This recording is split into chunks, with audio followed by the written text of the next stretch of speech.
Good morning, everyone. We are about to begin with the CME.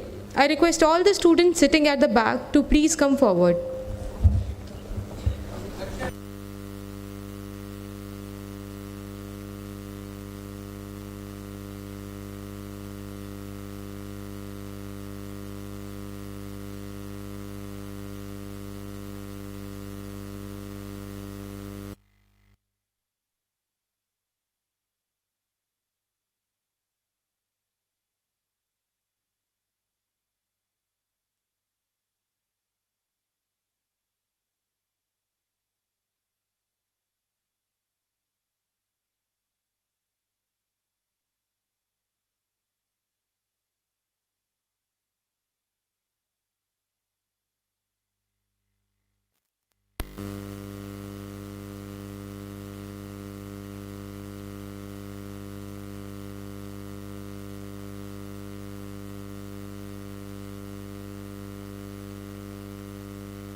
Thank you, sir. Good morning, everyone. Let's take a few minutes for the pre-CME questionnaire. A gentle reminder, the questionnaires for today's session have been shared in the workshop WhatsApp group. You may also note down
Those who are not able to access the questionnaire, you can see the link, you can scan it and also get the pre-questionnaire filled in. We also have a team around you. If you face any problem, do let us know.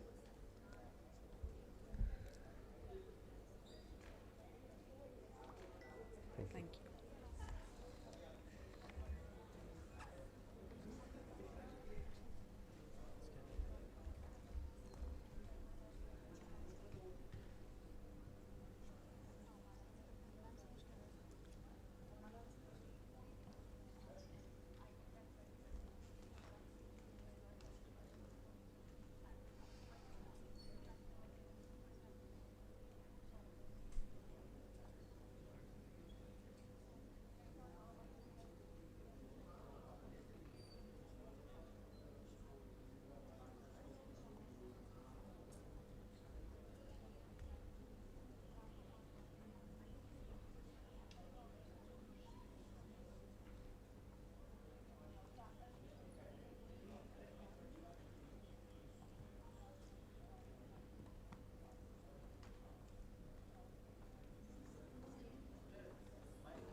Hello, hello, hello.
Hello, hello,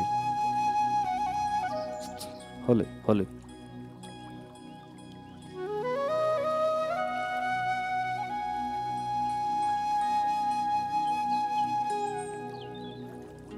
Hello, hello, hello, hello, hello, hello, hello. In, hello, out, hello, hello.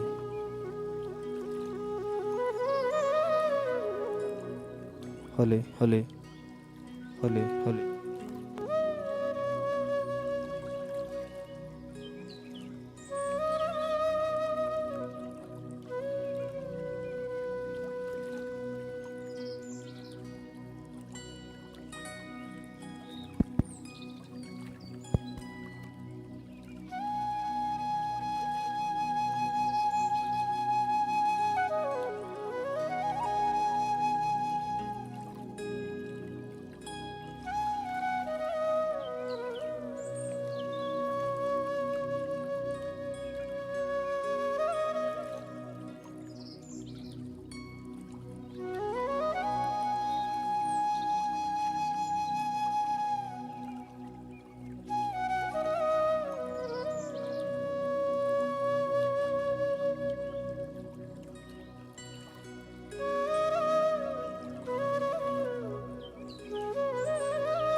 Hello. This is working, Ira.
Good morning, everyone.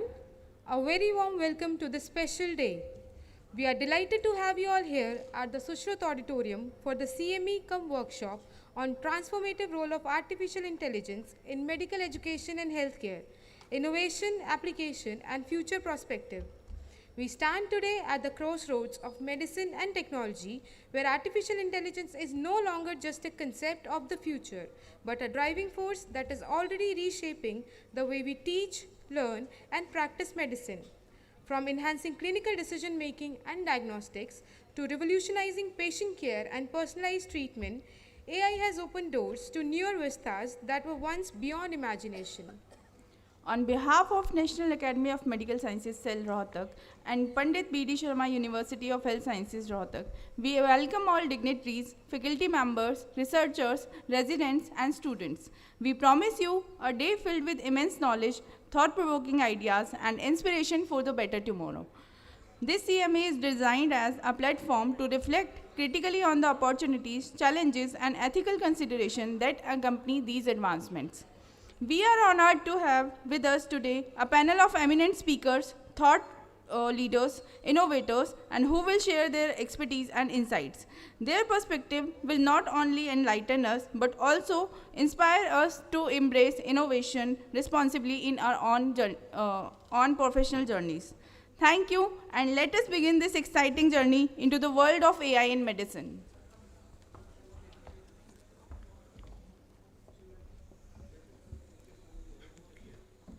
We now begin our first academic session of the day, a series of guest lectures that will introduce us to the many dimensions of artificial intelligence in healthcare. This session will be chaired by Dr. Ashok Chauhan, Dean PGIMS, and Dr. Sanjay Tiwari, Principal PGIDS. We warmly welcome our chairpersons to the stage.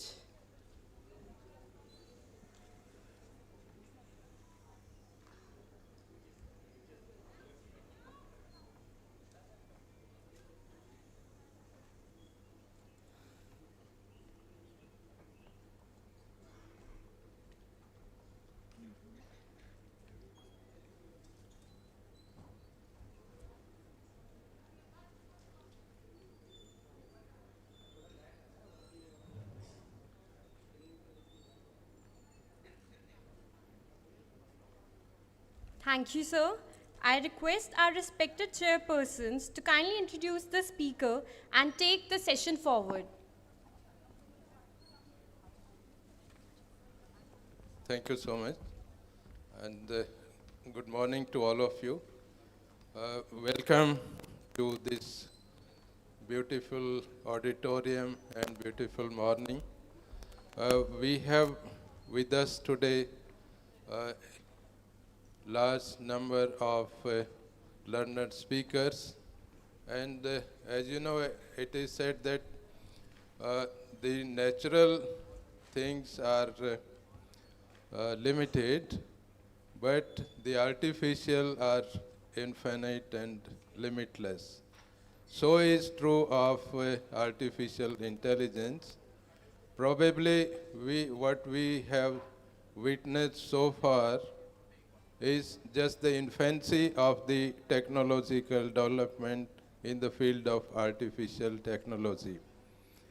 And the limit is limitless, the scope is infinite.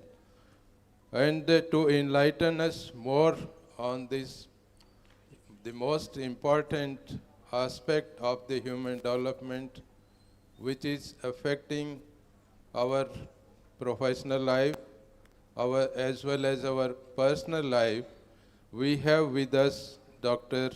Professor Anurag Agarwal, and it is my proud privilege to welcome him to this great institute. Professor Anurag Agarwal is now holding the position of Dean of Biosciences and Health Research at Ashoka University. He is former director of the most prestigious institute, that is CSIR, and the number of other positions of great importance. I welcome Professor Anurag to deliver his talk. Thank you very much, sir. It's an absolute pleasure to be here. And I must say, somewhat intimidating to be looking at an auditorium of this size. So I'm going to be speaking on an introduction to artificial intelligence as was just said, but both natural and artificial are both infinite, but let's see which will be useful in time to come. And I must, before I start, really thank Professor Dhruv Chaudhary, who must be around here somewhere, there he is, for giving me the opportunity to visit this wonderful, wonderful place. So what we'll do is, we'll kind of go over the background of AI, convince you that the revolution that you are seeing is because of a variety of things that are changing today's world in a digital society. But first, let's start with something that I think has become very interesting, that subjects are crossing over. If you look at the Nobel Prizes last year, one of the people who won the Nobel Prize in physics was Geoff Hinton. Very few people would think of Geoff Hinton as a physicist. And yet, that's the Nobel Prize in physics, because the type of work that he did that made AI possible, new insights possible, came out of basic physics theory, applied into computer science, applied to things that came thereafter benefiting humanity. To win a Nobel, you have to show how you're benefiting humanity as well. On the other side, Demis Hassabis, the Nobel Prize in chemistry. Again, not a chemist. What Demis did is help us understand how proteins fold, and we'll come to that when we go over the history of AI. But he basically starts off as an AI person, neuroscience person at Oxford, and ultimately wins the Nobel Prize in chemistry. It tells you the power of the field, but before I try to tell you about AI, let me also give you two caveats, and both these caveats are somewhat in the opposite direction. The first one is about the danger of AI, and the biggest danger is that when we think we understand it, we don't. When we think we know the errors, we probably don't. I'll explain to you why that is. But the other side is also a danger. Being very, very resistant and reluctant to the use of AI because we do not understand it. There are many things that we use in medicine that we don't fully understand. In fact, if you were to really dig deep down, how does aspirin work? You are still seeing publications on it. Many remedies that are being used, approved in clinical trials, we find out the mechanism was not well understood.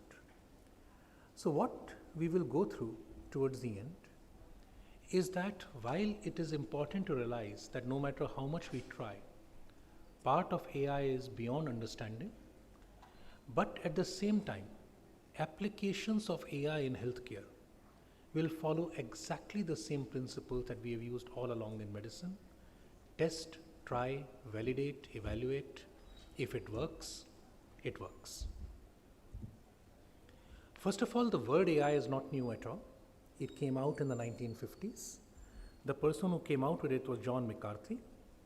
John McCarthy actually used a very simplistic rule-based definition, what he called AI. To him, even an elevator with a button was intelligent. If you press 3, it knows where to go. The people who did more complicated things, pattern recognition, called it cybernetics. Here is the beauty of naming. Artificial intelligence sounds so much cooler than cybernetics. So we followed the work of cybernetics, ending with Jan LeCun, and I'll come back to that. But we took the labeling of John McCarthy. This is from the NEJM in 1970. So the idea of medicine and AI is not new at all. In fact, if you look at the last line, computing science, in some cases, largely replacing the intellectual function of the physician, that's all the way back in 1970. Why were they thinking this way? They were thinking this way because of conversations you could have like this. Now, ABG is something all of you do. And interpreting an ABG can be complicated. Given a set of rules, following them perfectly, you can get answers that you would otherwise miss. These were programmable into a computer program, and you can see the computer and the doctor talking to each other. The problem was the doctor had to ask the question in a very specific way. You change a word in the way you ask the question, the computer will no longer understand. So yes, for things like ABGs, even in 1970s, Computers and doctors could have conversations of the type I'm showing over here, but you couldn't really talk to it like you can talk to ChatGPT today. So let's briefly go over the fundamentals of AI. The first of which is really simple. You have an output and you have multiple inputs. For every clinical decision that you make, you will recognize a scenario. Multiple factors feed into it, a decision comes out, yes or no. This kind of looks like a neuron, right? It has multiple things coming in, one thing going out. Now you could argue that this is the birth of AI, this idea of neurons. And there are multiple examples of the type of things they built, the perceptron, the Adeline, and these are the type of things that led to the type of example I showed you. But at some point, they decided that problem was classification, not just this. Now for most classification things, what you can see is there are 3 red dots over here, 1 blue dot over here. You draw a line. If you can draw the line, you can always say red side, blue side. This basically allows you to classify things. Now if you were to increase the number of dimensions, go from this to 3-dimensional, this line will become a plane. But everywhere there will be a mathematical equation that's a linear equation, typically describing a straight plane. Now any linear equation can be done with these kinds of techniques, lots of things coming in, certain number of variables all chained together. And for a long time, this was sufficient. You can add some functions to it. Rather than a straight plane, you can give curves and twists, but you can classify things. But look at this one, 2 reds, 2 blues. There is no single line that you can draw that will separate the 2 sides. But what you can do is you can draw 2 lines. You can draw them like this, you can draw them like this. You can say between, you can say outside. But the minute you have done this, 1 layer of neurons is not enough. Now you need more layers of neurons. And these layers of neurons will become a network. This will be called a neural network.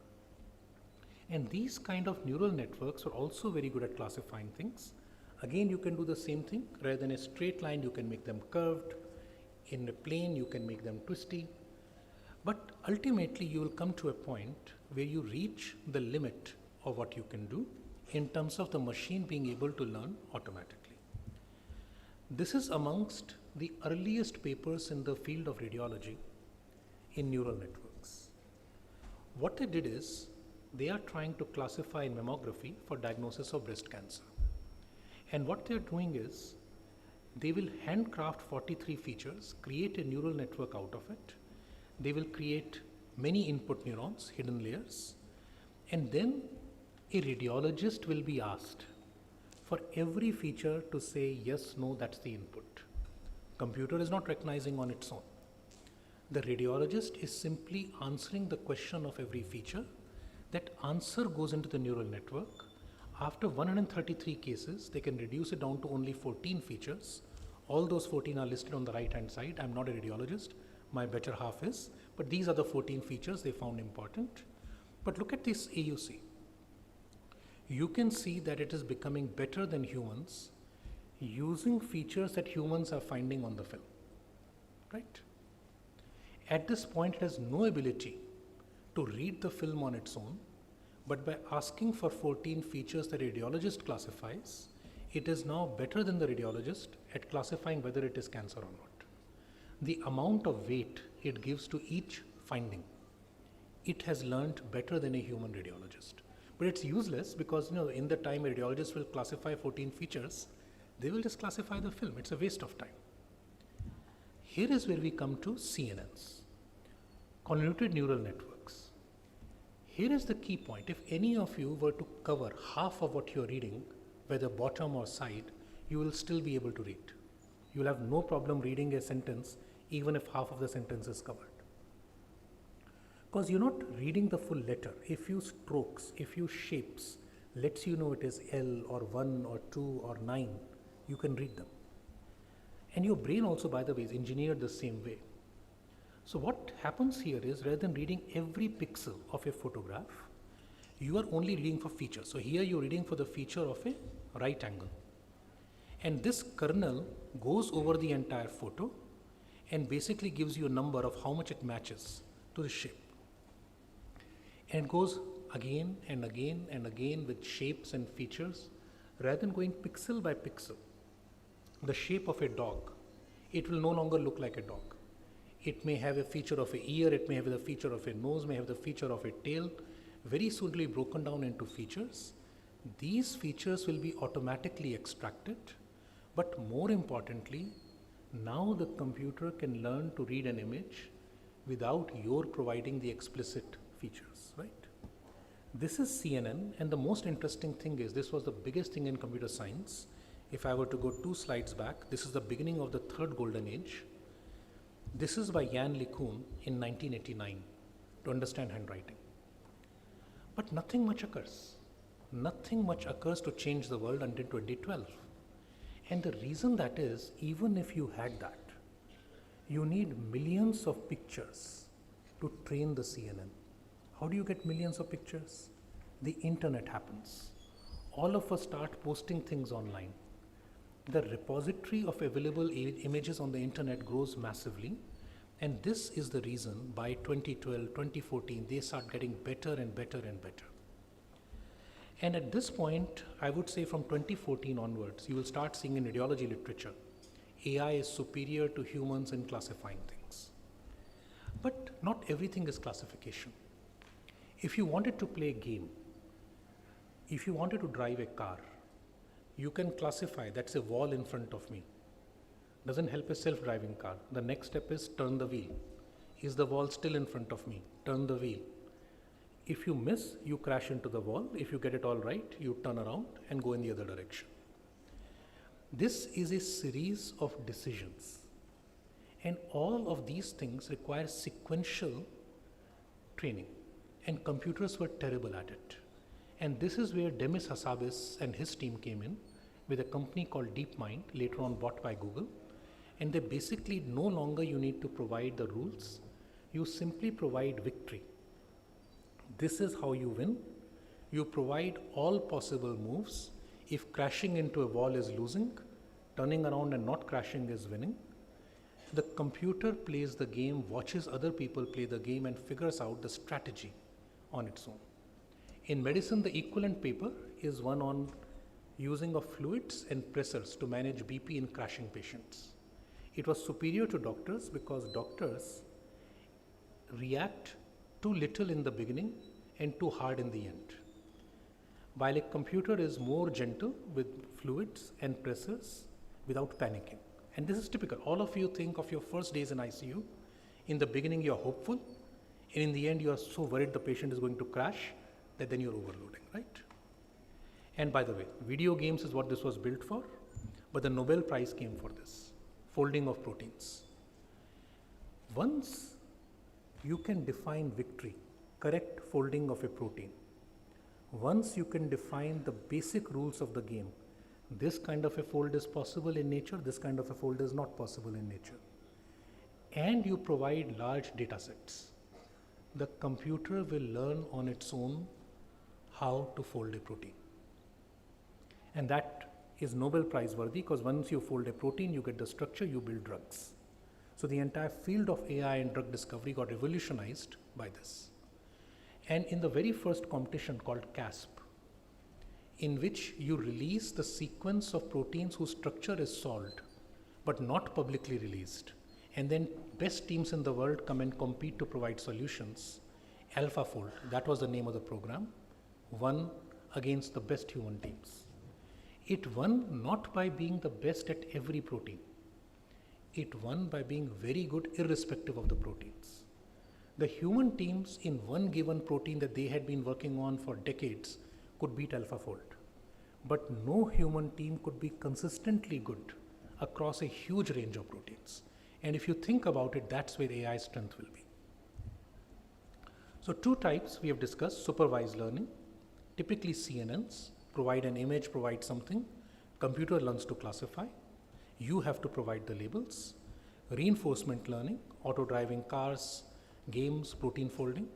A third category called unsupervised learning, where you basically say, I have no idea.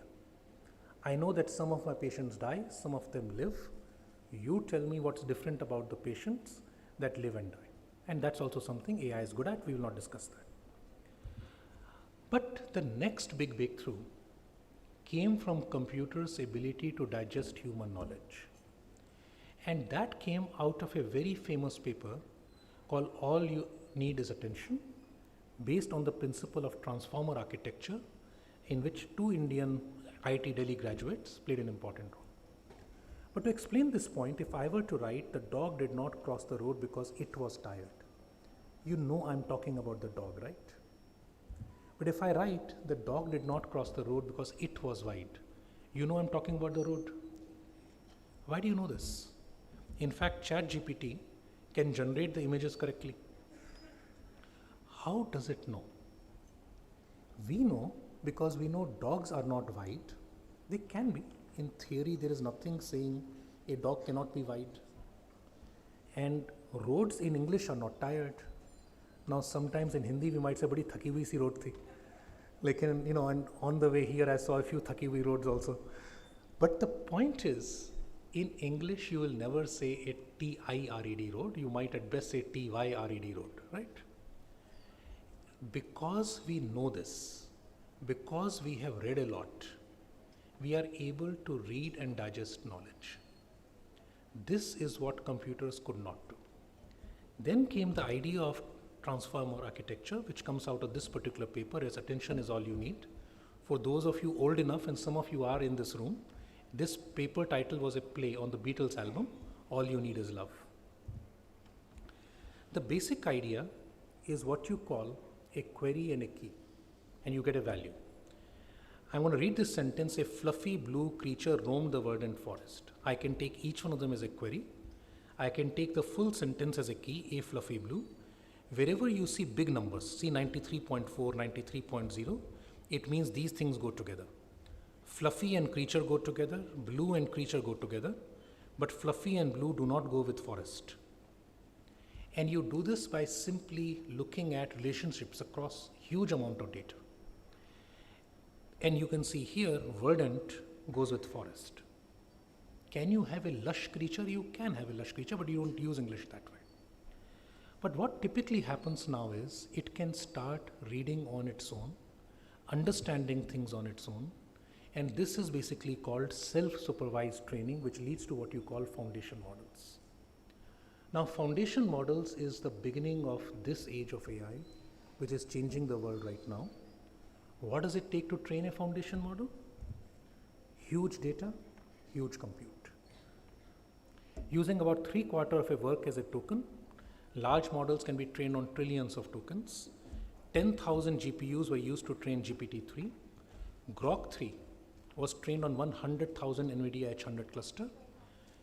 To put this in context, all of India Ministry of IT currently with the AI mission is thinking 10,000 GPUs, right? Grok 3 was trained on 100,000 GPUs, that's one private company. That's where the field has come. But the advantage is that these foundation models are available to us, and I'll explain that in a bit. What can you build the model for? Anything. Anything that you can read in sequence. DNA, RNA, protein, drugs, clinical data, text. In fact, in an interview that Peter Lee gave to the New England Journal, he talks about the fact he knew that something great was occurring when he realized that in maths, you can give millions of examples of fourth order equation, you can't solve a fifth order equation, but if you train it on text, you can. The computer learns logic and structure from text and language. It's very interesting. And of course, Google recently released the biggest model, planetary data. So now even the Earth is a foundation model, right? What can you do with it? You can go in every direction. So EVO2 is a 9.3 trillion token trained on 128,000 genomes, available freely through NVIDIA on a platform called BioNeMo on Hugging Face. You can put in a mutation, you can ask what that will do. You can change properties and ask in the other direction, what mutation could give me this property?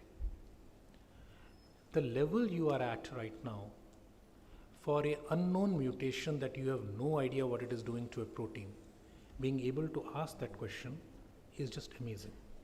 And this is a real paper, Nature Medicine, a foundation model for clinician-centered drug repurposing? The answer is not proven yet.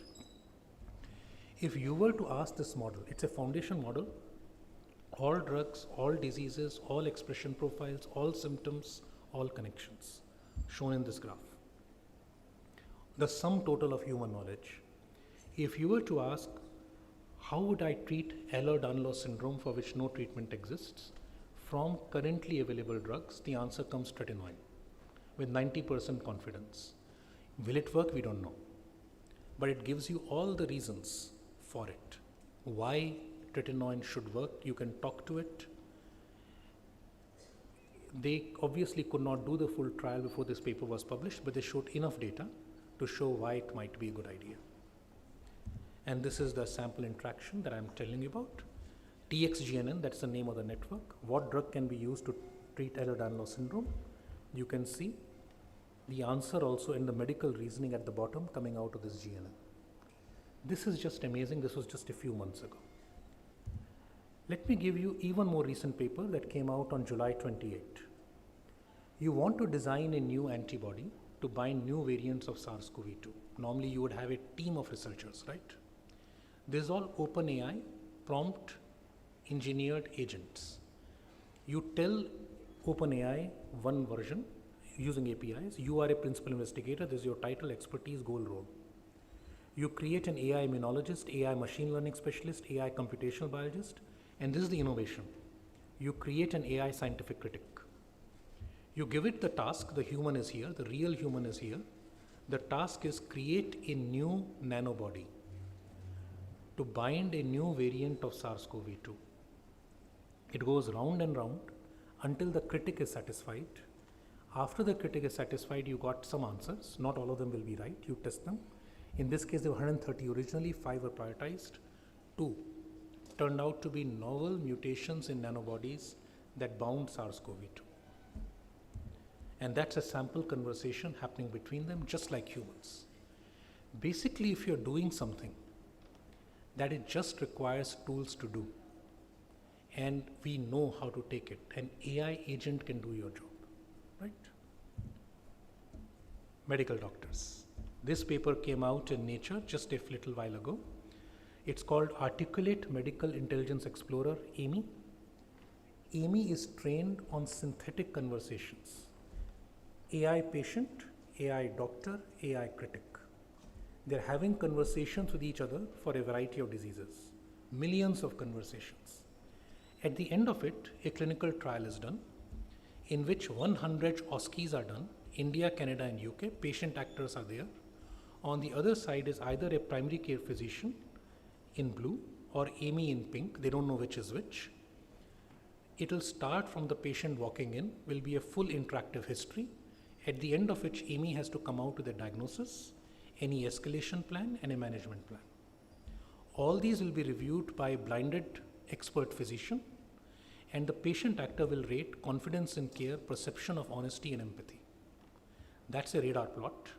The more you are towards the end, the better you are. And what you can see is AMI does better than a human PCP in all these tasks. And where does it blow the human physician away? Empathy. Perception of empathy. Let's be clear. Computers can't have empathy. But tells us something we need to learn more about as we go forward, because the AI doctor clearly will sound more empathetic. So this is basically where we are. Yeah, I think I showed you AMI. Okay, I had this slide doubled. Where we are in India right now, what we are doing is we are trying to get open source LLMs, because AMI is not open. And a patient with a swelling in the leg in Jharkhand with filariasis may be different from swelling in the leg for a jet-setting patient who's on flights every second day. And what we are trying to do, and this is funded by the Gates Foundation probably, is on a massively online open validation evaluation platforms where people continuously test out the AI solution. There is no other way forward, and from the performance, you can train them further on what they got wrong. And if you do this often enough, they will do a good job. I'll start winding down my talk by talking about RAGs, making an LLM useful to you. You will hear more about this in your later on sessions on chatbots. And these are things where LLMs hallucinate.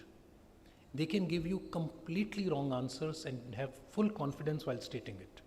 In fact, sometimes for those of you who take Vivas, it'll be just like the medical student who has no idea what they're talking about, completely, with complete confidence telling you stuff that sounds right, okay, in their head at least. So we are trying, and this is something that Ashish Makani will talk about, I'm sure, later, creating useful AI assistants for local problems. Dr. Rintu Kutum will probably talk about the abdominal pain assistant. I will leave myself in the last few things. Ethically using data is a very important problem in the world of AI. And creating ecosystems where people can share their data properly to the extent they want to use is a major topic that we are working on at Ashoka. This is a system that we've already built with a privacy architecture using APIs to variables of a company called Goki, where people can share as much data in live streams coming off the cloud, but they can hide certain times. For example, you might want to hide your activity in the night, and that is something you can turn it off. I'm going to end by only pointing out that while AIs look great, there are certain weaknesses. The first is data, of course. Unbiased collection of biased data does not eliminate bias. If women are difficult to diagnose heart attacks because of atypical MIs, atypical symptoms, and by the way, anything that affects half the population of the world shouldn't be atypical, but if they are missed typically, and the medical records are based on those misdiagnoses, well, the AI will learn exactly the same thing. This is a famous example from America. They used to have an algorithm that predicted your likelihood of falling sick. You got extra care, and insurance companies loved it because they didn't want the patient to get hospitalized, at least in America. The dark line are black people, the yellow line is white people, the score is on the x-axis, the number of medical problems is y-axis. What you can see is to get the same score from the algorithm, the black person has to be sicker. Why? Did a white person program it to be racist? Unlikely. The simplest answer is, if black people have to be sicker to get admitted, if poor people have to be sicker to get admitted, the AI will simply rationalize that and build into the algorithm. If you were to go to Medanta or Max and look at who was sick in COVID and admitted there, and you were to go to AIMS Delhi or right here and look at who was admitted here and then throw it all into an AI, I'm very sure the AI would learn very complicated things, right? These are things we as humans know, AI doesn't. And sometimes we as humans also don't know what we want. In UK, they decided that liver transplant, liver allocation should be done by AI to make it fair. They used only one criteria: how likely are you to die very soon while giving the liver? What happened very soon is that old people, waiting list went down, young people waiting list went up. Now that's obvious. If you're 82-year-olds and sick, you're likely to die in the next week. But if you're 30-year-old with a really bad liver, you might survive another year. But the old people, many of them had liver with alcoholic, burnt out livers. Young people, many of them had genetic disease. Change the question to this audience: who would you rather get the liver first? You might say the young people. And again, it depends. An economist might say because of the sin tax now rising to 40%, the alcoholic has bought alcohol all his life, paid a huge amount of tax, deserves the first shot. That depends entirely on perspective. But my point is, humans need to specify what is it they want, and we aren't good at it. Sometimes we use committees, sometimes we use other things. If you want AI to make these decisions, learn to specify what you want. If you believe that young people with genetic disease should get priority over old people, say so. AI will not figure out what you want. And with this, I will end my talk by pointing you out to some commission that I co-chaired some time ago, talking about many of these problems on health futures in a digital world.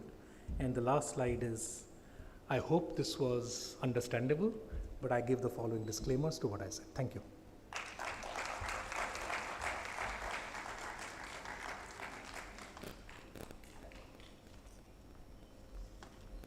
Sir, for such a wonderful deliberations on the introduction of AI in the healthcare and covering the basics of the fundamentals, deep history, neural network, what all things, what are the strength and weakness of the AI. I'm sure that all the young graduates who are sitting here, they will be enlightened there. They will have some clarity about the AI and its application, and they will be applying this AI in more and more in their future endeavor. Thank you very much for enlightening all of us. Can we allow for some questions to be asked from someone, sir? Happy to answer questions. We can ask any two questions somebody can ask.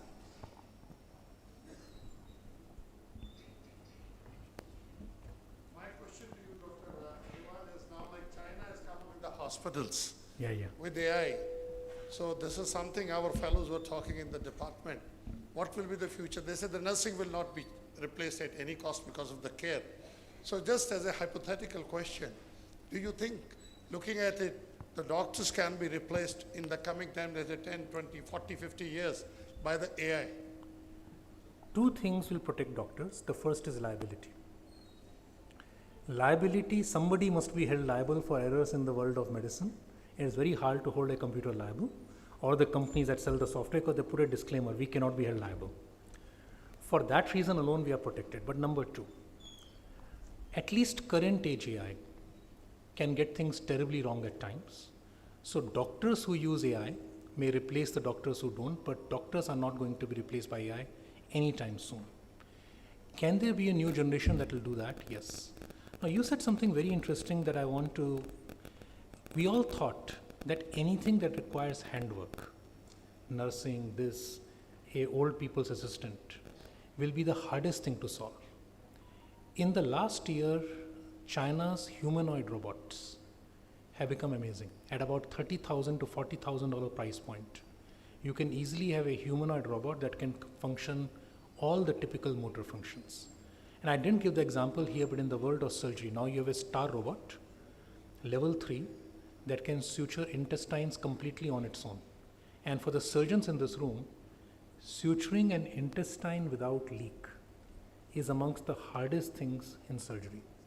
It can completely close up a cut chest. It can also suture intestine, currently being done for pigs and other animals, but to be very honest, not very different intestine of one versus the other.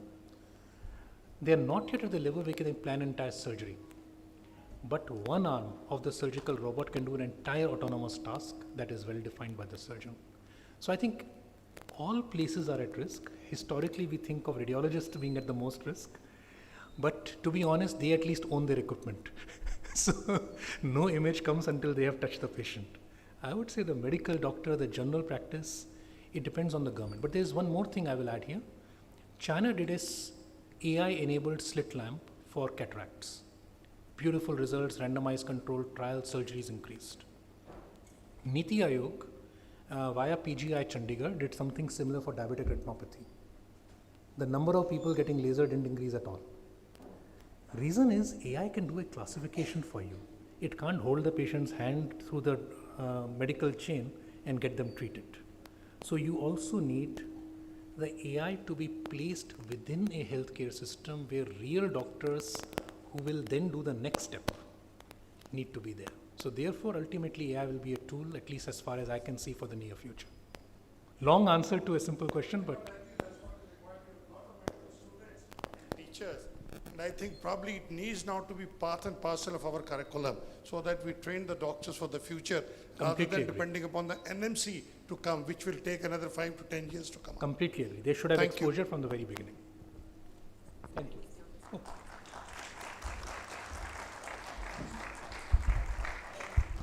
Thank you, sir, for that enlightening session. May I now invite our respected chairpersons to kindly present a certificate along with a beautiful sapling to our esteemed speaker as a token of appreciation. So we are so thankful to have you here.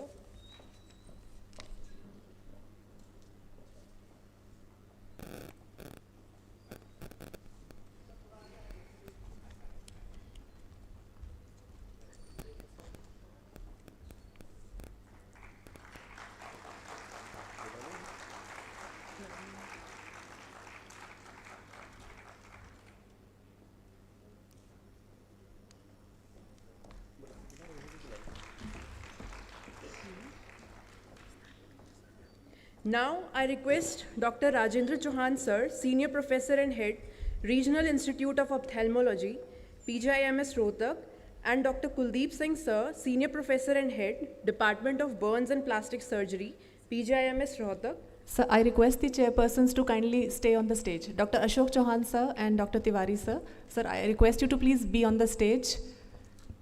Dr. Rajendra Chauhan, sir, kindly come up the stage. And Dr. Kuldeep Singh, sir, Senior Professor and Head, Department of Burns and Plastic Surgery, PGIMS Rohtak, to kindly present certificates to our respected chairpersons as a token of appreciation.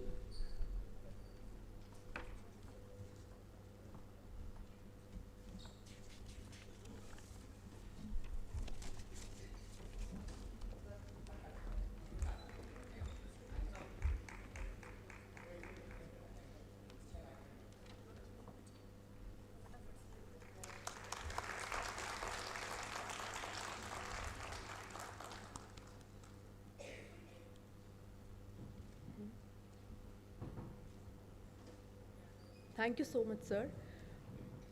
With that enriching first lecture, we now move forward to our second lecture of the morning session. It is our privilege to have this session chaired by Dr. Roop Singh, sir, Registrar, University of Health Sciences, Senior Professor and Head of Orthopedics, and Dr. Geeta Ghatwala, ma'am, HOD Pediatrics, PGIMS Rohtak, and Officiating Director of Pandit NRS, Government Medical College, Bhimani. May I have this privilege to invite you to the stage, sir and ma'am?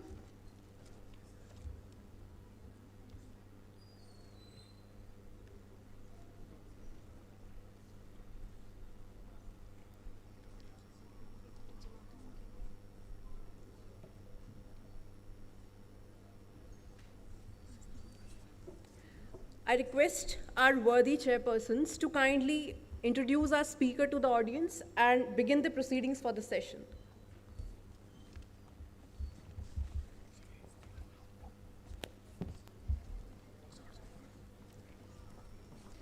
A very good morning to each of you here. So it's my pleasure to welcome Dr. Anjali Agarwal, Consultant and Research Head at Teleradiology Solutions and a founder member of the Society for Emergency Radiology. She is a fellow of the American and European Societies of Emergency Radiology and the Indian College of Radiology and Imaging.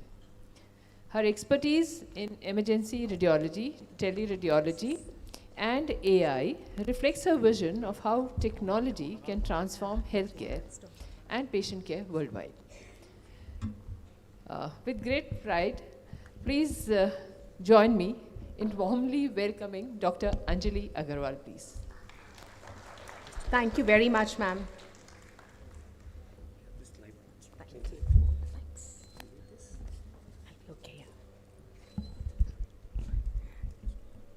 Thank you very much. Thanks very much, Dr. Mala, for the communications and organizing the whole event, and to the entire organizing team. It's really an honor to be here at this prestigious institution, and I'm really overwhelmed to see such a huge response to the CME on an important subject in healthcare, artificial intelligence. I want to thank Anurag for setting the stage and giving all his fundas. So hopefully you're all set. Now, I'm a clinical radiologist, I'm not a scientist, I'm not a philosopher. So I'm going to talk about the practical aspects of AI as to how I use it, what kind of problems I encounter during my day-to-day practice. I'm a radiologist and I do teleradiology. As you all know, radiology is a digital field. We are dealing with DICOM images. We are dealing with a lot of technology, information technology. And given the fact that I do teleradiology, it is really, it has a lot of synergistic, usage with regards to AI, and we'll discuss more on the subject. So there are many challenges in healthcare, and more so in fields like radiology, because there is just a huge shortage. We don't have enough training positions in the various academic programs, not only in our own country, but all across the globe. And just to compound this issue is the fact that the entire healthcare system is becoming heavily image dependent. You know, we all are looking for evidence before we do anything, before we treat a patient for tuberculosis, before we are taking the patient in for a simple surgery like appendicitis. You want some proof in black and white, and so therefore a huge reliance on imaging, and that's leading to a lot of imaging overload. So on one hand, you have a shortage of radiologists. On the other hand, you have this huge image burden, and there are many complex imaging protocols because healthcare, the treatment protocols are becoming more complex. They are becoming more individualized. We are adopting more and more of precision medicine, particularly in oncologic care. And imaging has to kind of, go hand in hand with that. Overall, the reimbursements are diminishing worldwide. So, what you made by reading, say, from the commercial aspect, by reading maybe 10 scans, now you have to read almost like 25 to 30 scans. This I'm talking about the Western world. Now, with regards to a conventional radiology practice, you know how it goes in most cities. The radiologist is going from one place to the other, one diagnostic center to the other. And it's not easy. It's a lot of time that's wasted of a human being who's anyway in really a short supply, that workforce. And you're encountering this heavy traffic, disorganized traffic situation. And that's where lies the usage of teleradiology, where the image is acquired at one place and it is transmitted securely over the internet and transmitted to wherever the radiologist is, who looks at the images, evaluates, makes a phone call if it's an emergent or critical finding, and makes a report document that is there in black and white, and the report is emailed or faxed in a secure transmission across back to the referring physician or the hospital. And so that's most of teleradiology. Now, I work with a group called Teleradiology Solutions. It's a teleradiology company, a commercial company. And what we've done is the images, we are basically reading for almost like 180 hospitals across the globe.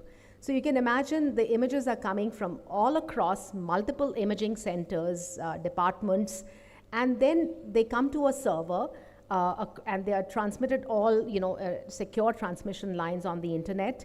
And then they are routed to radiologists that are based across the globe. And what we've done is we've made use of the time zone difference advantage. For example, I have an American Board of Radiology qualification, and I can cover the emergency rooms in the United States in the middle of their night during my daytime, and vice versa. Say if I were to be reading for an Indian diagnostic center or hospital and I'm in the US, I could be doing, the reverse. So that way I'm always reading when I'm at my best during my wake hours and not a tired soul. Now with this, the facility of teleradiology, one is really able to fill in gaps such as providing radiology access to remote areas. And we did that for a hospital in Arunachal Pradesh, which had only 2 radiologists for a tribal population of 1 million. And we read all the images from our headquarters in Bangalore and a few in Delhi. Not only for radiologists, even the radiology technologists, they are really in short supply, particularly the good experienced ones. And they are able to supervise studies remotely, and such models were tried out extensively during the COVID times. So when you have only one person or limited personnel on site, they can, through a secure video, audio, link, they are able to see the console from wherever they are, their home office, etc., and guide the person, whoever is there on site, with regards to what to do, and look at the patient positioning, make sure the image quality is up to mark. So that way you can kind of extend your expertise to a much broader audience, even to remote areas or where the specialists are not available. And that is true for all specialties. Similar models can be tried out for surgery also. I do know of many centers, at least abroad, and which are offering remote telesurgery expertise in acute trauma for, like there's one center in Miami that I visited recently, and they're providing such services for hospitals across South America. So the whole idea is you provide timely reports, that acutely sick, traumatized patients Golden hour principles have to be followed, and when patients have acute stroke, time is brain. You need to act emergently and urgently. One also needs to be accurate, and as I mentioned, the night to day model really works well. The other thing is, the availability of super specialized radiologists, like for example, stroke specialists, cardiovascular radiologists, musculoskeletal imaging specialists. So they are much fewer compared to the general radiologists, and such specialized studies can be transferred to them via teleradiology. However, the fundamental problems remain even in teleradiology. We are able to bridge the gap somewhat because we are able to efficiently route studies to doctors rather than them traveling from one center to the other. But at the end of the day, there are just not enough radiologists, and there's a huge data deluge in terms of the image complexity. What I saw were like 120 axial CT images for a non-contrast head CT 15 years ago, and now I'm seeing almost like 300 images because the slices are thinner, and the CT angiogram studies, they're almost like 2,000 image data sets. And this is causing radiologist burnout. Now, how do we overcome this problem? And the only way is to deploy artificial intelligence tools in your workflow. And let's go over a few examples as to what the use cases are for AI in radiology. And I'll use emergency radiology as an index because that's a low-hanging fruit. That's what I practice primarily. And there are at multiple stages, before you acquire the image, during image acquisition, following image acquisition when you're trying to interpret those studies, and what you do after you've interpreted those studies. So AI can have an impact on all these steps of the radiology workflow.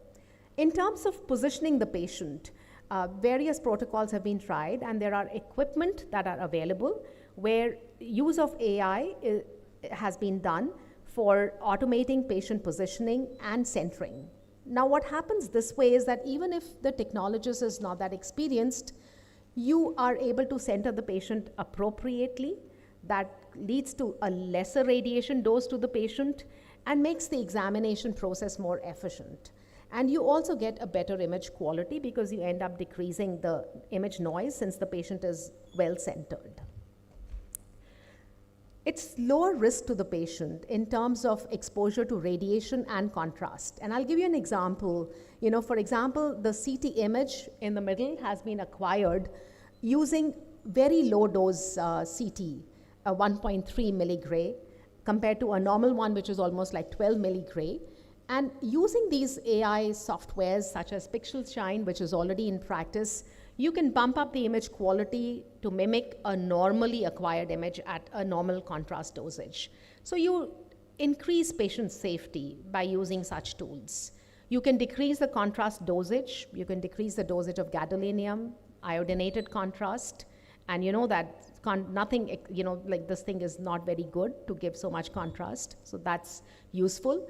You can also decrease the scan acquisition time. You can get MRIs of the lumbar spine in less than 10 minutes or of the entire spine. And that's useful because, ours is a large country with such a huge patient population, and the hospitals are quite few in number. The MRIs are even fewer. So this way you can really increase the patient throughput. In terms of the increasing diagnostic accuracy, by using these AI tools, you can decrease the artifacts that are caused by metal, by dental fillings when you're imaging the jaw, and be able to diagnose pathology right next to where these artifacts are, perhaps better than what you would have otherwise. Now, we have many older refurbished scanners. That's a cost saving in terms of any business venture. These older scanners can be equipped with these deep learning tools, and they can help you achieve a better image quality. So an older scanner can be in use for a much longer time with an increased lifespan without compromising patient quality. Then these AI tools have been embedded at source, such as in this particular portable X-ray equipment, where not only does it provide a feedback to the technologist with regards to the position of the patient, It also gives you a heads up if it were to find a critical finding such as a pneumothorax. And it sends out notification to the doctor and to the technologist as well as the critical care team. That you can kind of put it in the settings. And so therefore it's a useful triage tool, you can imagine. Another such software, portable X-ray equipment that was battery powered, and it had AI embedded at source. This was used at the Mount Everest base camp.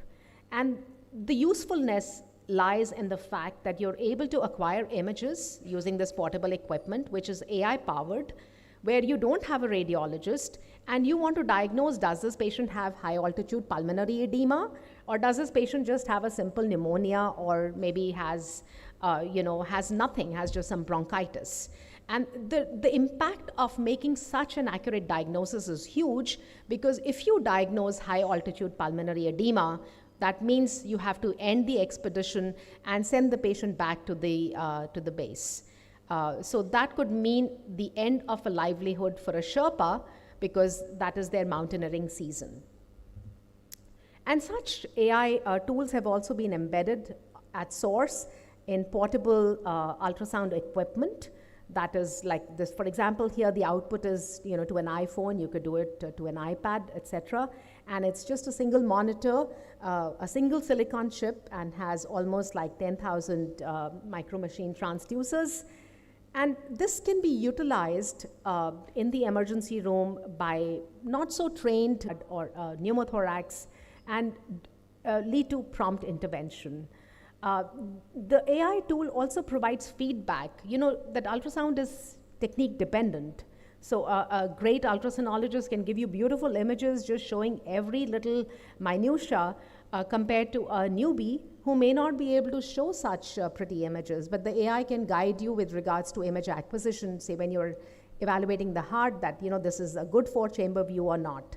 So it's helpful in terms of minimizing the gap in expertise between the experienced and the newcomers. Now, there is a huge plethora of AI tools for radiology and healthcare, and I'll just talk about the FDA-approved tools. There are more than 1,000 FDA-approved applications, and radiology is the leader, almost like 800 as of now. But let's see, not all these tools work always. So let's see what works and what doesn't. The triage tools in the emergency room, emergency radiology practices, or even regular practices work very well. We are using tools for pneumothorax detection, for pneumoperitoneum, for intracranial hemorrhage, pulmonary embolism, aortic dissection, so on and so forth, and they're very good. So I'll give you an example of one particular tool. It showed up as a red dot on my radiology workflow, highlighting that there is a subdural hematoma. But what it doesn't mention is, is the subdural hematoma acute, subacute, chronic? So it doesn't age the hematoma that well. But anyway, alerts you to the presence of this critical finding. And then you have this improved accuracy. When in emergency rooms, it's a very fast-paced workflow. I'm sometimes facing almost a work list of 25 cases, and I missed this subtle case of subdural hematoma, which I would have seen if I had kind of played around with my window settings. But the AI tool alerted me to the presence of this tiny subdural hematoma. So it can be helpful on that front. Then, although it mentions there is no intracranial hemorrhage in this particular head CT, it doesn't talk about the presence of a relatively moderate-sized midline frontal scalp hematoma, and that can have medico-legal ramifications. What if this patient is a patient that was involved in interpartner abuse? So that could be helpful. Then these tools that have been developed based on the inputs of various experts, orthopedics, experienced radiologists, and then used by just regular emergency room physicians, their sensitivity and specificity improved compared to their baseline, and led to a reduction in misinterpretation rate of almost like 47%. Overall, the patient outcomes can be improved, and you can use a battery of these AI tools. There are tools that are available for calculating the In stroke cases, just calculating the areas that are involved in score, we use the aspect score, whether there is presence or absence of intracranial bleed, and whether there is a large vessel occlusion. Also gives you a volumetric analysis when you're doing a perfusion imaging, and all these parameters are helpful in terms of decision making with regards to whether you're going to intervene actively or not. And this can be helpful in expediting the care because the patient who is the right candidate for intervention, say, interventional radiology treatment, can be transferred from the hub to from the spoke to the hub hospital in a timely manner. Now, this tool, which we use for automated triage of chest radiographs, it rightly mentions that there is some problem with the lung, pneumonia, and lung collapse. It highlights as positive and pleural effusion, but what it misses is the fact that the endotracheal tube is not in the right position. You can see that it's in the right main bronchus. So these tools are rather narrow so far, although there are many tools that are reading chest X-ray in toto, detecting over 100 findings. And there is a separate tool that is looking at the presence and absence of tubes and also determining the adequate positioning. The tools that are very good for quantification of hemorrhage, quantification of midline shift. In the emergent setting, one can overlook the presence of small aneurysms or whether the bone density is decreased or not, presence or absence of a fatty liver. And all these findings have implications with regards to the overall patient management in the long run. So these tools can highlight these findings, which can be followed up later on. Also very useful in radiology reporting and communication, and I'll give you a few examples. These large language models, they can give you prompts, when you miss a particular finding that, hey, what do you think of the renal parenchyma?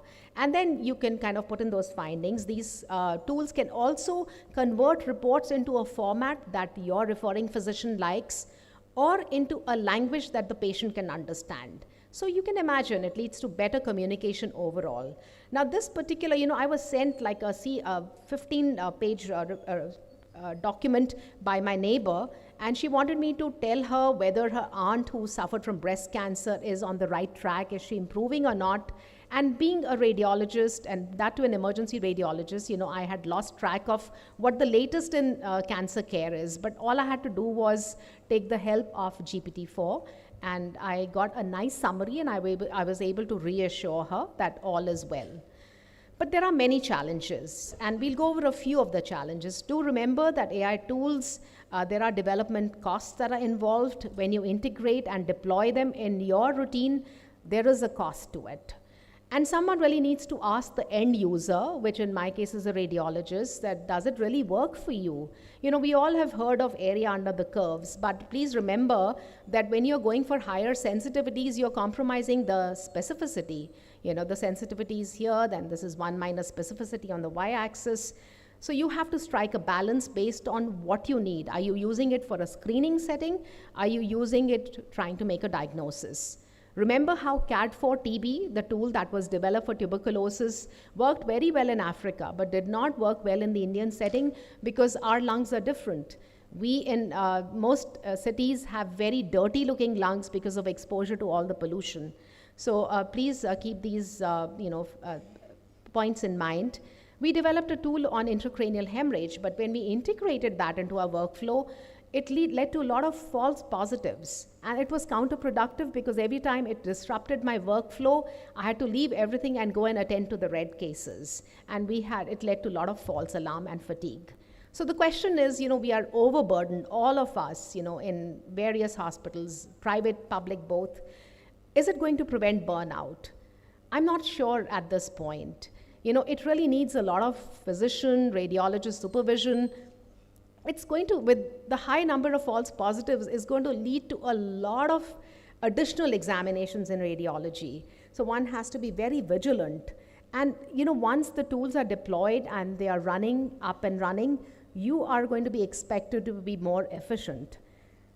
So these tools are narrow, as I showed you a few examples. They're very finicky and stubborn. They just kind of look at one finding. They give you a lot of false positives if a head CT is post-operative, if you have artifacts, if you have metals or post-surgical changes. And there is a learning curve that's involved. So it may not make you a safer or a faster radiologist to begin with, like this study showed, or it may not, help the most experienced radiologist to begin with. Additionally, with all these false positives, just imagine a situation when you're working with a junior person and they say, hey, this is positive, and you are coming there to second read and staff out that radiologist resident. And you really need that extra confidence to say, no, this is negative. It takes extra courage to say, ye to normal hai, ye study. And such is going to be the case with AI. Needs a lot of engagement. You need to vet the output. You need to see where the deficiencies are. There is a lot of hallucination that's encountered in these GPT outputs. So be vigilant. And a lot of monitoring needs to be done post-deployment.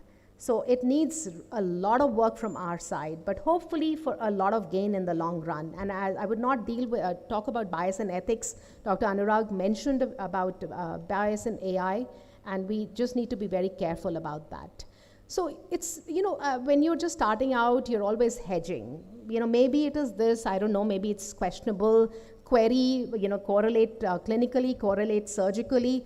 I think that is going to end for radiologists and for many people who are in the field of diagnostics. And this particular AI optimist from the Mayo Clinic said, 5 years from now, it will be malpractice not to use AI. But it will be humans and AI working together, just to kind of, support what Anurag mentioned earlier and to answer the question from one of our expert faculty here. Now, this particular study, and Anurag did mention about mammogram, you can see the curves here.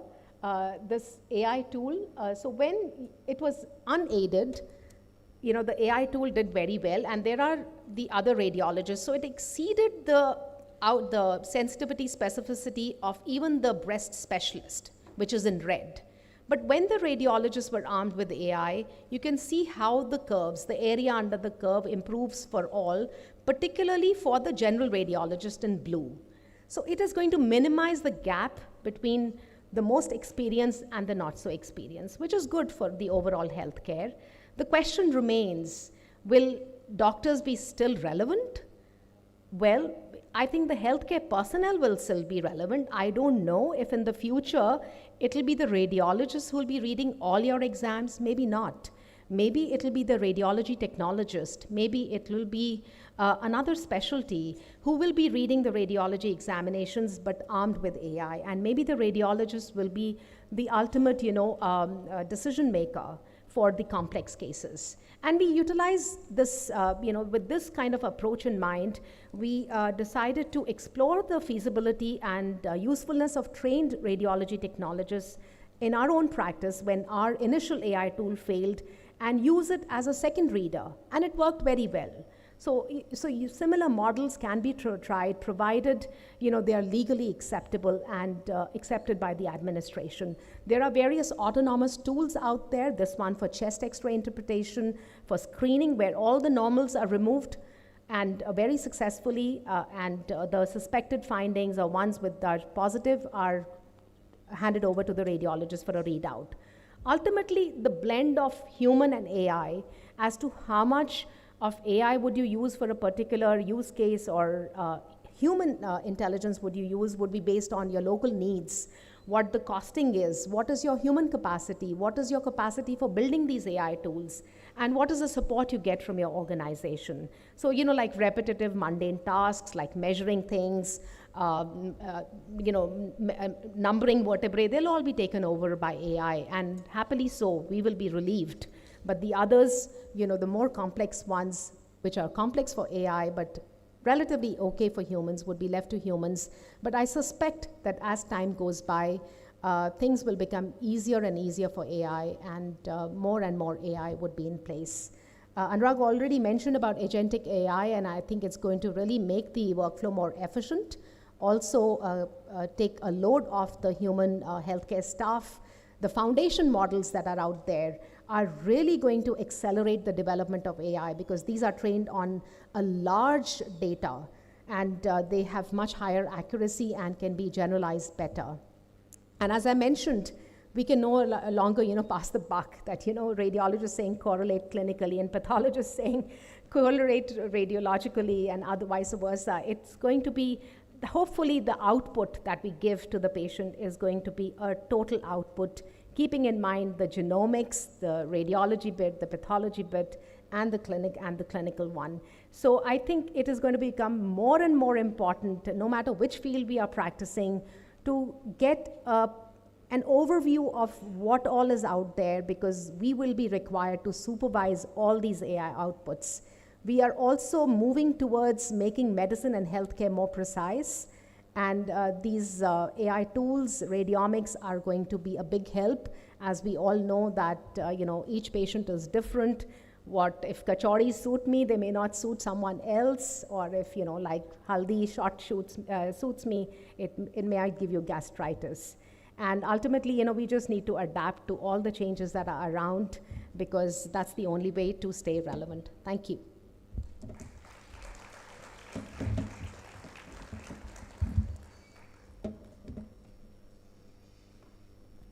Thank you, Dr. Anjali, for highlighting this you can say importance of AI in teleradiology. And we are also facing same problem in our institute also. So I just want to ask you one thing. Have this AI and all these things have been incorporated in the interventional radiology also? You have just highlighted the diagnostics. Are you using these days AI in interventional radiology also? So there are various, for example, if you have a difficult to access, say for example, you're doing an intervention using CT guidance, but you have not been able to visualize that tumor in the liver on CT, and you see the tumor on MRI. Now, how are you going to approach that tumor if you want to take a biopsy? I think the best way is, there are various softwares that are available where you can superimpose that MRI image of the tumor onto the CT image, and the automated guidance can help you in accessing that difficult to access tumor otherwise. So that's one application. Also in simulation, like training your residents. I mean, it's much better to train them on simulators rather than training them on live patients. So I think those are the major applications of AI for now. And of course, a lot is in the pipeline, like virtual reality. I talked about augmented reality, but virtual reality is also a big plus in terms of training. So that's where I see the uses. Thank you. Thank you. Thank you. Sure.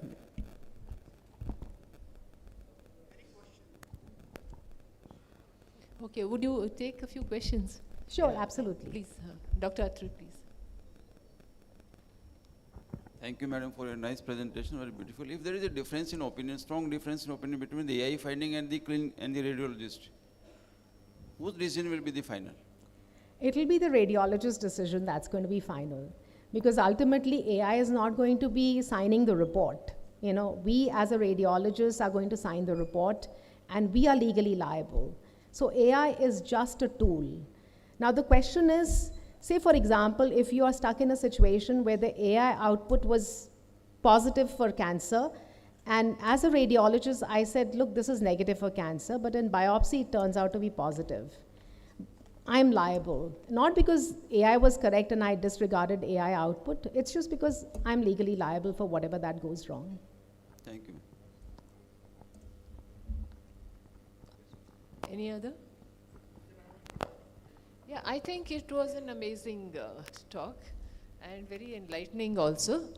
And what we understand is that AI in radiology is only going to be a tool. It's going to assist the radiologist, and the final word will be with the radiologist only. Yes. Yes? And there's just one, if I may, of course it depends on the settings. Like I talked about autonomous tools. So what if you are in a situation where there is no radiologist? Okay. So then, or in screening settings. So these autonomous tools are being used after heavy testing, very really strong validation, where you are 100% sure that the results are absolutely correct. So they are able to reliably exclude all the negatives. And then just the suspicious ones or the positive ones are routed to the radiologist. So in such scenarios where you have a shortage of staff, these autonomous tools can be deployed, keeping in mind that the negatives will be excluded with a lot of confidence, and you will encounter more complex cases. suspicious or complex I think that is tremendous support coming from the Yes. AI, in areas where there are no radiologists at all. I think it can really make a difference to the, patient outcomes. No, I absolutely agree. I mean, we are just overburdened. Everyone, not just radiologists, everyone. But radiology, imagine the image number, has quadrupled. Yeah. So every CT angio that I see is like 2,000 images, and I'll see a dissection flap or a thrombus in maybe one image, maximum 2 images in that 1 millimeter slice thickness CT angio study. So it's a huge plus in those scenarios. But I guess we need a lot of capacity building on that front also. Right. For our radiologists and even for our other people who would be using it. Yeah. I think it was amazing, and I think it's an amazing time we are living in with all the AI, and the morning talk was also very enlightening. I think it just gave you the real picture and the understanding into, AI and how it sort of, came into being and what it does. So thank you so much for this wonderful session. Thank you.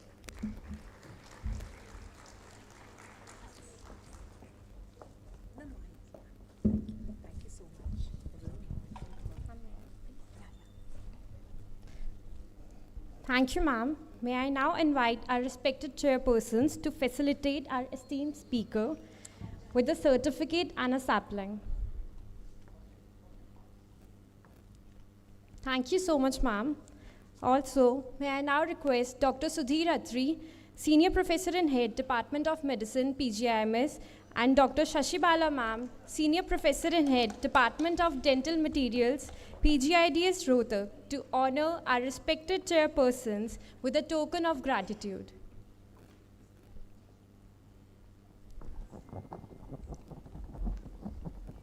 Thank you so much, sir and ma'am. May I please request the chairpersons to remain?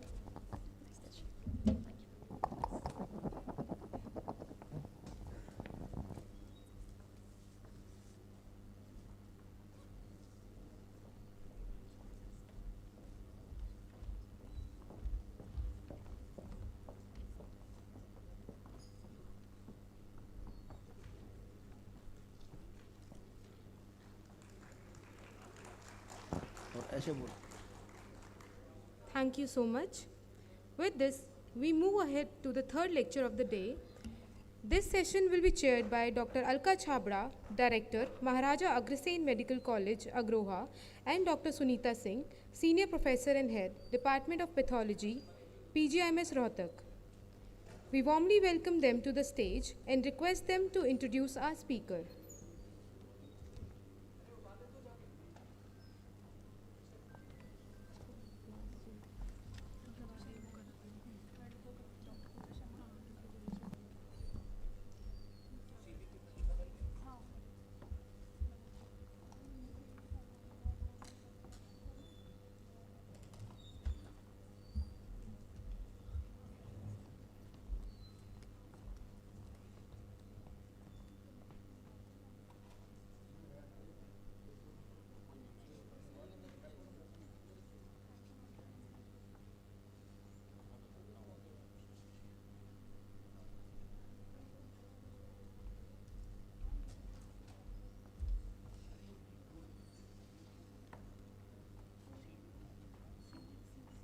Hello. Good morning, everyone. Now we are starting with another topic for today's such a wonderful conference, two of its type in our institution. This is regarding basics of and its induction with entrepreneurship by Dr. Pooja Sharma. Such a nice thing to have her, because nobody better than her can be in this regard to give us a insight into this. She is a CEO and co-founder of APR Health, Gurugram.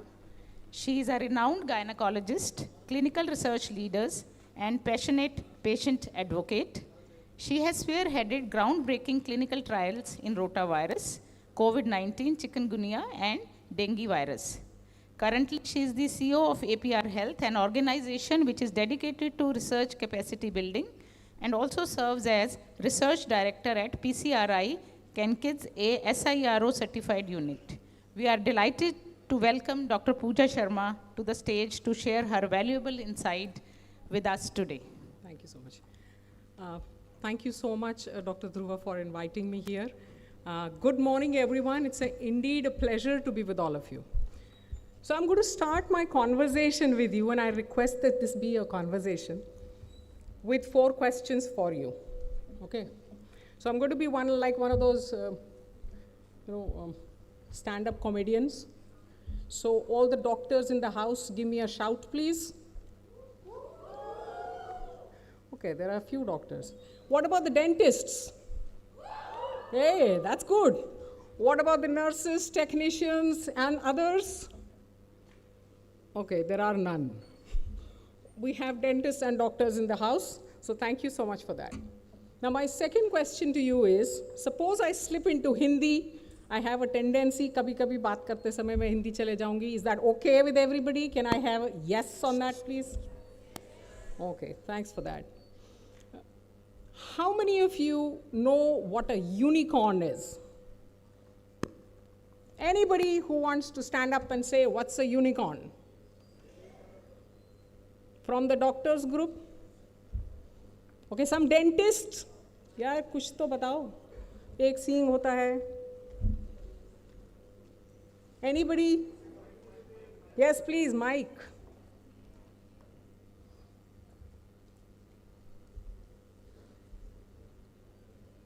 So doctor or dentist? Okay, $1 billion goes to the dentist or the doctor. Are you a dentist or a doctor? Doctor you are.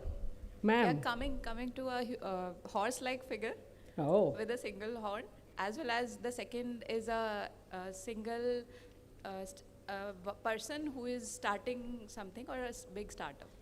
Okay, that's very nicely done. That shows you have a young daughter who loves unicorns. So thank you so much for that. So now my questions don't end. I'm going to have more questions than answers. So this one, how many of us recognize this? Please raise your hands. Okay, so you guys who recognize this are called the Gen X. Okay, so you are the Gen of the last generation. So for those who did not recognize this, this is Mr. Spock with the tricorder from Star Trek.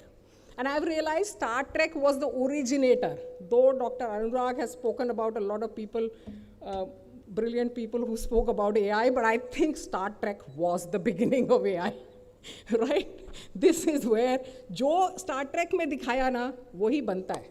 जो flip phone इन्होंने दिखाया वो बना, जो tricorder इन्होंने दिखाया वो बना. So whatever was shown in Star Trek ना, anybody who wants to create a unicorn, see Star Trek. Okay, how many of you recognize this character? Anybody? Okay, there are some people from this side of the auditorium. Doctors, none of you recognize this character? Okay, so you are probably still Gen X. This is the Gen Z character. The Gen Z character is Baymax from Big Hero 6. This is a personal healthcare companion. And I think this is the perfect AI or telehealth tool that we are talking about. So we'll end with Baymax, and those people who don't know Baymax, please Google him up right now. What does Baymax do in the movie?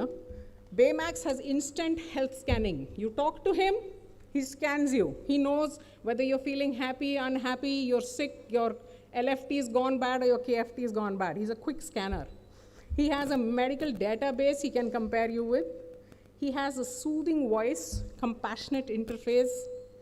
And of course, you can see his size. I mean, the soft, round, cuddly, minimize harm, inspire trust. That's the reason why I got soft, fat, and, pretty, just to inspire trust.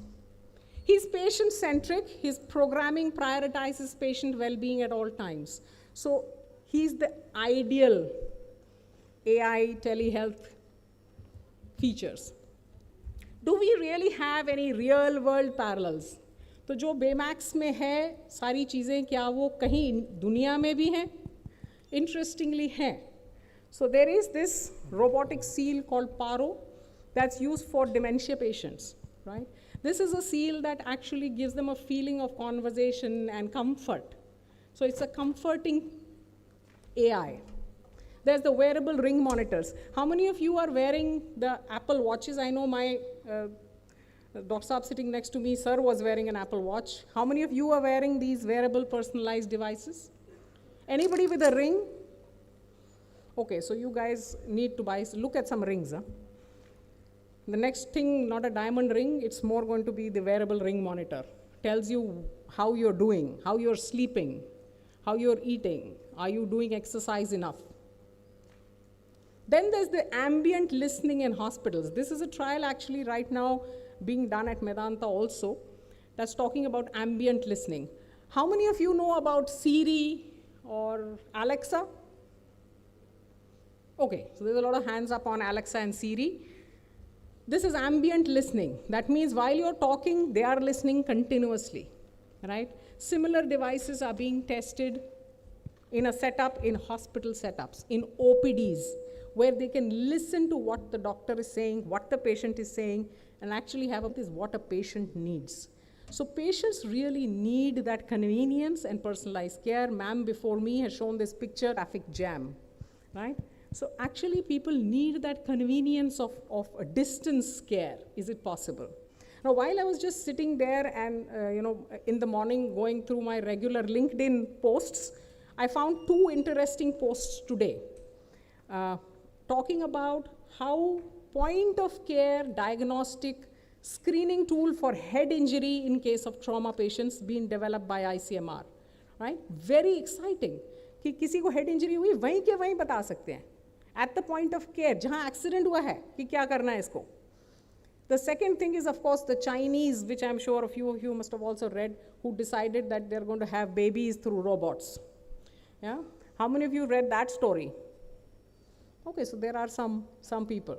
I'm requesting the doctors and there also start reading a little bit more. You guys seem to not be enjoying humor. Don't seem to be enjoying LinkedIn. Somewhere, something. Doctors, please.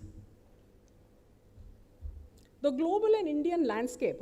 This is telehealth and AI is going to become multi-billion-dollar growing. India, of course, has a unique opportunity. We are the biggest, the population in the world. We are going to be the biggest users of everything, every technology that's really created. We are 1.4 billion people. We are mobile first population. And then there are the government programs that are supporting, such as the ABDM. And we have entrepreneurs. Now, entrepreneurship is something that came to me late. But I'm requesting all of you, you are the future of the country. Please look at entrepreneurship. The conversation today we are supposed to have is about entrepreneurship, money business, in easier words. Can we think of something new, innovative, and do business? Now when you go, and when I go to speak to engineering colleges, 95%, if not 99%, of them have some idea. सबको एक idea होता है कि मुझे एक business plan बनाना है. Right? Anybody in that corner, doctors, dentists, कोई idea है? आप लोग OT में रोज जाते हैं, कोई problem है? कोई problem statement है? Sadly नहीं है. So I request you, I don't even request you, I beseech you, please, her patient को एक problem statement समझें, right? Think about the situations, how you can improve health. And I have a speaker, and I'm thanking God he's after me and not before me, because I could not have spoken better after him I could not have spoken. He's going to talk about how, how doctors can find solutions. Please think on those regards every day. Now, pillars of digital health. Now, digital health is beyond tools. Is this echoing or only mujhe lag raha hai? Is there a ting at the end? Chal raha hai, sir? Okay, so digital health is beyond tools. It's a paradigm change in healthcare delivery. So there's telemedicine, telehealth, teleradiology, ma'am spoke about. There's the mobile health, what we are wearing, the wearables, whether they are on your wrist or on your ring finger.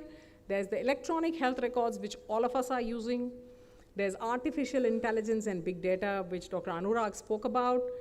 There's the digital therapeutics and remote monitoring. Then there's health information systems and data exchange. If you can even understand 4 out of these 6, at least you've heard them somewhere, it's great. But as we grow, your generation will need to be faster than Baymax. Now, if we look at clinical decision support systems, 7 years back at Medanta, we were still doing research on CDSS, and today, probably even 2 years back, CDSS or clinical decision support systems actually became a reality, right? Sir already has apps which are there for ICU care. Now these are, there are 5 examples that I have given you. These are already existing and running in healthcare, right?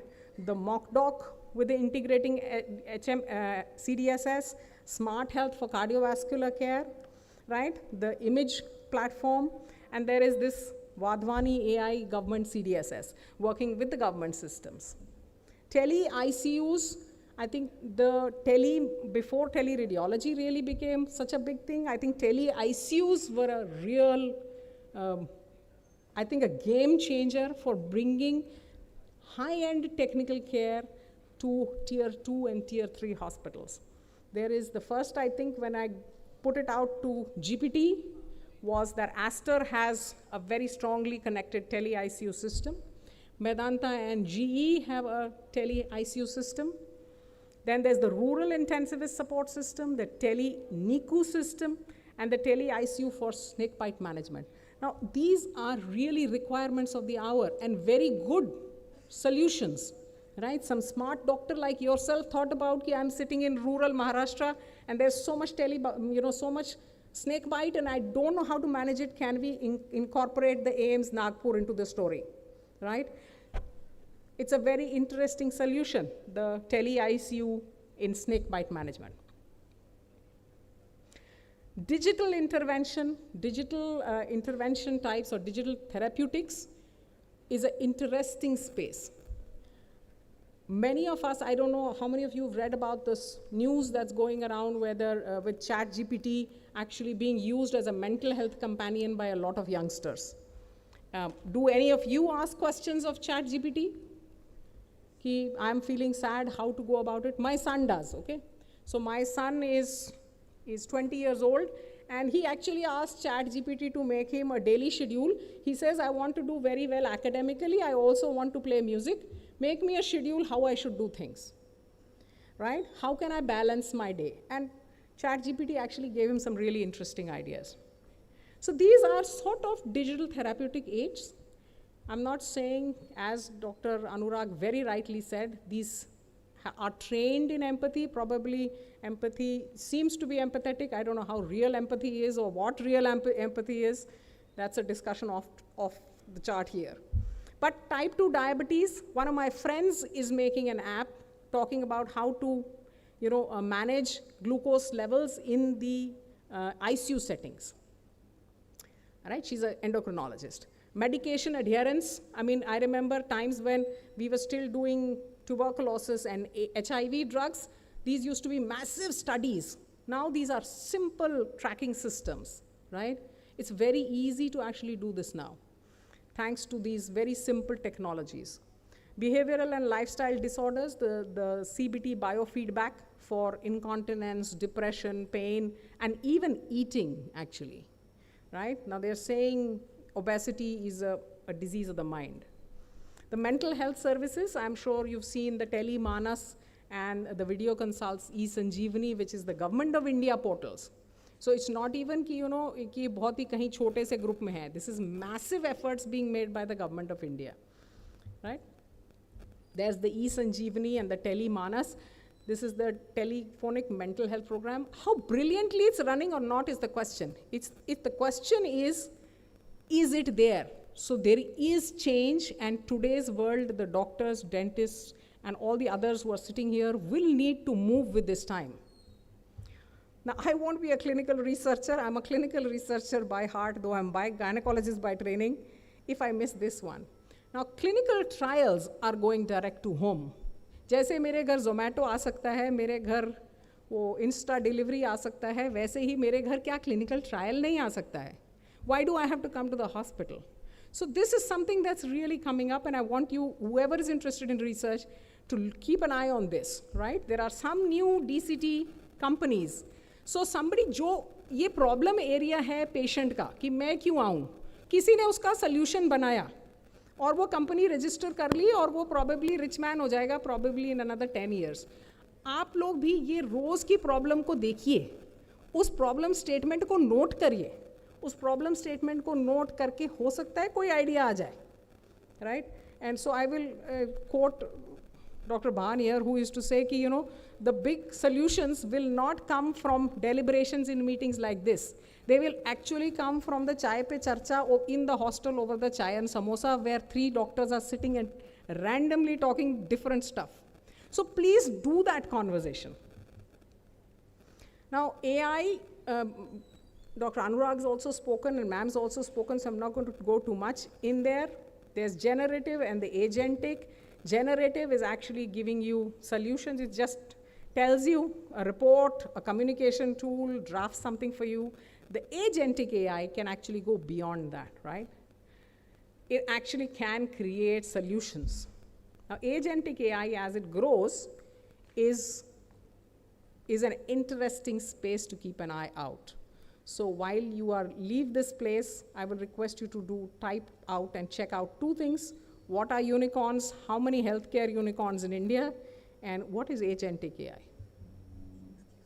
Yes. कितने बज गए ma'am? बस I'll be finished. Yeah. So agentic AI, and we were talking about ambient listening like Siri and others who can listen to you. Actually, things that are happening in the OPD. Talking whether the AI can listen to you in the OPD and give you a prescription. Then there's the big data and analytics. I'm just highlighting one company that I know I have been working with, Cure AI. Cure AI started off as a CAD for tuberculosis, but actually went on to extend into several more, is on its way to probably become soon a unicorn, right? It's in pediatric tuberculosis, it's in lung cancer, and it's moving to stroke care. So there are several drug discovery platforms that are happening in the AI. So like Dr. Anurag mentioned, how they can actually talk about whether repurposing of drugs can become easier, whether looking at newer technologies, how to find out whether this genetic modification, what it can do. There's so much available to all of you to actually develop ideas. So there are AI and drug discovery that's happening. Goki is one of the very interesting solution providers for wearables and remote monitoring. They are providing a lot of healthcare wearable solutions. And these are companies that are coming from India. And they are coming from innovators or young people like yourselves. Now, the last bit, that's really what it is for me, is the implications for entrepreneurship. Now, entrepreneurship can happen by developing models which are, direct to consumer, which are models like Pristine Care. Pristine Care is a very simple solution provider. They are also a unicorn. This was also a gastroenterologist who decided to make this solution. It connects the patient to the doctor. Simplest solution, right? Then there's the business-to-business solutions. There's Tata 1mg, who actually is another of the unicorns coming from India, providing solutions for delivery, drug access, right?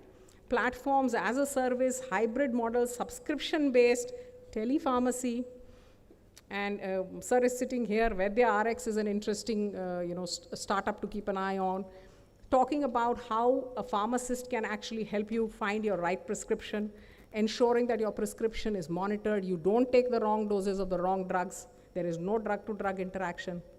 There's the Vadyam.com, which is looking at medical treatment, which is just connecting doctors to patients, right? So these are simple solutions. And I'm saying you can start with simple solutions, go towards tougher solutions, but start thinking of at least the problems. Now, challenges in this space of AI telehealth continue to be the regulatory. India has now the DPDP Act, right, of 2023. How many of you know about the DPDP Act? Okay, there's few people. Maybe I have bored you now. There are barriers to adoption. What are the barriers to adoption? for telemedicine, digital radiology, digital anything?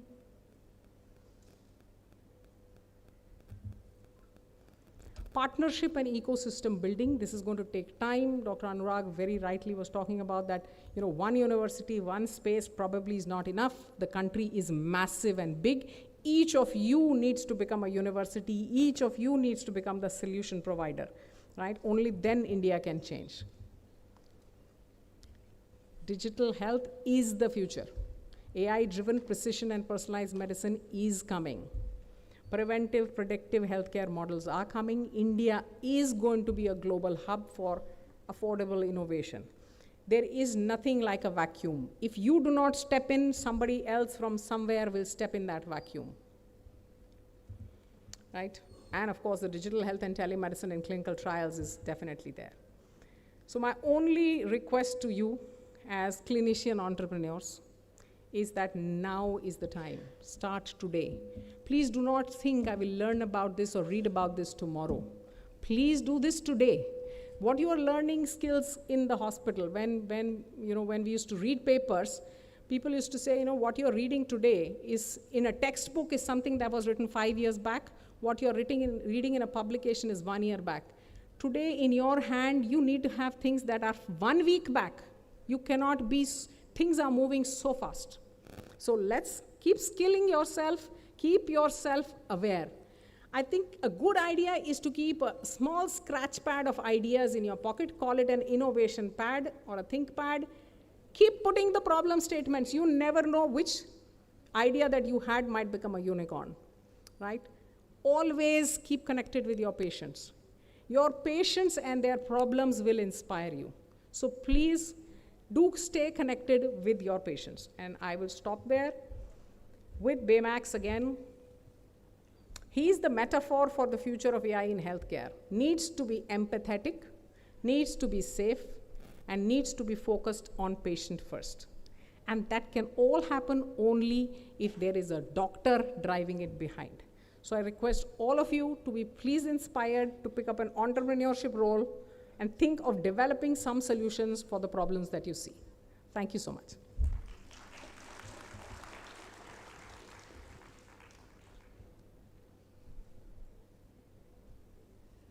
Thanks, ma'am, for a beautiful lecture. You have told that AI is a future mandatory sportive system.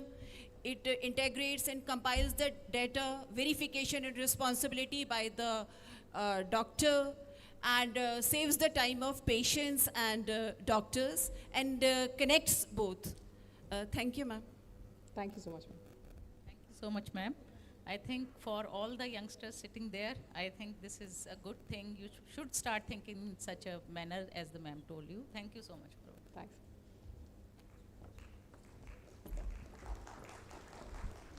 Thank you, ma'am, for this inspiring talk. May we now request our chairpersons to present a certificate and a beautiful planter to the speaker.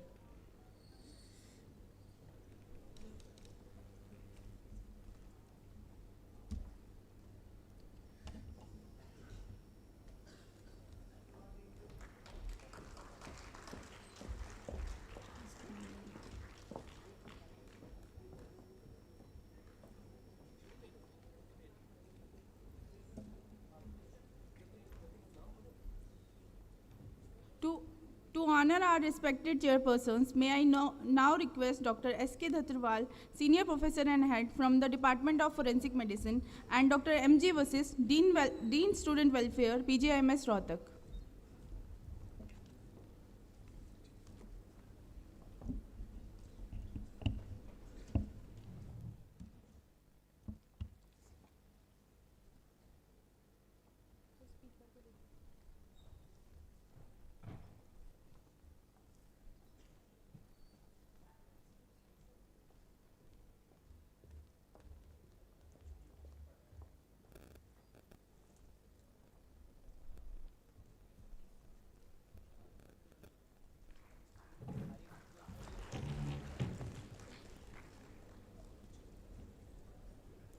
Thank you, sir and ma'am.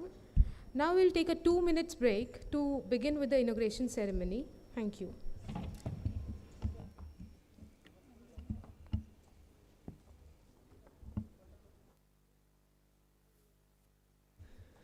a general reminder to all the participants. You all have been given a link on the WhatsApp for the pre-test questionnaire. Those who haven't filled, kindly do fill it. Your certificate will be issued only after finishing or completing pre and post test questionnaire. The link has been shared with in your WhatsApp groups.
Respected teachers, esteemed dignitaries, revered guests, my colleagues and dear students, a very good morning to one and all.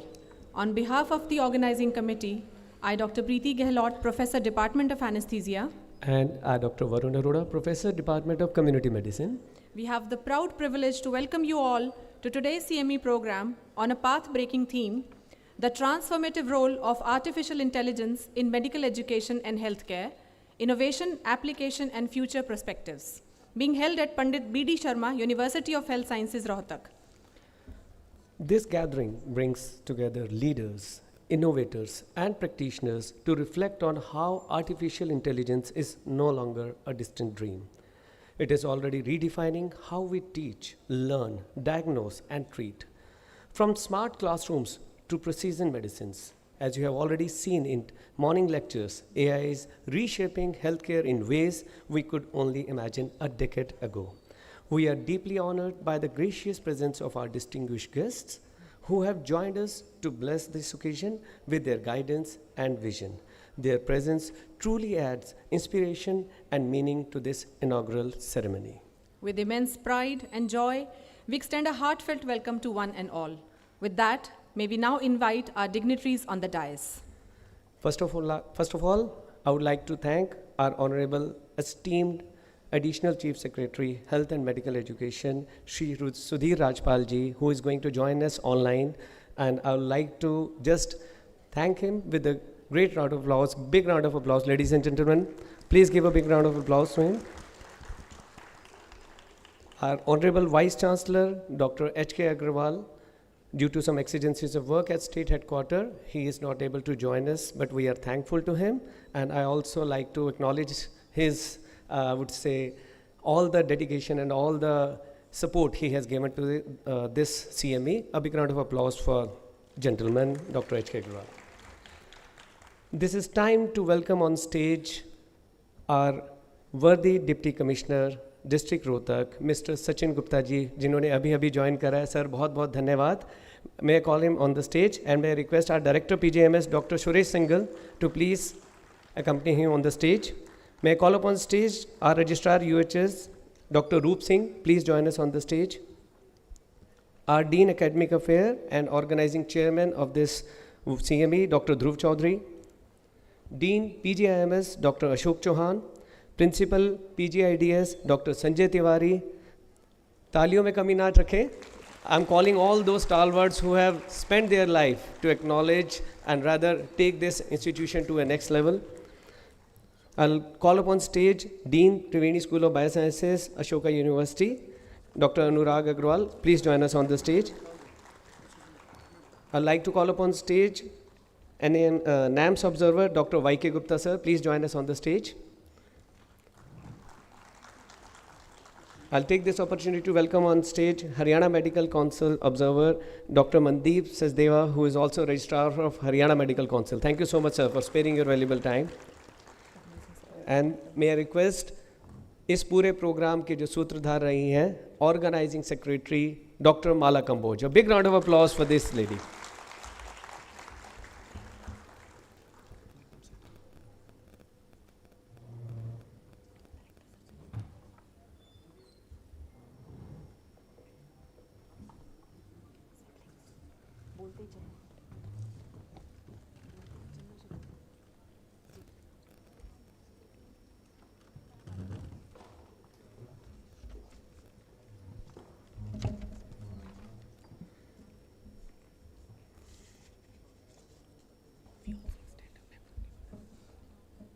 We also extend a warm welcome to our esteemed speakers and workshop moderators for today. They are Dr. Anurag Agarwal, Dean Biosciences, Trivedi School of Biosciences, Ashoka University; Dr. Anjali Agarwal, Senior Consultant Radiologist, Teleradiology Solutions; Dr. Tav Pritesh Sethi, Physician Scientist and Assistant Professor of Computational Biology, IIT Delhi; Dr. Prashant Mishra, Managing Director, India and South Asia, BMJ Group Noida; Dr. Pooja Sharma, CEO and co-founder, Apar Health Gurugram; and Dr. Satish Dev Pujari, Director, Shri Child Clinics, Dhantoli, Nagpur; Dr. Ashish Makani, Dr. Rintu Kutum, Dr. Himanshu, and Mr. Kunal Atri. Thank you for being here with us today. So taking the proceeding further, it is time to welcome our guest, and may I request our organizing secretary, Dr. Mala Kamboj, to please felicitate our Deputy Commissioner, District Rohtak, Mr. Sachin Gupta ji. Thank you so much, sir. A big round of applause, ladies and gentlemen. May I call upon stage Dr. Kiran Dhaya, Professor, Department of Biochemistry, to please welcome Dean PJMS, Dr. Ashok Chauhan, with the sapling.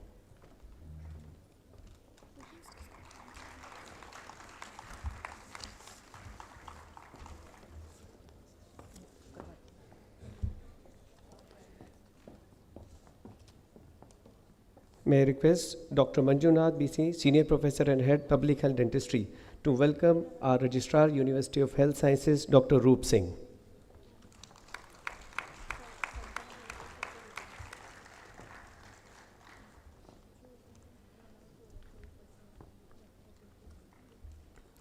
May I request Dr. Anju, Professor Oral Pathology, to welcome Dean Academic Affairs and Organizing Chairman of this CME, Dr. Dhruv Chaudhary.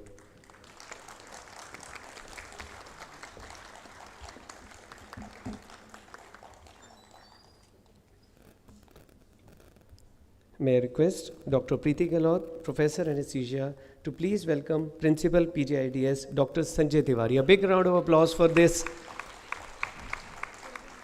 gentleman, जो कभी नहीं थकते, untiring, and always with a smile.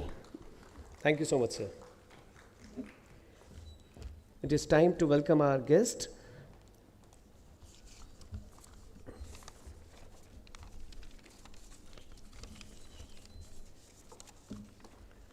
I'll take this opportunity to welcome Dr. Anurag Agarwal, Dean Biosciences and Health Research.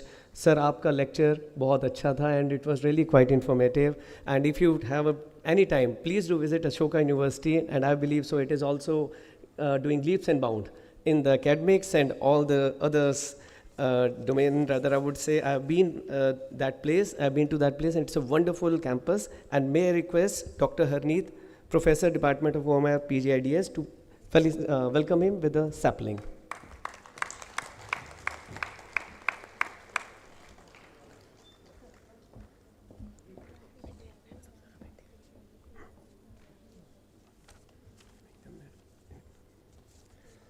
I'll take this opportunity to welcome observer from NAMS, Dr. Y.K. Gupta, and may I request Dr. Adarsh, Professor in Department of Public Health Dentistry, to welcome him with a sapling.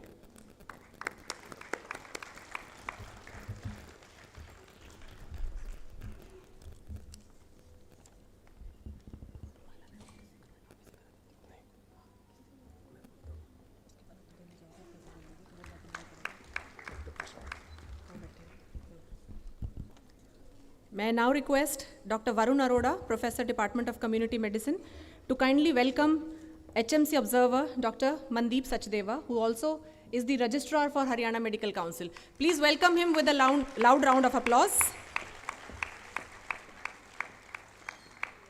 May I next request Dr. Prashant Kumar, Professor, Department of Anesthesiology, to kindly come on the stage and welcome the Organizing Secretary for this stupendous CME that has been put together by Dr. To kindly light the lamp for seeking the divine blessings. May I request our Dean PJMS, our Registrar, Principal Dental College, observers from NAMS and HMC, and other eminent guests for the lamp lighting.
Now may I call upon stage Dr. Dhruv Chaudhary, State Convener NAMS and also organizing chairperson for this CME for the welcome address.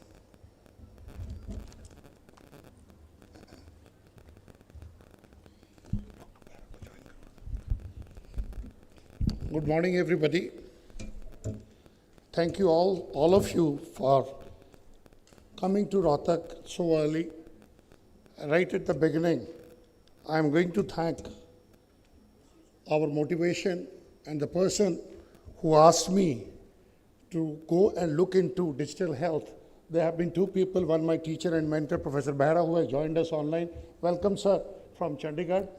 And give a big round of applause to him. And second is our additional Chief Secretary, Mr. Sudhir Rajpal.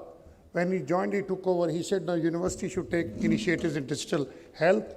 And being a Dean Academic of the university, that onus has been put on me. Similarly, I'm also grateful to my Vice Chancellor, a great friend of ours. We are working together for the last 41 years together. And we had discussed and we talked about it.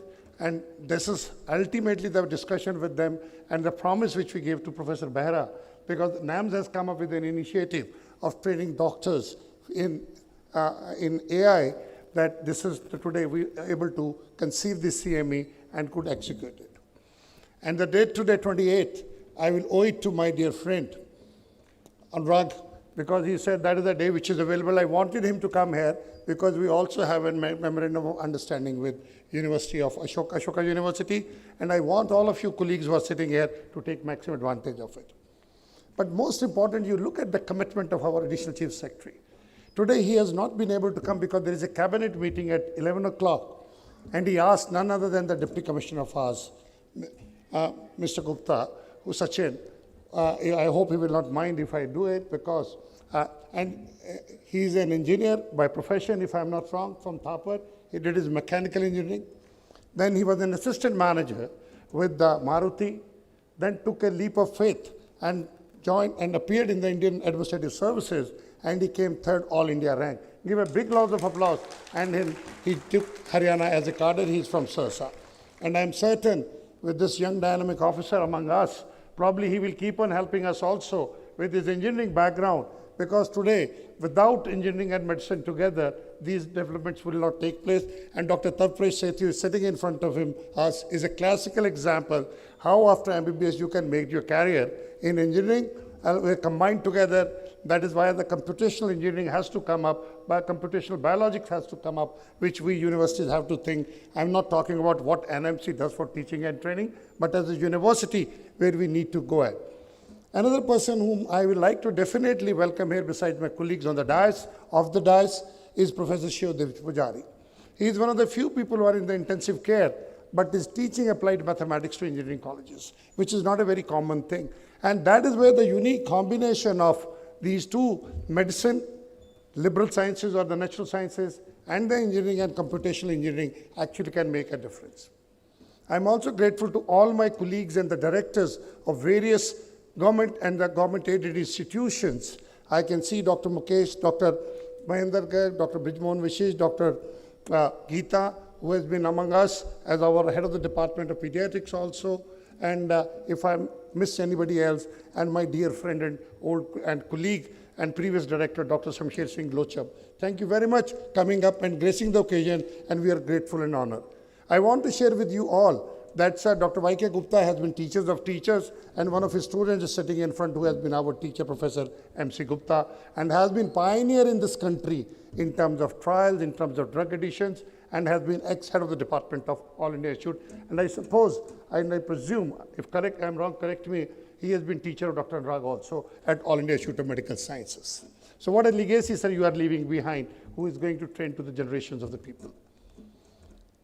We at the university want to take an initiative where we can actually tell our people, somebody asked me from the press why you want to have it.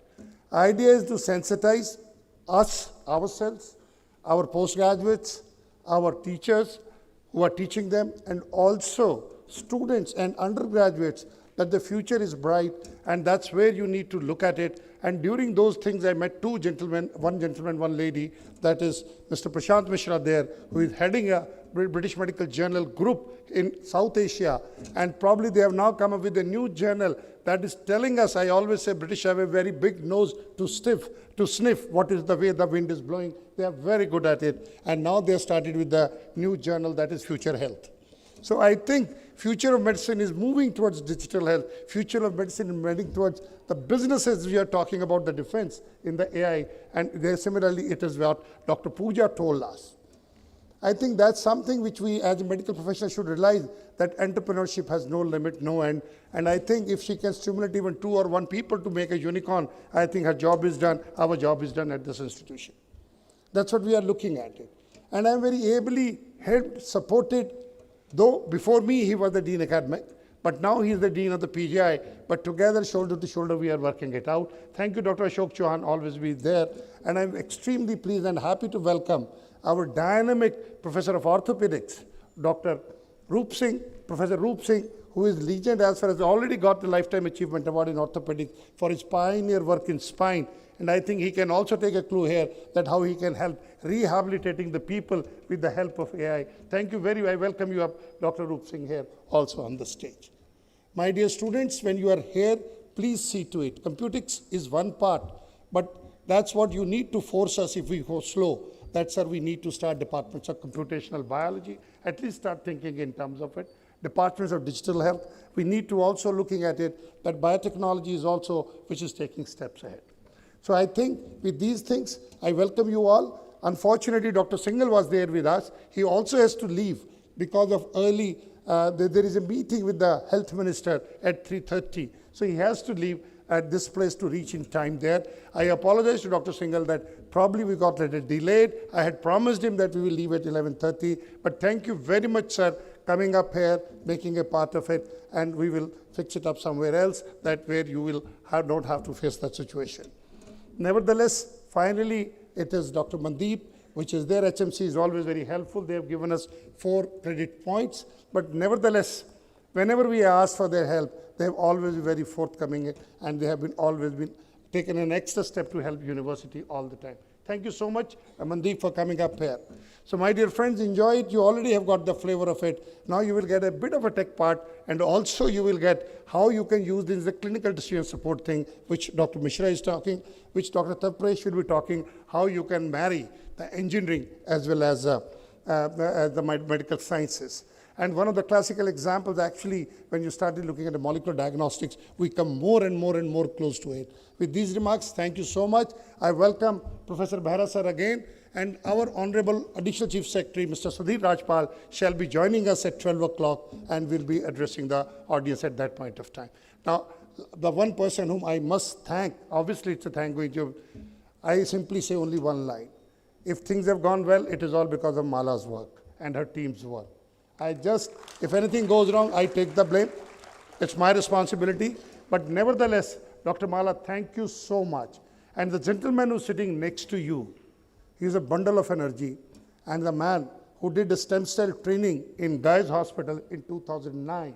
And I think, sir, now it is your time now to use AI, establish it in your institution, because PJDS is flag bearer of our institution, of the university, that is consistently among top 5 in the India Today National Surveys, and also even in the NIF ranking, it is among the top 15. He was, because somewhere somebody put it, the marks in terms of impression, because he's a strict administrator, we are strict administrators. I think that brought us down a little bit. Otherwise, I think after Maulana Azad, if you ask me in the north, or even in the whole of the country, one of the top 3 institutions, it's because of his leadership. So leadership matters, and today is the time. We need to sit down, and each head of the department is sitting here, start leadership program in your department. That is where the things will come up. Thank you very much, and welcome you all. Thank you so much. Thank you so much, sir. Ladies and gentlemen, once again, we welcome President, National Academy of Medical Sciences, Senior Professor and Head Department of Pulmonary Medicine, PGI-MER, Chandigarh, Dr. D. Behra. As we can see, he's already here with us online.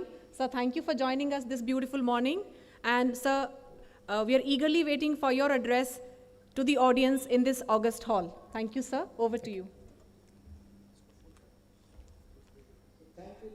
Very Good morning to all of you. So, ladies and gentlemen, at the very outset, I express my sincere regrets for not being able to present physically.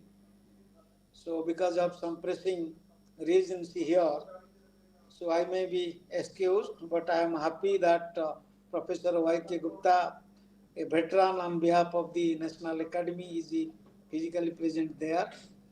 So, ladies and gentlemen, we all know that biotechnology is revolutionizing the medical field by enhancing patient care, improving treatment options, and streamlining healthcare. These are the processes through various innovations like artificial intelligence, telemedicine, and wearable devices, etc. The key technologies that have transformed or is going to transform the healthcare, the artificial intelligence that is at the forefront of medical technology, enabling faster and more accurate diagnosis, predictive analytics, and personalized treatment plans. So AI algorithm analyzes vast amount of data to identify patterns and assist healthcare professionals in decision making. Besides these, the other areas of development in the field of biotechnology includes telemedicines, as I told you earlier about wearable devices, robotics, then the virtual reality or VR and augmented reality or AR.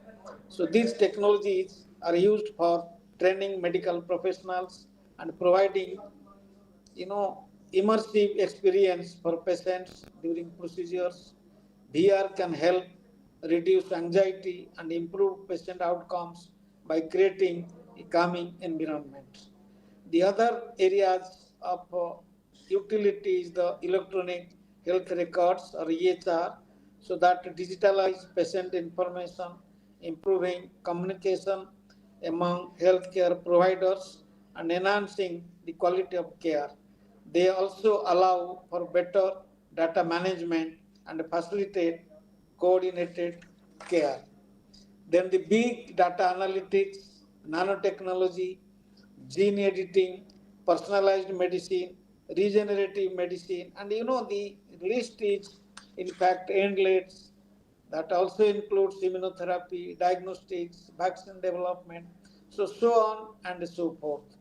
So the recent market analysis, they predict that intelligent machines programmed to think and reasons like the human mind will revolutionize this healthcare in the very near future. In fact, proponents of this transformative power of artificial intelligence usually give two examples like self-driving of cars and the delivery of healthcare. So, ladies and gentlemen, artificial intelligence is a new frontier for the health sector. As so often happens, the speed of technological advances has outpaced our ability to reflect these advances in sound public policies and address a number of ethical dilemmas also. Many questions do not yet have answers, and we are not yet sure we know all the questions that need to be asked. The wave of populism and anti-globalization sentiments that are sweeping through some parts of the world are driven in part by technological advances that have eliminated many jobs, especially for the middle class. Given the significant shortage of health workers, the application of artificial intelligence to healthcare could potentially reduce some of the burdens on overloaded health staff. This is one advantage, that is revolutionary new technologies will certainly meet some resistance from the medical profession, but not for the time being because they threaten jobs.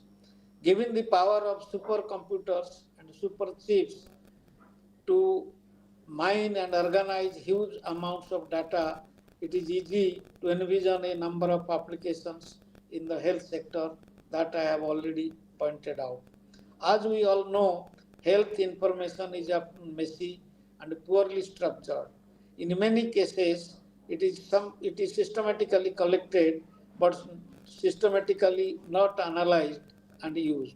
Artificial intelligence can give the data a structure and by detecting patterns guide some medical decisions. Supercomputers can accelerate the screening of novel molecules in the search of new drugs. They can speed up reading and interpretation of results from radiographs, electrocardiograms, ultrasound, and CT scans, etc., and even the analysis of blood samples. By reducing the likelihood of human errors, they can contribute to more precise diagnosis and predictions of patient prognosis and to enhance patient safety.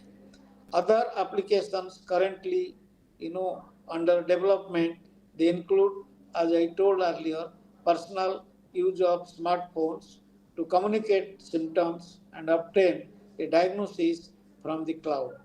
Enthusiastic developers see this as a way to cut down healthcare costs by keeping the worried and the well from flooding clinics and emergency rooms. For patients recovering from a stroke or an accident, developers have already introduced a system involving sensor technology and the latest advances in cloud computing that provide tailor-made physiotherapy that can be performed in homes. Immediate feedback scores the number of right and wrong movements.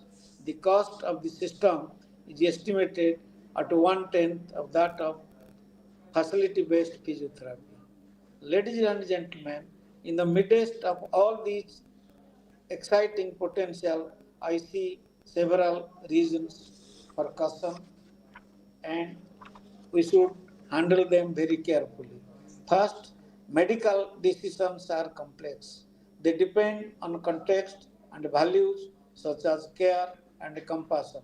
I doubt that a machine will ever be able to imitate, the genuine human compassion, empathy, and human touch.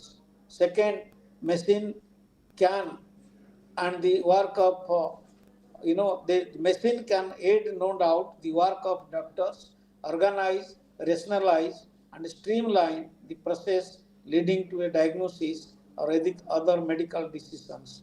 But artificial intelligence cannot replace doctors and nurses in their interaction with patients. Third, we must consider the context and what is meant for the lives of people. What good does it go to get an early diagnosis of skin or breast cancer if a country offers no opportunity for treatment, has no specialists or specialized facilities and equipments, or if the price of medicine is unaffordable for both the patients and the health system? What happens if a diagnosis by smartphone app misses a symptom that signals a severe underlying disease? Can you sue a machine for medical malpractice? Medicines and medical devices are heavily regulated and with good reasons. Medical schools are accredited, doctors and nurses are licensed to practice and are often required to undergo continuing education. How do you regulate a machine programmed to think like a human? Regulatory issues must be solved before a new AI technology reaches the market. The reliability of wearable devices for monitoring cardiovascular performance is already being questioned. Medical history is replete with examples of technologies that are eventually rejected because they created a false sense of safety and security. The mining of huge amounts of data raises serious issues of patient privacy and the sacrosanct confidentiality of medical records. This is another set of issues that must be addressed in advance. Finally, we need to keep in mind that many developing countries do not have a great deal of health data to mine. These are countries that still do not have functioning information systems for civil registration and vital cause of death statistics. In short, the potential of AI in healthcare is huge, but so is the need to take some precautions. Ladies and gentlemen, I will also, as I have told you, the many questions need to be answered. Much of the enthusiasm for the use of smart machine to improve healthcare reflects the perspective of wealthy countries and well-resourced private companies. We need a broader perspective. I find it is wise to look at potential benefits, risks, and ethical dilemmas in the context of several worldwide trends that shape priority health needs. Over the past decades, I have seen that in many countries where the majority of health facilities lack, such as basics as electricity and running water, it will be hard pressed to sell these countries on the advantage of artificial intelligence when even standard machines for analyzing patient samples or sterilizing equipment cannot run for want of electricity supply. So there are many issues, ladies and gentlemen. Even if the intelligence of technology in healthcare is expected to continue evolving with advancements in areas like CRISPR technology for gene editing, then bioprinting for creating tissues and organs, and further developments in AI and machine learning. These innovations promise to enhance the efficiency, accessibility, and personalization of healthcare services, ultimately leading to better patient outcome and more resilient healthcare system. However, technology is fundamentally reshaping the medical field, driving improvements in patient care, treatment efficiency, and healthcare delivery system. As these technologies continue to advance, they will play a crucial role in the future of medicine. But the main issue is that whatever may be the uses, which are and will be in many ways, it is the professional of medicine and dentistry who will use it, and AI will become a part of his or her profession. Unfortunately, many of us are AI illiterate at present. Maybe in future it will be part of the medical or dental curriculum, another addition to the ever-growing voluminous requirement of knowledge base. Therefore, this course is meant to give a basic idea to the medical profession, at least to understand the where AI is, what are its uses, how it works, what is the principle, what are the negative impacts and ethical issues that are associated with it. I wish all the participants to gain at least some knowledge about AI from the experienced and learned faculty. They have already started speaking and will continue to speak throughout the day. I wish the course a great success, and I assure you about the continued support from the National Academy of Medical Sciences as long as the fraternity needs it. Let me tell you one more piece of information. When we realize that we need to have at least some literacy, some idea about AI in medicine, the academy is happy to start or to happy to be associated with the Triple IIT Hyderabad, to start a certificate course on AI in medicine for medical professionals. So perceived a year back, after its successful acceptability and realizing the potential and benefits of this course, we decided to go ahead with this activity more vigorously and with some modifications as per our feedback received from the earlier participants. Already 140 participants are undergoing this second course, and we are going to continue till about October. So, ladies and gentlemen, You all know, and I am sure Professor Gupta has already given you an idea about the academy. I'll just take half a minute to talk about the National Academy, but this is an opportunity for the youngsters particularly to know that the Indian Academy of Medical Sciences was inaugurated by Pandit Jawaharlal Nehru, the first Prime Minister of India, which is presently known as National Academy of Medical Sciences, on the 19th of December 1961. The NAMS, it is an organization of eminent physicians, academicians, and researchers in medical science since its inception. The academy is led by elected council members, and it has a glorious heritage and has a large number of eminent medical and non-medical scientists as its fellows and members who have made significant contribution towards human resource development, continuing medical education for medical and allied health professionals, development of high standards of patient care, and medical training in various specialties over many decades. So the main vision of the NAMS that is made as to act as a think tank for policy making in all spheres of medicine, including medical scientists as its fellows and members who have made significant contribution towards human resource development, continuity medication, medical education, and so on. So the various academic activities that we carry out is the CME activities, which is it is an autonomous organization under the Government of India, Ministry of Health and Family Welfare. It has nominated NAMS as a nodal agency for conducting and continuing the CMEs, and we have got very regular programs, what we call as the NAMS, AIMS, PGI, continued medical programs.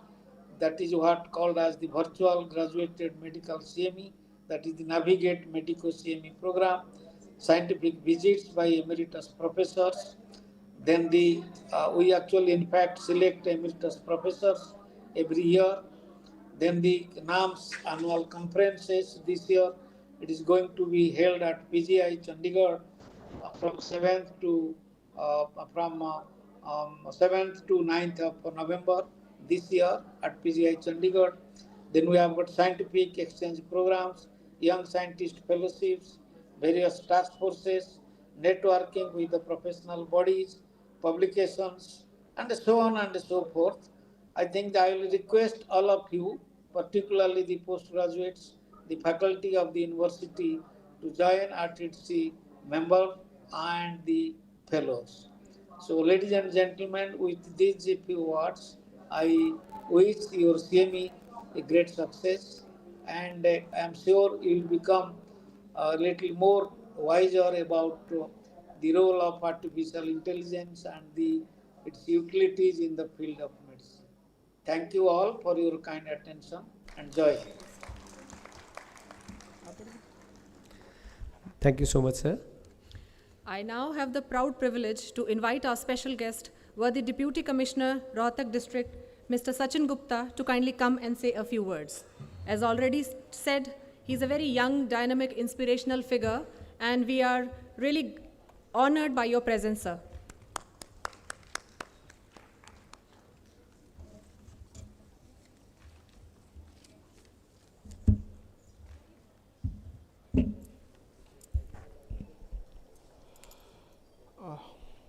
First of all, respected Director PGI, distinguished faculty members, medical students, and all the guests on the dais and off the dais. It gives me immense pleasure, and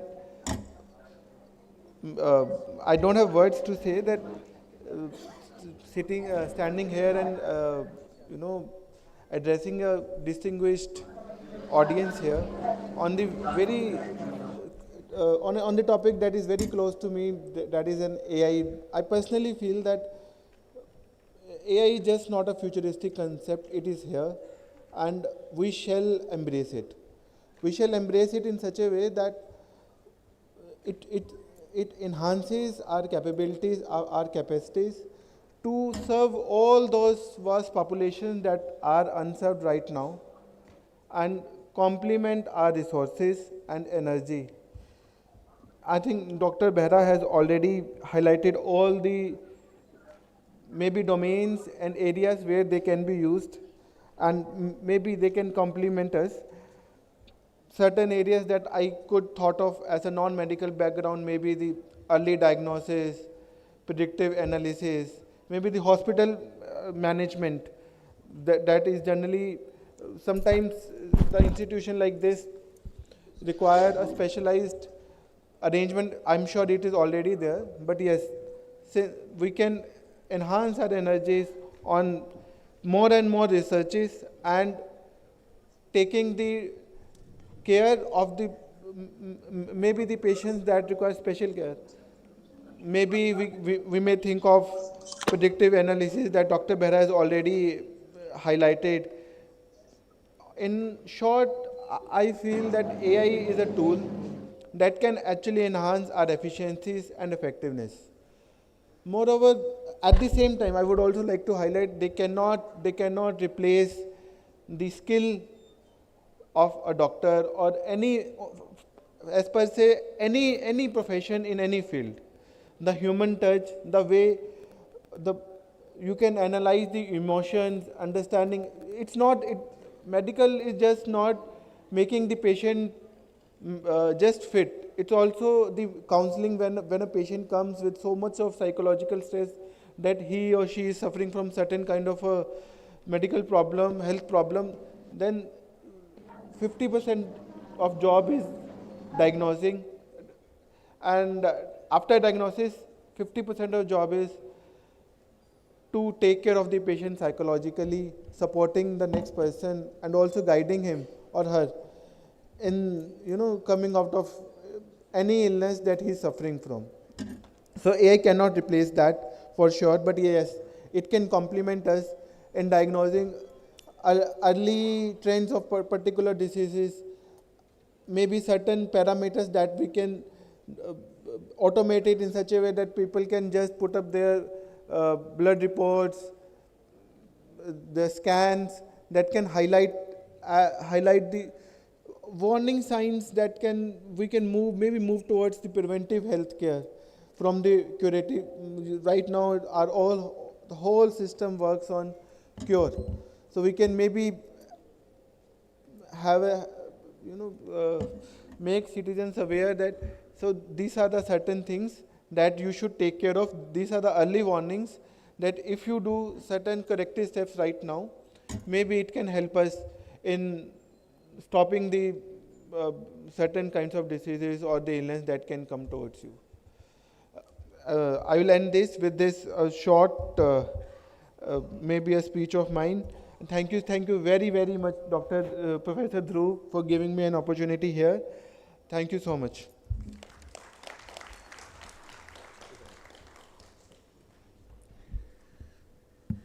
Now, may I call upon stage observer from NAMS, Dr. Y.K. Gupta, sir. I request him to kindly say a few words of wisdom. And sir, how is your experience in this humongous auditorium, sir? First question, the first answer. Excellent, I would say, the experience. And when I came and saw this hall full, and now I can see the hall 50%. I think this is something which is predictable, which is expected. But even when the hall is 50%, I would say this phenomenally large attendance for such a new topic. And I congratulate Dr. Mala and the entire organizing team for wonderful organizing this. And I heard Mr. Sachin, Deputy Commissioner, I think जिसे कहते हैं सार गर्भित उन्होंने talk the, which was wonderful. My predecessor, my earlier representative from National Academy of Medical Sciences, Dr. Behra, has already given, but I will just give you a few things after congratulating the organizers. And My respect to all the members sitting on the dais, and of course my senior colleagues, including Dr. M.C. Gupta, who has been my friend. I got an occasion to meet him also. See, there are 2-3 things about the National Academy I would like to mention here. National Academy of Medical Sciences is the Government of India's body, which is a body of highly accomplished medical professionals with the mission to increase the visibility of medical profession in policy making, creating awareness in the different contemporary topics, and bringing them together for new innovations. 2-3 innovative things which we have done recently is increase the fellowships.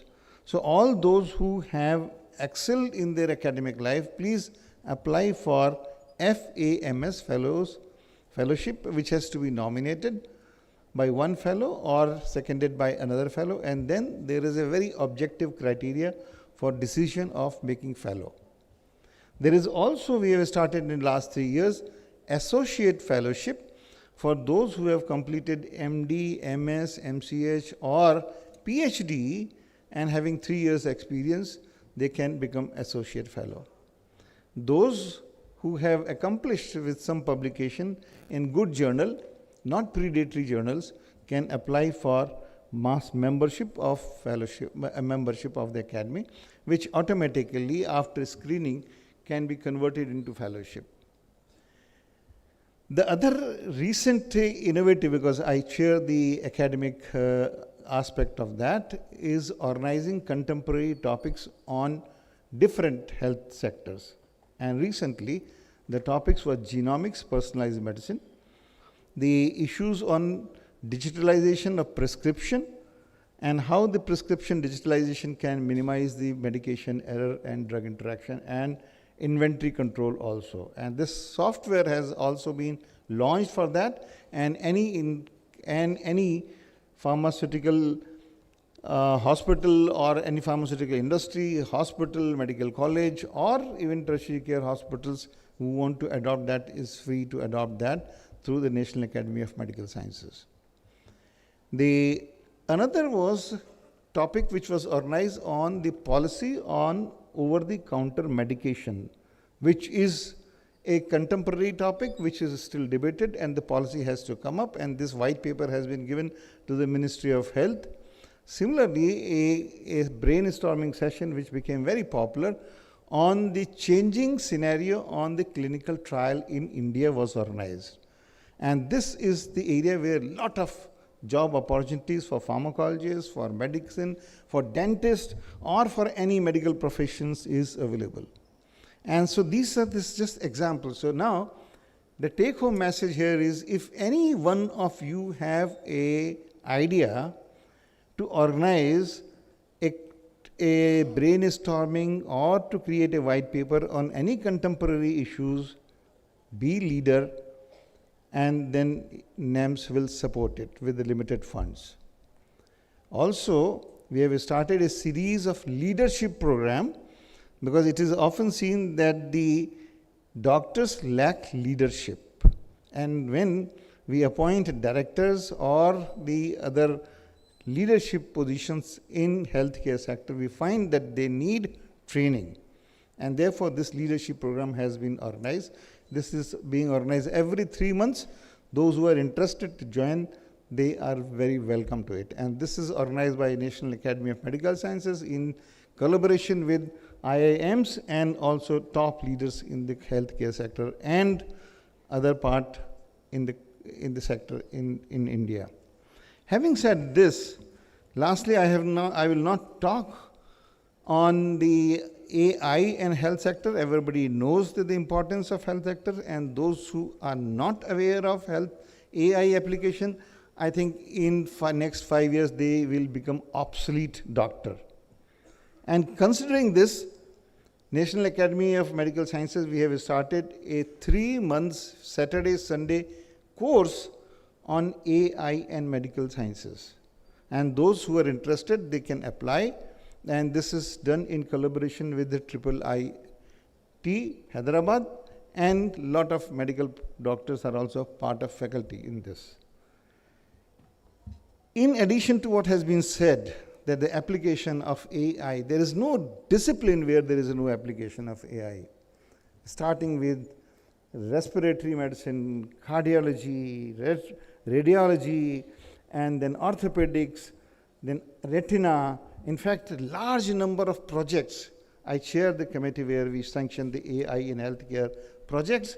Large number of projects are being submitted from IIT in collaboration with AIMS and other medical professions. So this is the time to link this gap between the engineer and the doctors. Considering this last month we organized a national conference on integration of healthcare and IITs, engineers. And that was so successful. And the result, one of the offshoot of this is AMTZ, Andhra Pradesh Medical Technology Zone. I think you must see at least online, how the integration of healthcare sector and the engineer component is making the India not only independent in devices, but also independent in the diagnostics and all those things. So this is something very important.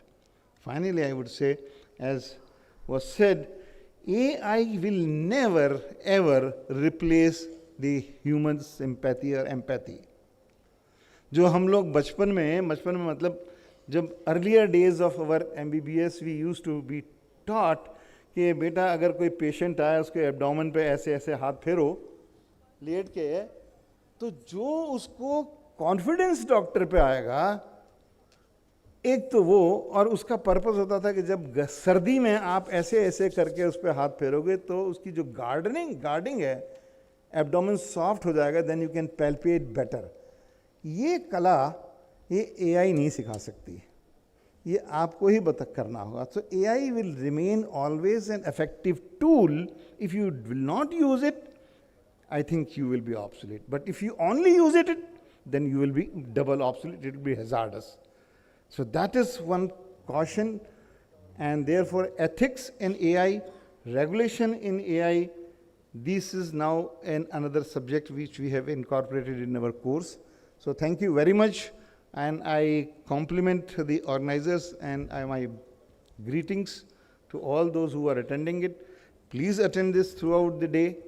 And I'm sure that the attendance at the end of the day, because one of the feedback which we have to give is what was the attendance in the beginning, what was in the attendance after lunch, and what was the attendance after tea.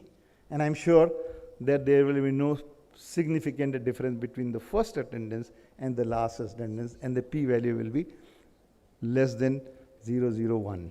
Thank you.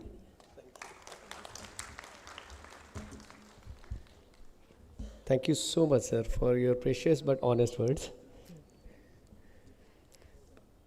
Now, I'll take this opportunity to call upon, rather request Dean PGMS, Dr. Ashok Chauhan, and Registrar, University of Health Sciences, Dr. Roop Singh, to kindly felicitate our special guest, Mr. Sachin Gupta ji, Deputy Commissioner Rohtak, by presenting him a memento as a token of appreciation for his gracious present from his busy schedule. Ladies and gentlemen, as says that he is one of the young, bright Deputy Commissioner we have, and we feel that the future of Rohtak is safe in his hands.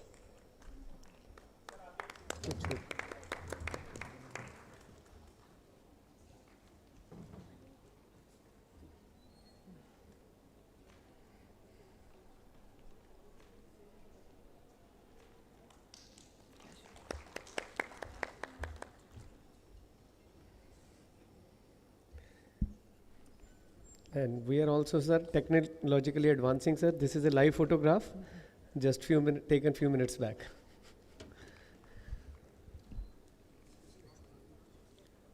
Thank you, sirs. May I now request our special guest, Mr. Sachin Gupta, along with all the dignitaries on the dais, to kindly come forward to felicitate our esteemed speakers with a memento. I also invite our esteemed speakers on the stage. I call upon Dr. Anurag Agarwal, sir, Dean Biosciences and Health Research, Trivedi School of Bioscience, Ashoka University. I request the audience to please Give a loud round of applause for our esteemed speakers. I invite Dr. Anjali Agarwal. So we have Dr. Anurag Agarwal with us, Dean Biosciences and Health Research, Trivedi School of Biosciences, Ashoka University. Thank you, sir. Thank you so much, sir. And may I call upon Dr. Anjali Agarwal, Senior Consultant Radiologist, Teleradiology Solutions, if we have her here. I'll take this opportunity to welcome Dr. Pooja Sharma, CEO and co-founder Apar Health, Gurgaon, for a wonderful and very interactive session.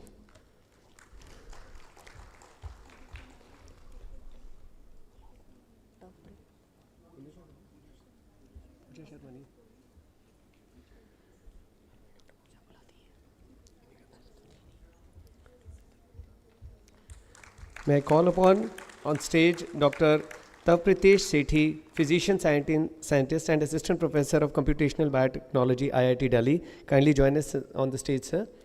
These speakers have been kind enough to spare their valuable time. Some have flown from other places and some have driven, and rather I would say taking their valuable time for this occasion to enlighten the enlighten the brains of youngsters to create that spark is really marvelous.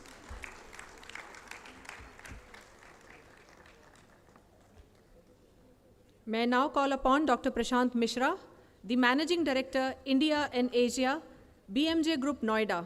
Thank you, sir. Thank you, sir, for gracing the occasion with your presence. We are honored to have you here today on this morning.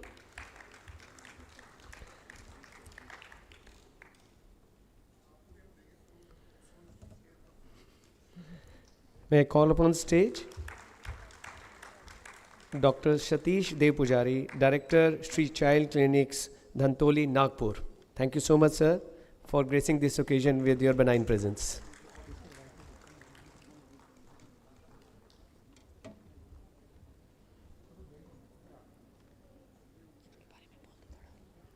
Ladies and gentlemen, sir is an intensivist and he's one of the doctors from India who has developed a lot of apps for aid in critical care. So we are honored to have you, sir. Thank you so much.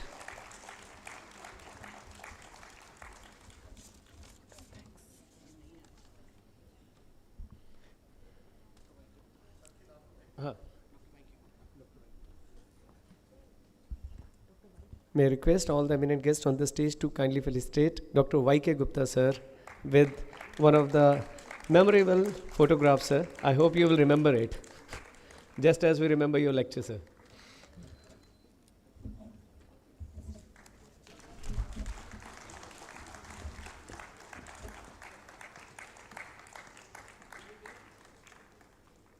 Thank you.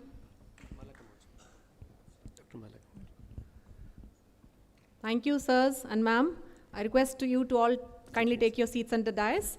And ladies and gentlemen, it is gratitude that makes the world go around with positivity. To present a vote of thanks, may I now call upon Dr. Mala Kamboj, the young dynamic lady, the Nodal Officer for National Academy of Medical Sciences, Haryana Cell, to kindly come and give a vote of thanks.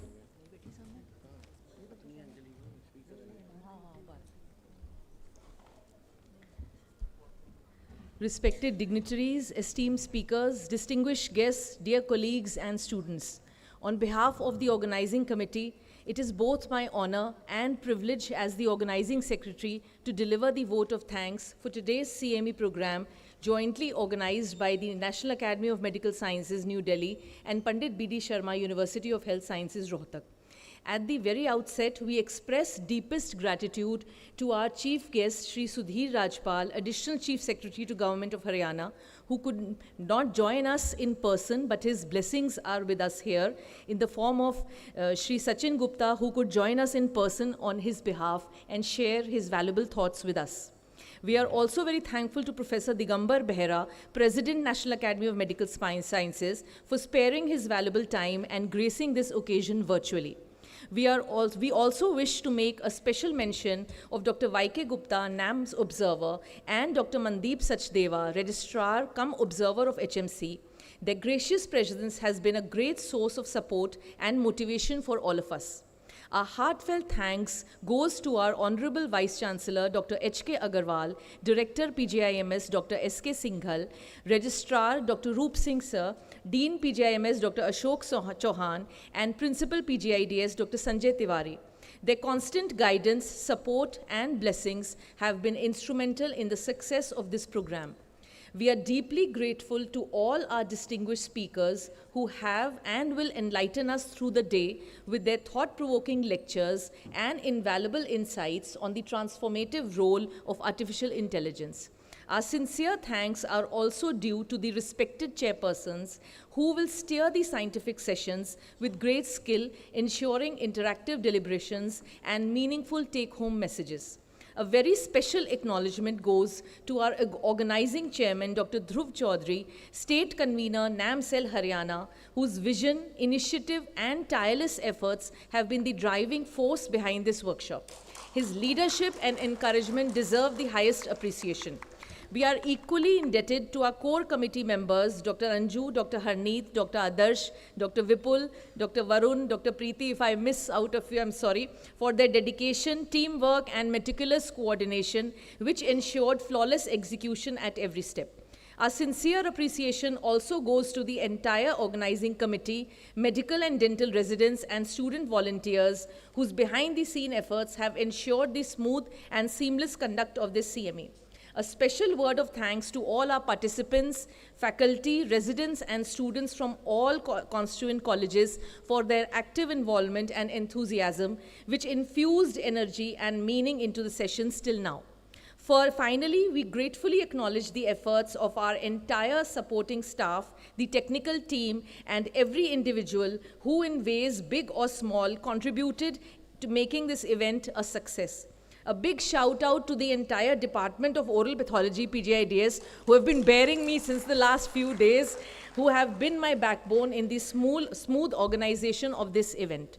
Today's deliberation will reaffirm our belief that technology, when guided by wisdom and compassion, can usher in a new era of medical education and healthcare. In the words of Albert Einstein, the measure of intelligence is the ability to change.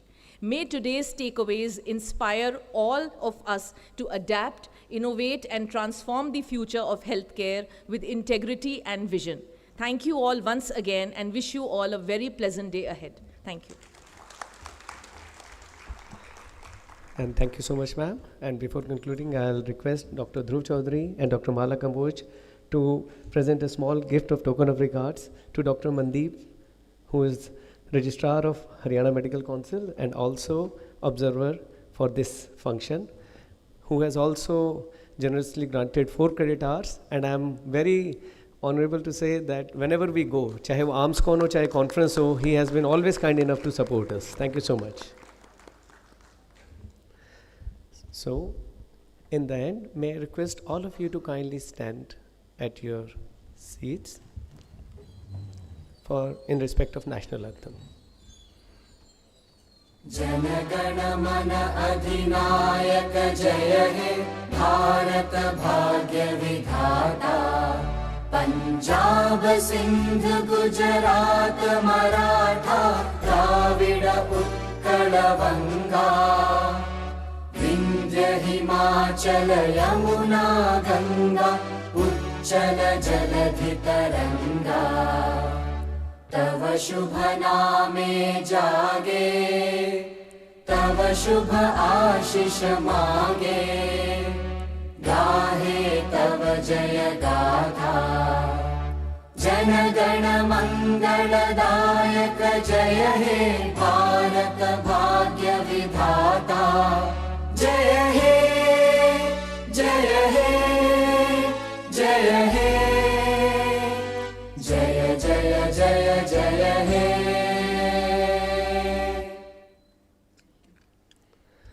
Thank you very much. Now we will have a small break for tea.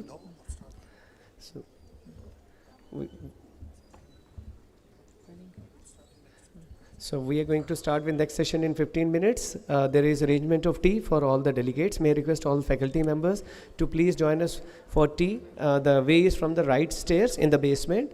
For all the students, it is on the left side in the basement. I request all the faculty members, all the delegates to join us for a cup of tea.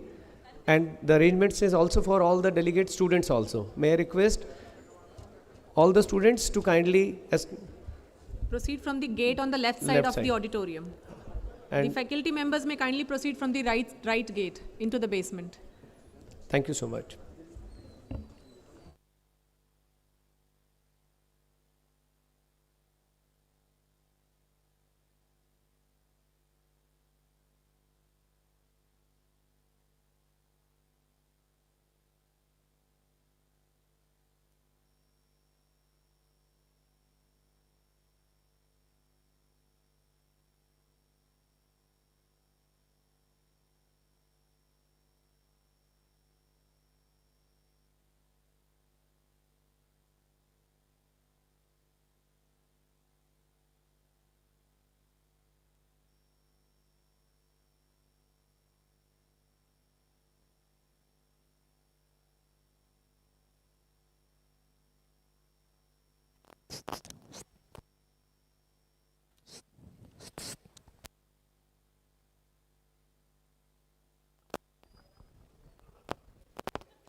The arrangement of refreshment for faculty is in the basement. Kindly proceed from the right gate. I request all the students also to have a quick cup of tea and join us back. We are going to start with our next lecture in 15 minutes.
कर रहे हो?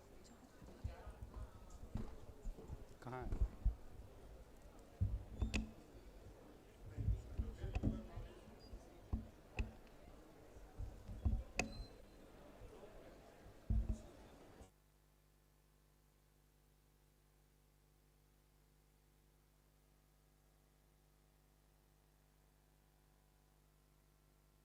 We are going to start. जल्दी अंदर बस check करना है।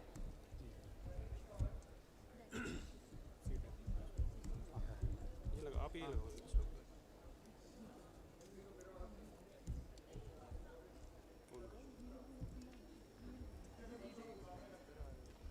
पकड़ोगे? हाँ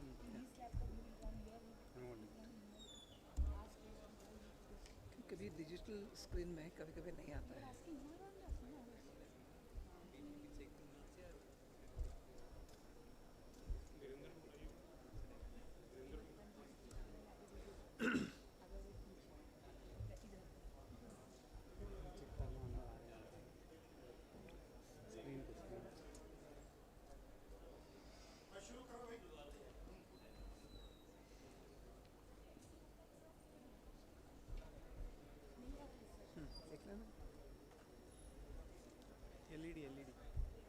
LED चल नहीं रहे क्या है?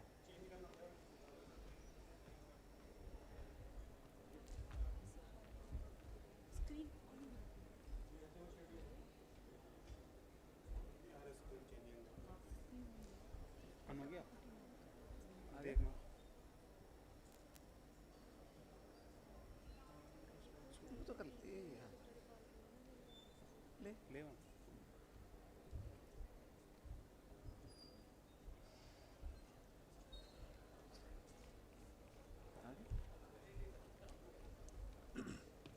Arun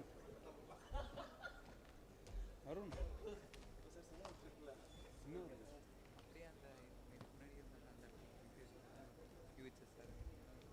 screen LED LED LED audio इसमें कनेक्ट नहीं हो पाएगा ना? नहीं वो चलेगा नहीं। हाँ तो ऑडियो सर आ गया ये स्क्रीन आ रहा है? कैसे आ रहा है? एक बार देख लो। अच्छा आप पकड़े हो? हाँ नहीं जाएंगे। ये साइड सर पकड़ ले।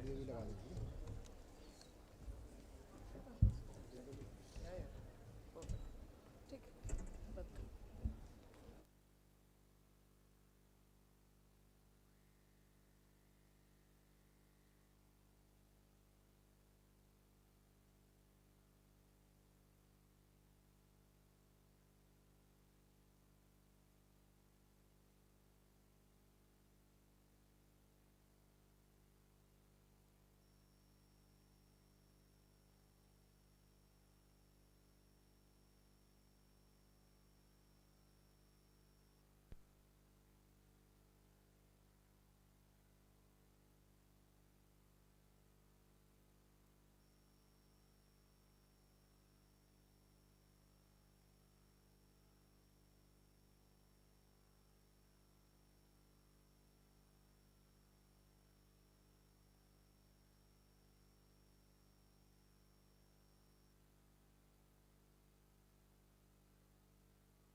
hello.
Welcome back, everyone. We now begin our second academic session of lectures.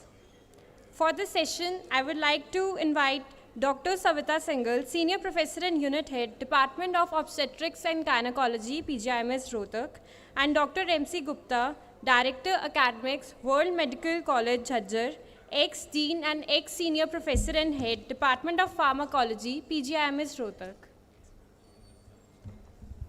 मुझे लगा डॉक्टर एमसी गुप्ता सर का थोड़ा कम रह गया inauguration. I have seen him as dean student welfare, as president cultural and sports club. He has been one person who has rather shaped our life. It is a privilege to have you, sir, here.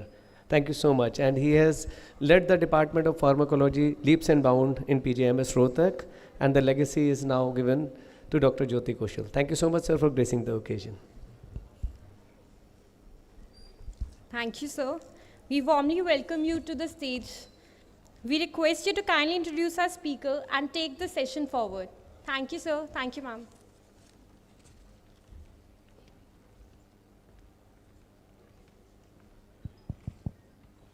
Hello, hello.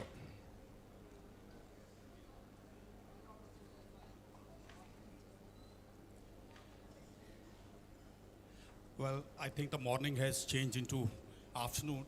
So, good afternoon to all of you. I think before I really introduce the speaker for now, I can't control my emotions, you know.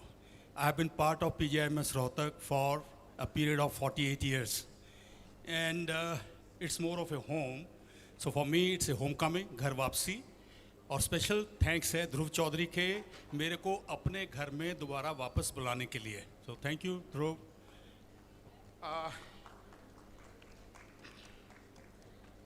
It's a great pleasure to invite Dr. Pritesh Sethi, Professor of Computational Biology at a very prestigious institute of the country, IIIT Delhi, and a leading voice in the use of artificial intelligence and data science for healthcare. His pioneering work applies machine learning to challenges like antimicrobial resistance and decision support in intensive care. A prolific researcher, a wonderful speaker, a former visiting faculty at Stanford. Currently, Dr. Sethi leads the Center of Excellence in Healthcare at IIIT Delhi. So please, all of you join me in giving a very warm welcome to Dr. Sethi. Thank you. Dr. Thank you so Sethi, much, please. sir. Thank you for the warm welcome, and I'm delighted to be here. Thank you, Dr. Dhruv Chaudhary and Dr. Mala Kamboj for having me here. I'm going to be speaking about blending engineering and medicine. That's what I was asked to speak on. So basically, we'll be in the next 30 minutes or so going through what has been like blending engineering and medicine for the lab that I run at IIIT Delhi. But also, we've heard wonderful things about AI in the morning, and that's all true. But also, I would like to bring in some of the aspects which we need to be careful about and aware of, especially as clinicians. And I'll be talking about some failure points of AI after the first section of the talk. And that's where I think it's the opportunity for clinicians, which is, it's not a problem that will be solved by engineers alone. We will need clinicians, we will need social scientists, we will need policymakers sitting on the same table to design solutions that can benefit patient lives or public health policy. So I think that all encompasses health systems preparedness. And I would like to just start with this example, why now we think about health systems preparedness a little better than what we used to do in 2020. So this is 2020, January 2020, 25th January 2020, when a company called Blue Dot sent the first alerts that a pandemic is approaching or coming. The way this company actually did this was by integrating non-conventional data sources, changing the way conventional epidemiology is done by integrating data from flights, a little bit of social media, and then being able to raise alerts that were 7 days ahead of the CDC and 10 days ahead of the WHO. And that's the way we are going towards. This is just an example from the public health settings. And this is not just one fluke. If you look at the, so the last author there is Dr. Kamran Khan. Coincidentally, he's a pediatrician turned data scientist and has been doing this for more than 10 years now for Zika, Ebola, and so on. So I'm actually a big fan of the Blue Dot algorithm and the way they track things. So that's what shifted our understanding of how non-conventional data can bring a little bit more earlier warning systems to conventional epidemiology. What do we do in our lab and what do we solve? We solve these three challenges if we have to achieve this for India. The first gap is the data gap. It's not only a gap for India, it's a gap overall, which is more pronounced in LMIC settings where we don't have enough data or good quality data from the healthcare settings, both hospital as well as public health. It's changing very fast with the national mission, National Health Mission and the ABDM also coming into play. This is being revolutionized as we speak. But there's also this opportunity for clinicians to build solutions that will plug the data gap. I'll show some use cases from our work in the ICUs that if you solve a very small problem of data, it can actually lead to long-lasting returns down the line. Second problem is a bigger problem, knowledge gap. Even if we have data, we don't have enough people who are trained at the interface of data science and healthcare. And that's a much bigger challenge than just putting data platforms in place. And getting the right knowledge out of data is not, as I said in the beginning, cannot be left in the hands of engineers alone, because only the engineers do not understand causality, all the mechanistic things about medicine and so on. Third gap is the policy gap. All knowledge is not translational, so we need to keep our focus, because we are a resource limited country. We need to keep our focus on how our findings can influence a decision which can be life-saving for a patient in the hospitals or for a community in the public health settings. So these are three gaps that I'll try to touch upon some of these, and then also when the points of failure, how AI systems could fail and how you will be able to prevent. What do we do in our lab? So this is, on the left-hand side, is a picture from the Kunst Museum, where you're asked to identify what objects do you see in this abstract art painting, right? And some you can easily see. In a slightly longer talk, I would ask the audience, what do you see, and then spend some time mulling over. But you can see an Eiffel Tower there, right? And perhaps you see an airplane, which is the first flight of Wright's brothers. And so also maybe you see a propeller. I could not make anything beyond that, so I asked ChatGPT, what do you see? And on the right is what ChatGPT made of it. And now you can see maybe the Statue of Liberty. I'm not so sure if it is there or not. The point I'm trying to make here is that the medical data that we have, or the medical understanding that we have, from a data-driven perspective, is very much like the left-hand side picture. It is messy, it's noisy, incomplete, and interpretable in many ways, right? So just building AI on top of this by itself will need a lot of sanitization of inferences that we make. So in our lab, we try to bridge this gap by, as I said in the beginning, by bridging both domain expertise as well as AI, ML, and data science, and try to get to some patterns which are real, and then, of course, which can be translational in the longer run. So I'll start with some examples from our recent work in public health. I'll skip our work in the COVID-19. We were quite active in COVID-19. That has been foundational for a lot what we do in the antimicrobial resistance space. But in the interest of time, I'll just pick a couple of case studies where I think everybody sitting here perhaps could connect that they are should be also able to do something like this if data science teams are built with the departments that we have. So this is data that typically all microbiology departments collect and submit. Some of this is submitted to the ICMR. So this is a study in collaboration with the Indian Council for Medical Research, which runs a network called AMRSN, Antimicrobial Resistance Surveillance Network. More than 25 sites. We had data from about 20 sites, and you can see most of India is covered. It's not equally covered, but you have more or less representative of the national data. And these data are microbiology labs testing for AMST patterns, right? So basically, you have an isolate, and then we look at what is isolated, what organism is isolated, and then what antibiotic resistance SIR findings that we have on that isolate in that sample. So basically, we have drug-bug pairs in a sample type in a certain site.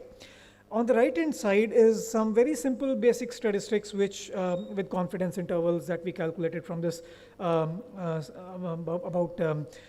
8 years of data, where we look at how do different drug resistances are changing in a drug-bug combination like Klebsiella sepsis. And you see that pink line, which may not be visible to you, the text is not visible. The pink line at the bottom going sharply up is imipenem. Carbapenem resistance, as we all know, is a big problem. It's an emerging problem. And I would assume that this data is available and available for policymakers, but it wasn't, not just at the India level, but also, as I'll show later, in many of the global settings as well. We found 0.25% month-on-month increase in imipenem resistance. This is not just a simple linear model. We do a clustered linear model because there are different sites, and from each site there's many departments and data being submitted. So it's a hierarchical model that estimates in just one single model, it estimates both the rate and baseline resistance in a clustered manner. So imipenem resistance is an indicator towards what things might look like for us in the coming 20 years. We know WHO has already alerted that by 2055, more than 1 million deaths per year from simple infections could happen because we won't have enough antibiotics. So I know this clinical audience doesn't need this background, but what data can tell us is not just these alarming signals, but what can we do?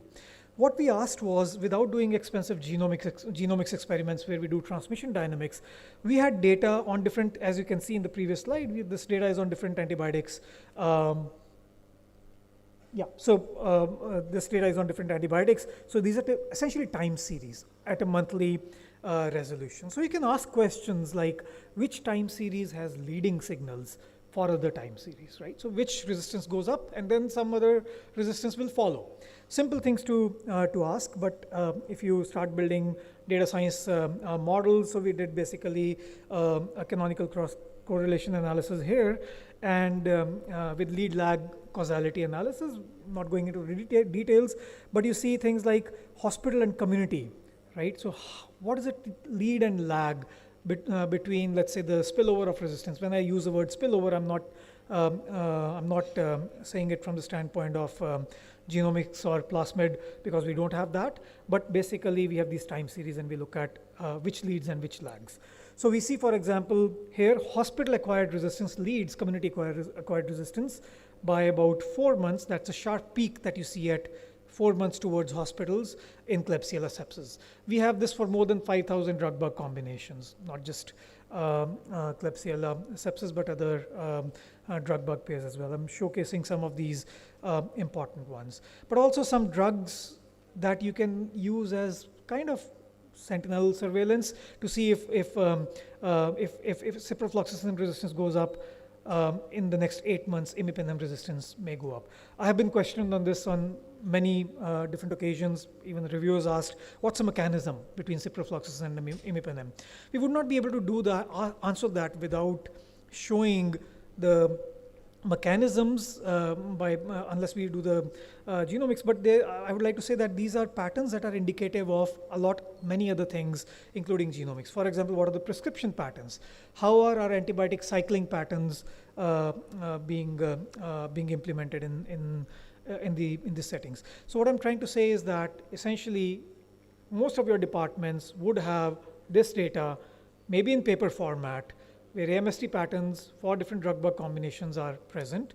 It's not a lot of work actually to build these kind of lead lag models to say that what might emerge, going a little bit beyond the traditional antibiograms, and then being a little bit more predictive in the early warning setup is what we could do.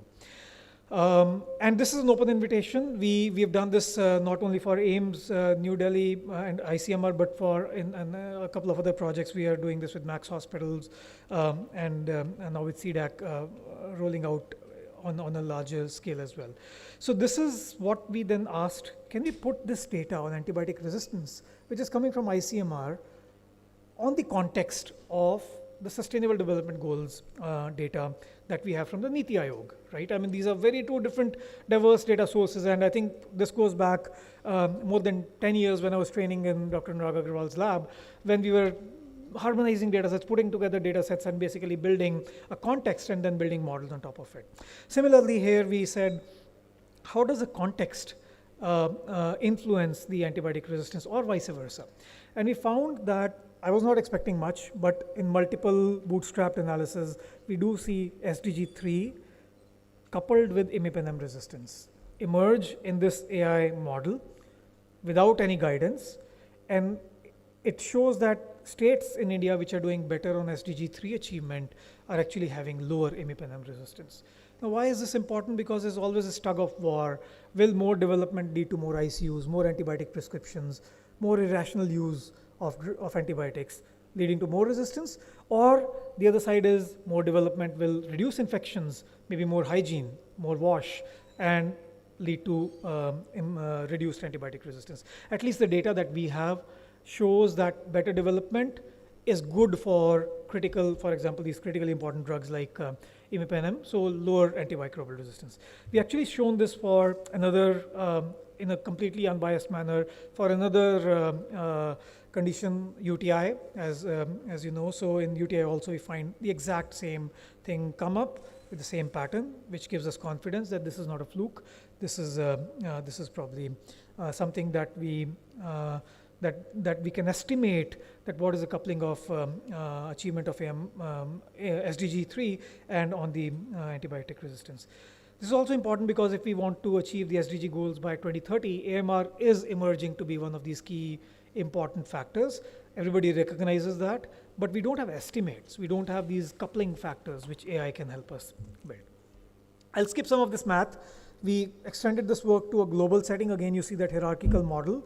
And what we were able to build was, again, this is work from Jasmine Kaur. All that work that I'm presenting is actually a PhD student who's graduating now, Jasmine, and a very simple scorecard that she was actually able to implement it on a global data from more than 50 countries, not just Indian data, where we showed that what we just built for India before could be visualized in the form of orbits, like a pendulum.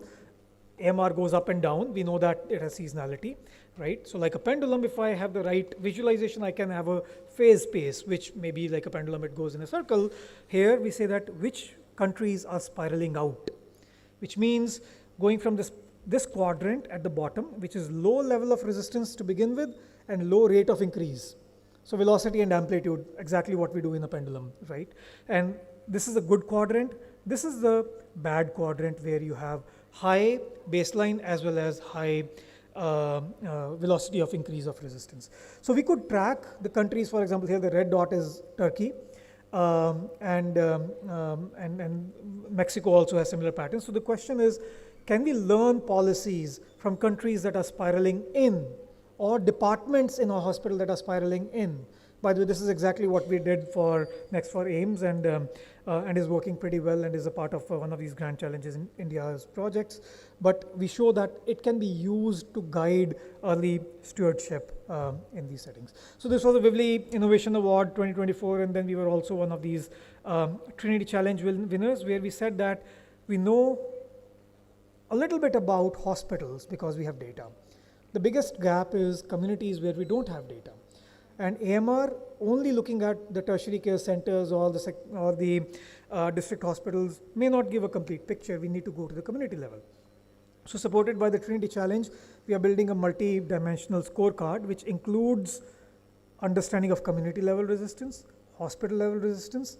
In collaboration with Tata 1mg, we are looking at the consumption patterns and, of course, raising awareness. So these 4 axes of AMR is what we are actually building towards, and this is how the application looks like. It is called AMR Sense in partnership with the CHRI Path, ICMR, and Tata 1mg. So you see some of these data science things, but also AI used for some, I think it was mentioned about prescriptions being digitalized, and it's a tough challenge. In fact, we have a meeting today at 2 p.m. to discuss how to scale that up. But building algorithms which will digitalize prescriptions is something that we are also looking at in this. We know that data collection is expensive. It's unrewarding. So we thought that in this grant, we actually build rewards for the community health workers like ASHA workers, and give badges which can be then redeemed for for health checkups. And this is currently being rolled out in Dharwad in Karnataka, and a couple of more geographies are being considered. As a part of the World Antimicrobial Awareness Week, we launched a game called Infection Escape, which helps us understand a little bit about what's a baseline level of infection, awareness about AMR, and then after sensitization, what is the level of awareness later. So if this doesn't play, it's like a temple run game. We'll be happy to share it with the college students here and take feedback on how we can actually make it more engaging, or we've received several inputs along those lines, or useful for the hospital settings as well. So, but this is an ASHA worker playing this game in Kannada. We've had multiple rounds of data collection on these, and then a CAP study that is being collected, which will give us a first understanding of AI and gaming used for understanding antimicrobial resistance from the ground up. We are running out of time. I'll very briefly mention about how we are also working on making ICUs safer. This is, as I said, a long-standing project since 2015, initially supported by the Wellcome Trust and now DBT Indian Alliance and now Indian Council for Medical Research, where we call this a safe ICU project. I don't think it's scalable right away to many different settings because it requires some baseline software installations. But in this, we were able to build our own software, deploy it in the ICU, pediatric ICU at AIIMS, and plug the data gap that I was mentioning about. ICUs are data-rich environments, and if we do something there for warehousing the data, basically that is that can be yielding in the shorter run. So we have more than 2 million patient hours and counting of data at every second resolution, with which we have built several models, a couple of products that are actually now being in process for patenting and also rolled out at AIIMS. I'll show that. But some of these models are basically for things like predicting shock in the ICUs 24 hours ahead of time. And they have been validated in more than 200 ICUs across the US settings, because that's where we have the most data from, and some very early wins along these lines. We are taking this Safe ICU initiative in one of these other projects where we've said, even if you don't have a monitoring 1 second resolution setup, we built a foundation model where basically we can transfer the 1 second resolution to a 10-minute resolution, which nurses are capable of doing. So I think everybody knows it matters. If we predict shock index early within the first 72 hours, it is important to prevent mortality, reduce length of stay, and improve outcomes. That's what we show in all these different data cohorts, including our own cohort at the Safe ICU.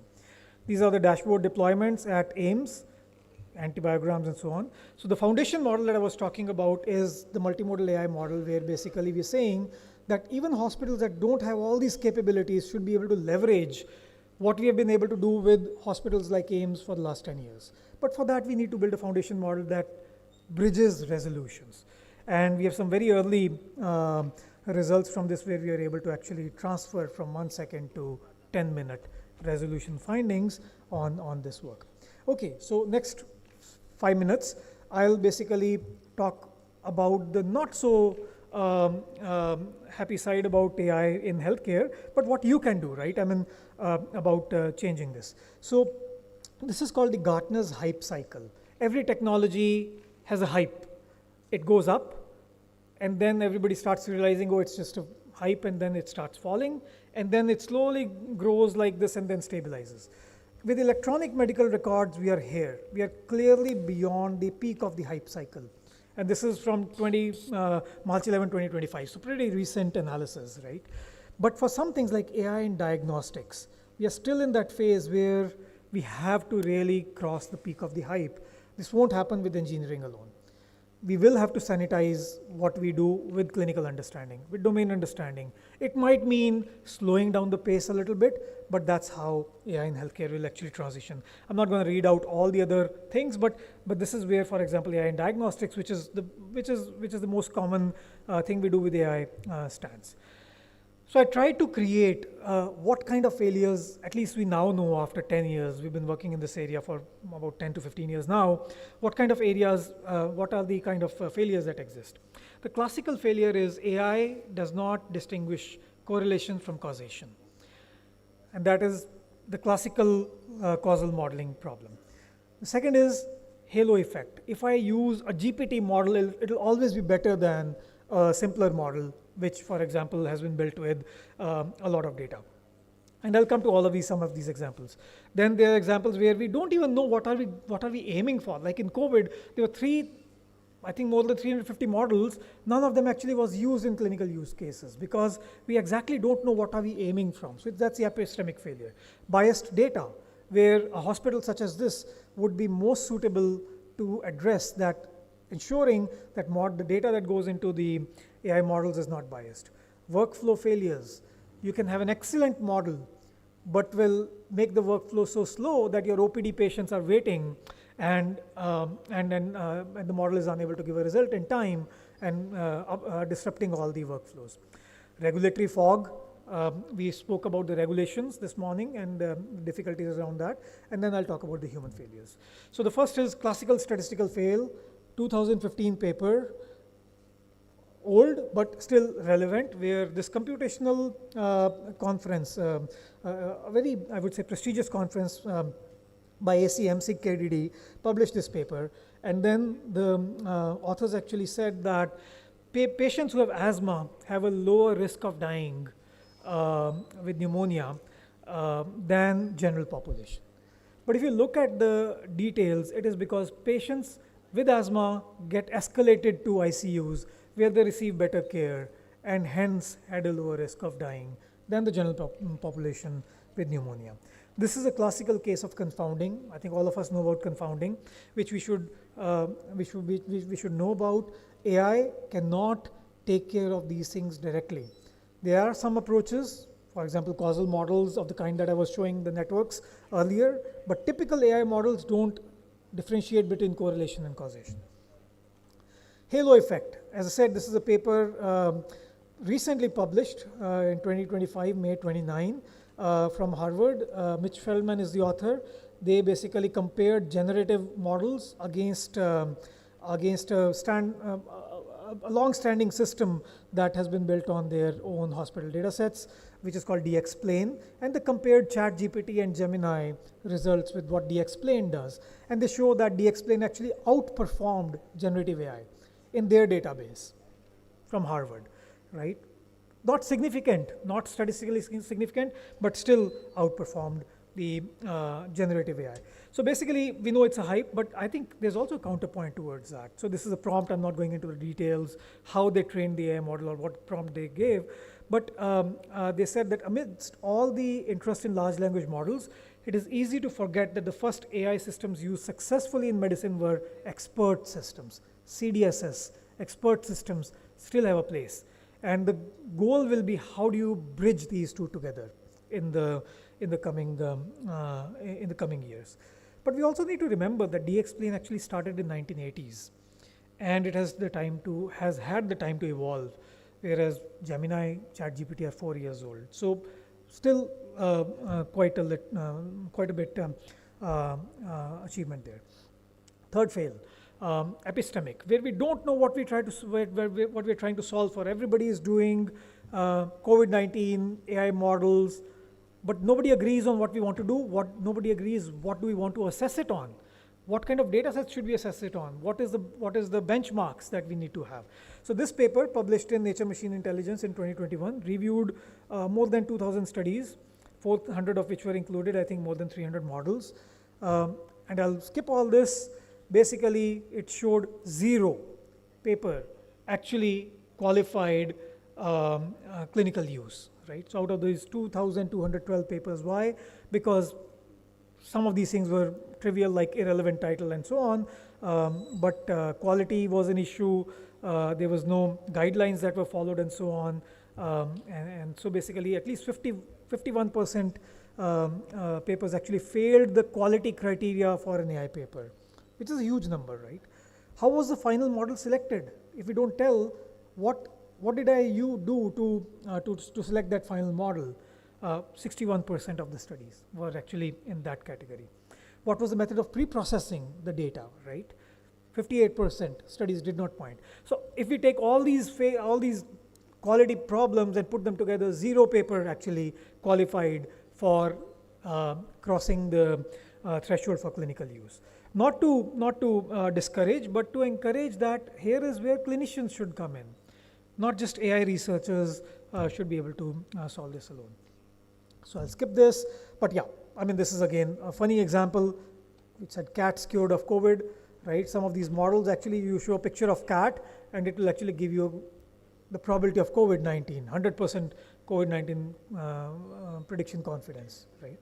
So AI models do suffer from these challenges. And in my own lab, we routinely run into these. We build models which are working for histopathology imaging in the in neuroblastomas in a project that we're working with AIMS Neuropathology. And then if you put these models, then it will perfectly say this is this glioma. But then if we show it an unrelated image, right, it also goes off. So those are the guardrails which we need to build, not just predicting the positive class, but what all can a clinician actually test it for. So this is failure due to biased data. This is now a topic which I think has become more prominent. Initially wasn't so much in the forefront. We know that our models are garbage in, garbage out. If we feed it biased data, we will get biased results. And this is a paper that came out. This is one of the early papers. I would say Sebastian Thrun's group at Stanford, paper, a letter in Nature, which achieved dermatologist level skin cancer classification. And a lot of work done. I mean, to their credit, it was not just a simple CNN model or a deep learning model, a lot of ontology work done, a lot of harmonization, etc. But where it failed was all these images were biased in one direction. They did not have enough skin images from the dark-skinned people. Now imagine with the diversity of skin color in India, now we know that we have to, ICMR has these guidelines, we have to solve for these challenges, that AI models should have training data sets which are unbiased, so that we have unbiased results. And then the paper analyzed what are the disparities along in different imaging data sets when we look at the inclusiveness of these data, right? So if you look at the performance of models in light skin color, 1-2 category, the models are great. But if you look at dark skin categories, let's say a black patient is in your clinic, you will say, no, you don't have skin cancer. And that's obviously a decision which will end your career. So, so AI models also need to be trained with data which is more representative of the settings. The good thing is, when we submit papers these days, a lot of journals, especially the good ones, ask us to conduct assessments on subsets of data, right? Show us what is the male-female performance, what is the age-wise performance, how well does it perform on different disease subtypes and so on. And if you have data on gender, religion, race, sexual orientation, blah, blah, blah, you can actually, and these parameters are put out that how does the Llama model perform and how does the GPT-3 model perform and so on. And Stanford has a Center on Human-Centric AI, which actually routinely publishes some of these guidelines that how is a certain company doing on these things, how good are the data sources, what are the energy requirements for that model, risks and mitigations, biases, and so on. Right? So I'm out of time. Workflow fail is when a great model like the one that was developed by Google for diabetic retinopathy, published in JAMA, early wins, failed in Thailand because, as I said earlier, the model was slow, sometimes it didn't connect to the internet and patients were waiting, right? And then you can see some of these complaints from the nurses where the first 2 hours we could only screen 10 patients. So the problem was, if you can't screen a patient, you send them to the higher level of care, which completely disrupted the workflows. So finally, last 2 challenges, regulatory challenge. Some things are easier to do. Predictions are okay. Descriptions are very easy. Prescriptions is where we don't have clarity. And if we say that our AI model will, for example, change the amount of fluid that is being administered in an ICU or dopamine that is being administered in an ICU on an automatic basis, I think in my mind it's embryonically lethal development, right? It's basically because it's so much uncertainty around regulatory issues there that we don't know. Although paper in Nature Machine Intelligence, but so why is I'm saying this? If you're planning to make a company, at this moment, try to be away from the prescriptive space, in my opinion. And because that's where we don't have enough clarity right now. And that's like saying that my model will be treating patients and nobody's signing off, which is slightly not happening right now. So that's that. Final failure, human failure, is when we use AI badly. And I think this is one of the biggest challenges. I use ChatGPT all the time, right? But are we using ChatGPT ethically? Are we sending our own data or our patients' data? or are we producing misinformation, is something that we need to ask. And that's where clinicians have a big role to play by sanitizing these kind of models, right? So this is a study that came out earlier this year, last year actually, end of last year, published in JAMA Internal Medicine, talking about health disinformation and urgent need to treat AI as a drug, pharmacovigilance, that an AI is as dangerous as a bad drug, right? Because they were able to produce 102 distinct blog articles containing 17,000 words of doctors speaking with patients with videos, and doctors telling the patients that vaping is good for your asthma. Obviously misinformation, all created using AI, but imagine if this got implemented. I mean, this was a research study, so they didn't obviously do it, but they say that AI needs to be regulated because you need guardrails which will prevent these. So to summarize, that's the end of my talk. Basically, generative AI is transformative for health systems. I showed some good examples. I showed where use cases are looking great, but also the role of doctors is to prevent the several points of failure, where you'll need collaboration and multidisciplinarity of teams. Context needs to be built into the modeling. Open source is very important because then somebody else can actually say and validate what you're doing and saying is actually true or not. And capacity building is the most important component. We can't have AI in healthcare with not enough doctors trained in AI. And we run the program at IIIT Delhi. It's a postgraduate diploma program, 36 weeks long, weekends, Sundays only, where basically it's supported by data.org, where we have an intensive training in AI for healthcare professionals, and it's called Postgraduate Diploma Program in Data Science, AI, and Climate Change for Social Impact. So we've had more than 200 learners in that curriculum in the last 2 years. If you are looking forward to learning AI, I think the applications are open now, ending on I think in a week's time. So you can go to our website and look at the program. So I'll end there, and I'll acknowledge my collaborators, especially the ICU work, which was not possible without the support from Professor Rakesh Lodha at AIMS and my team, lab members and funders and supporters. I'll be happy to take questions if we have time. Thank you.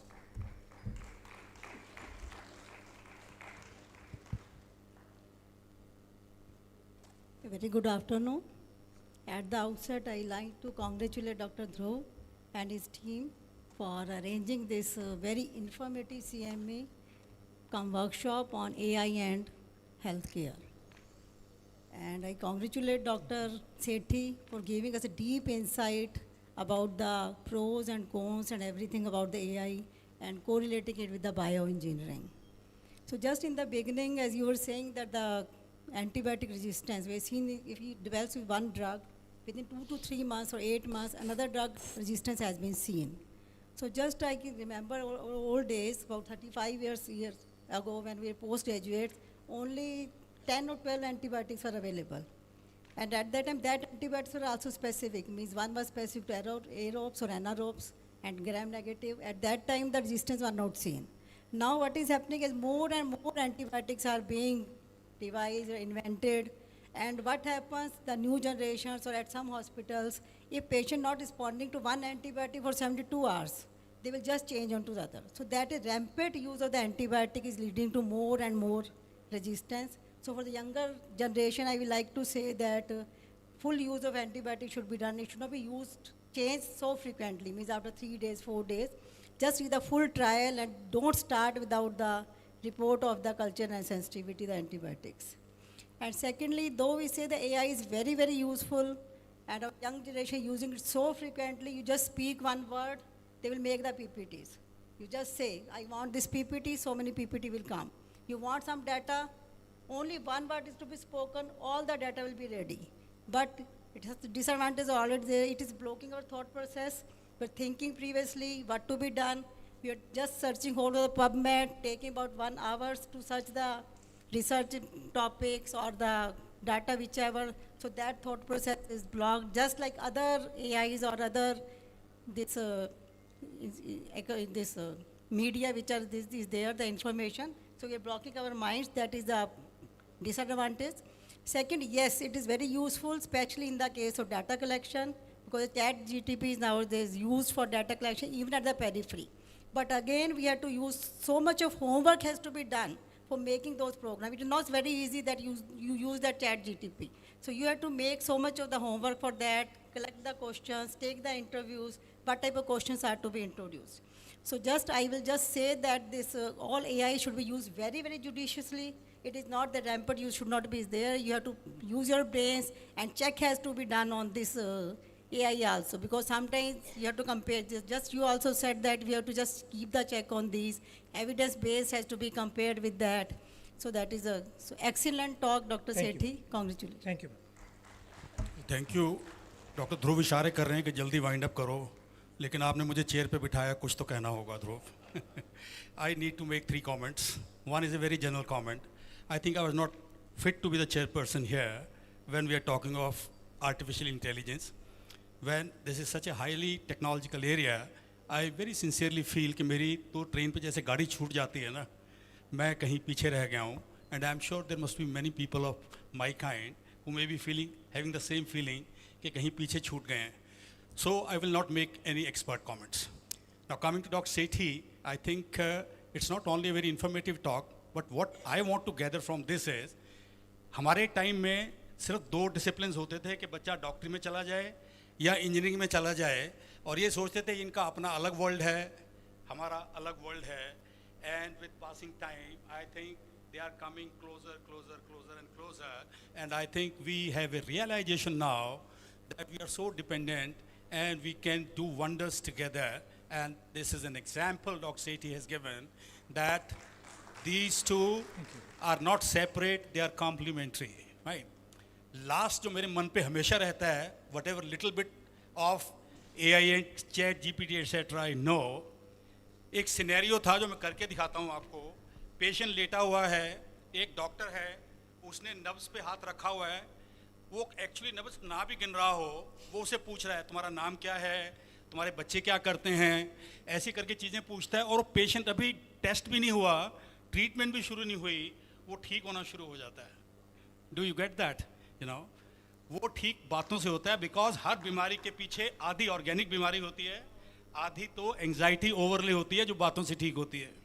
You talk of sentiments, you talk of emotions, you know, you talk of sympathy, you talk of empathy. Well, AI doesn't help really. So I would just close it by saying 2 words. We don't have to be only high tech, we need to be high touch. If you can't do that, then I think it's worth nothing, all right? So thank you to all the speakers, and thank you, Dr. Sethi, for bringing engineers closer to the doctors. Thank you. Sir. Have a nice day, all of you. Thank you.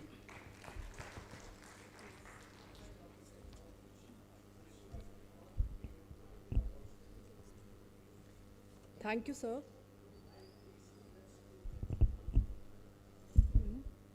Thank you, sir, for showing how engineering and medicine come together through artificial intelligence. May I now request our respected chairpersons to present a certificate and a beautiful sapling to our esteemed speaker as a token of appreciation.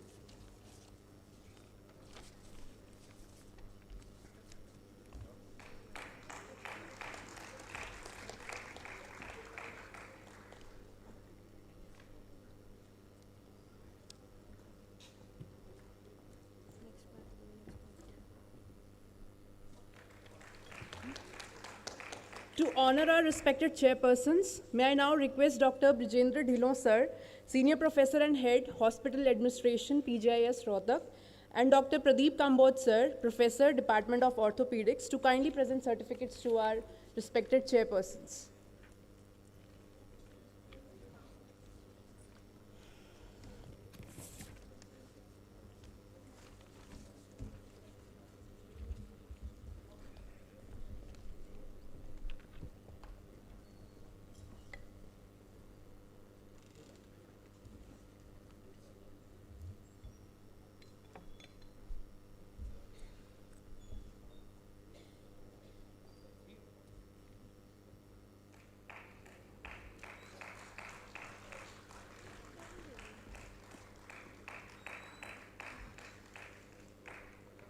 Thank you so much, sir.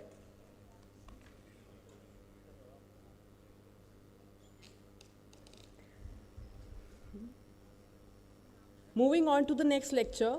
So this session will be chaired by Dr. B.M. Vashish sir, worthy director of Shri Atal Bihari Vajpayee Government Medical College, Hesa, and Dr. Kundan Mittal sir, medical superintendent, PGIMS Rohtak.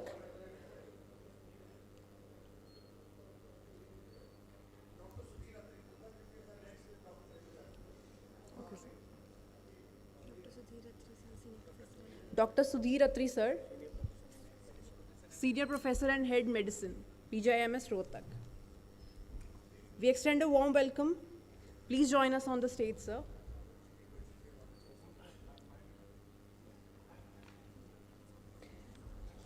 I request our chairpersons to kindly introduce our respected speaker. Thank you.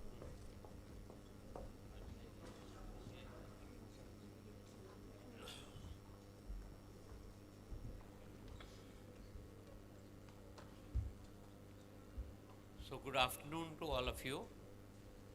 It is our privilege to welcome Dr. Prashant Mishra, Managing Director of the British Medical Journal, publishing group in India and South Asia. He leads strategic initiatives to strengthen healthcare outcomes and is part of BMJ's Global Strategic Leadership Team. Passionate about sustainability, he actively supports the HCL Foundation's Clean Noida project and chairs BMJ India's Sustainability Championships Group. We are delighted to invite Dr. Mishra to the stage for this insightful address. Welcome, Dr. Mishra, for your presentation. So thank you very much. And without any further ado, I'll press ahead, considering time is limited. So just wanted to begin where I believe the last session ended. This has primarily been a CME dominated by AI. With all due respect, what I think the last chair said was that we still have to look at the evidence part, right? And that's where I'm actually coming from. So BMJ, I'm guessing, especially this audience, knows we are British Medical Journal, one of the top-notch global medical journals with a very high impact factor. And so today what I'm going to talk about is, it's basically an overview of what we do. Considering this audience, and my guess is most of this comprises of UG students, so this is a kind of a sensitization exercise so that you could actually get to know about the tools that are available, and these you could confidently use because these are evidence-based tools, unlike some doubt that still remains when it comes to AI thing. So we have a very rich history and we obviously have a global impact. I'll just take you back. Our journey started in 1840 when we first published BMJ. At that time it used to be called as the Provincial Medical and Surgical Journal, right? The name changed subsequently. And the first articles that we published were on stillborn children, amputation at the shoulder, and the climax of the Isle of Wight. So these are some very famous papers that got published initially. And what it actually led to between the 1869 to 72 period, the whole campaign actually made it compulsory as far as the registration of births is concerned, leading to reporting of infant deaths and the registration of baby minders. So that's the impact, with which we publish most of our research articles. 1893, we take the credit of actually championing the peer review, right? So it was not known during that time, especially for medical journals, until the Second World War. So 1893 is when BMJ actually pioneered the peer review processes, right? And we know that peer review is so important.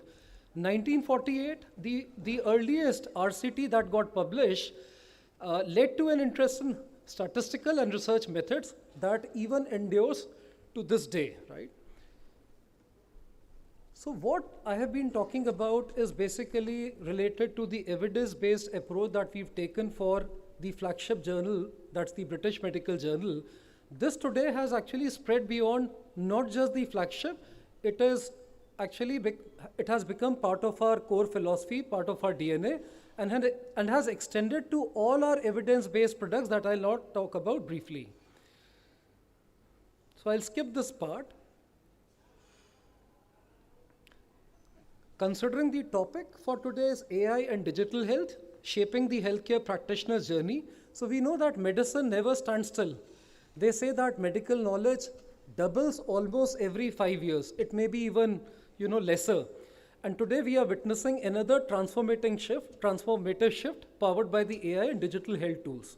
So medicine is evolving. AI and digital tools are key to that shift.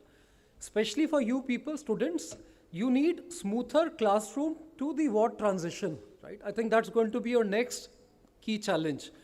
Doctors need ongoing learning pathways, and researchers, many of you would do research, you would publish. You obviously would need clear publishing pathways as you travel your forward journey. So this is a listing of what we do, where we can actually step in and really help you out. This is the kind of a portfolio that BMJ has, in addition to the journals that we publish. BMJ Best Practice, this is AI enabled. It's our state-of-the-art evidence-based point-of-care tool, clinical decision support tool, CDSS, if I may say so.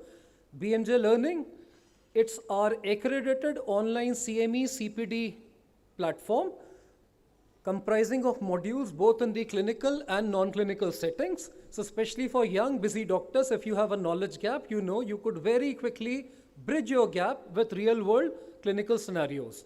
Research to publication, especially for doing research, budding researchers. This is an initiative that we co-created in partnership with UCSF, a very renowned, prestigious institute, University of California. And this actually really teaches you how to do research, something as fundamental as crafting your research question. That's the starting point. And that's where people tend to struggle. So I think that's where it really helps you in framing the right research question, thinking about the research protocol, designs, etc., etc. And last but not the least, once you've done your research, you obviously need to write, how to get published. That's where, again, it really strengthens you, it strengthens your hands to write it in a way that you have better chances of getting it published in good journals of repute. Last but not the least, when it comes to budding researchers, new researchers, young researchers, many a times you may want to start with writing a case report. So that's where I think the role of BMJ case reports come in. This has now become the world's largest online case repository available. It's also indexed. So that could be your first step to your publishing, right, before you start doing your active research piece.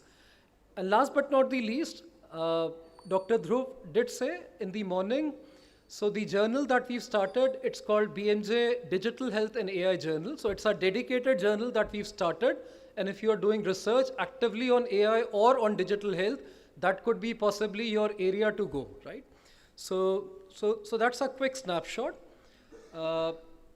It actually had a video I could have played, but I'll skip. So this is Best Practice is ranked one of the best clinical decision support tools for health professionals worldwide.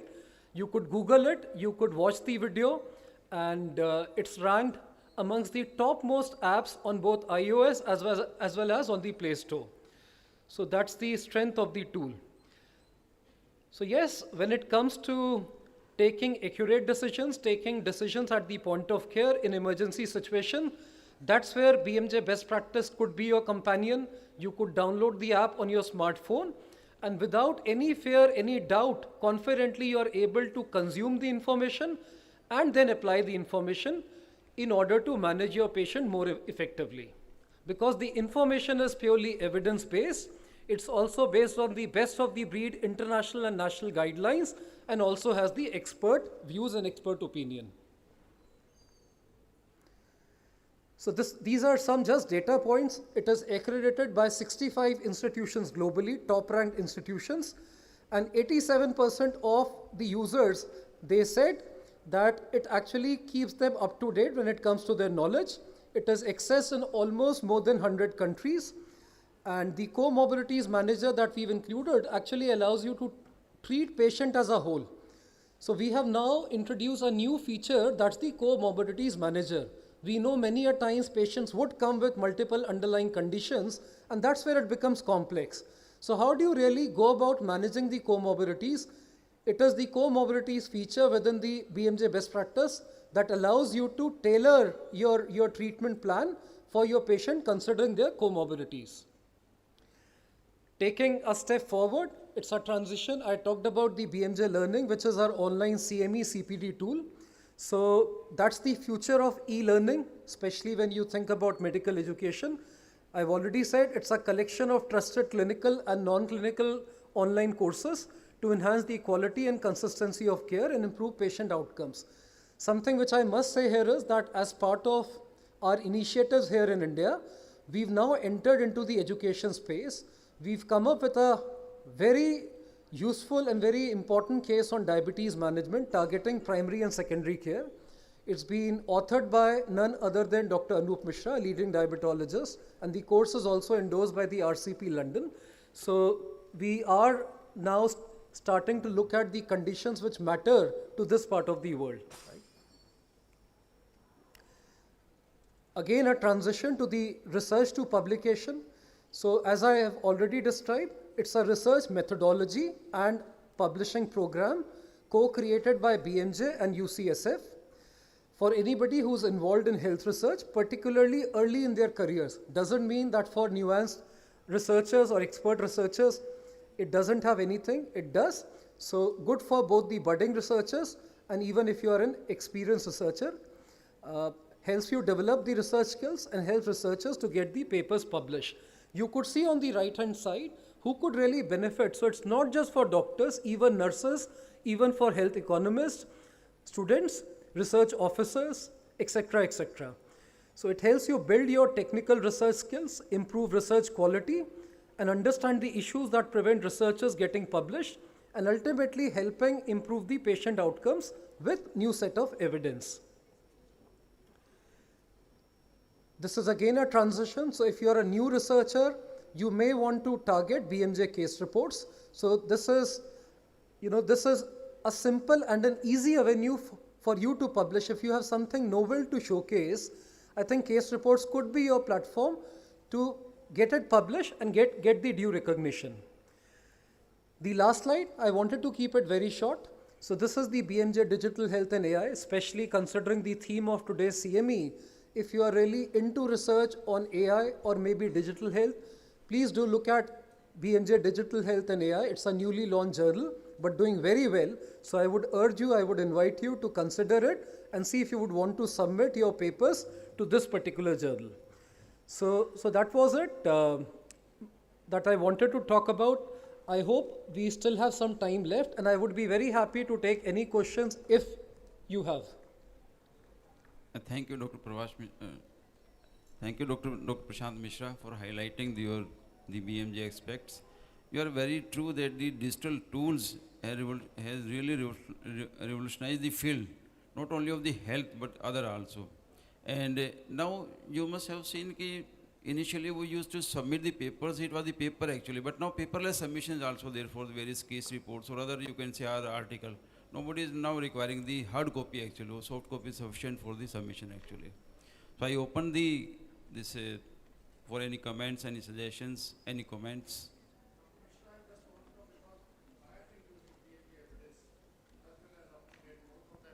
There. Now, in terms of our postgraduates, obviously in the UK and other places, institutions, they subscribes to it. Now, does it come to us with the one nation, one subscription, which is now the new policy of Government of India? Is it part of it or not? Because that takes care a lot of our cost of which the students may have to pay for these things. I think that is very fundamental. Most of the time which stops us is actually this, the cost. Secondly, like we did it for the BMJ Respiratory Open, the amount of, as an author, which we face the challenge quite often is, papers are published, etc., accepted, but when we have to publish it, then obviously as an open source you have to pay for it. Some amount of, obviously looking at it, lower middle income or other things is given. Now when we are doing one nation, one subscription, if you are part of it, will it include that also or not? Or it is only for that? Because these are the two important issues. Last time when it was 2.4 when the bond got converted into it, but they were kind enough, we ultimately paid 1.2. Looking at it, we all contributed it. So I think that becomes, Sudhir, you will agree, and Dr. Brijmon and other colleagues, and barrier actually to publish high-stake journals. Similarly, we also did it in Lancet, though obviously that's with an Elsevier. The same challenge we also got, though it got published. So what's your take on that? So I'll answer your first question first, Dr. Dhruv. BMJ is very much part of the One Nation, One Subscription initiative. So which means all the journals that we publish are part of ONOS, One Nation, One Subscription.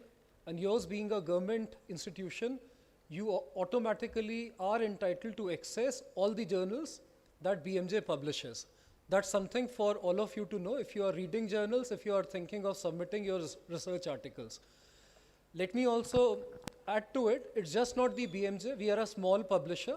There are many other respectable publishers who are also part of it. So today, every government institution in the country, as a result of ONOS, has access to almost 13,000 very high quality journals. So your 80-90% of your journal requirements should be getting catered by the ONOS initiative, which means your institution doesn't have to pay even a single penny now to access any of the journals that are part of the ONOS. Correct. Correct. Dr. Prashant, it is regarding the access, but sir was saying about submission of the... I'll come to that, sir. I think he had two parts to his question. So the second part is, yes, when it comes to submission, you obviously as a researcher, as an author, have a choice of targeting, the journals which still have content behind the paywalls. So these are subscription-based journals, which means if you submit and if your paper is accepted, you do not have to publish even a single penny. But today the world is actually moving towards more democratization of access, and that's where the open access has come into play. If it's an open access journal and you want your research to be openly available without there being any cost barriers, then as an author, you have to pay an article processing charge. Every publisher would use it, would charge you for that. Now, as BMJ, we are very liberal, I would say. We do have different arrangements, which means we could waive off the APCs. We could give you significant discounts. We call them as deep pocket discounts. And at the same time, a new initiative that we've already implemented in good institutions where research is happening, you name AIMS, you name SGPGI, PGI, Chandigarh, etc., etc. So where we have introduced the OA model to the institute, which means tomorrow PGI as an institute could actually take an OA model, OA subscription from BMJ, which means every researcher is allowed then to submit unlimited articles or publish unlimited articles without paying even a single penny, right?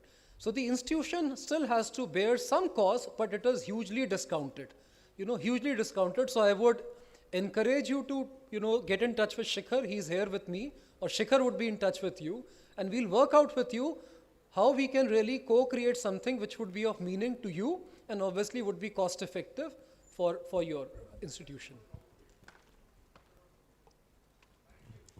Any more query regarding it?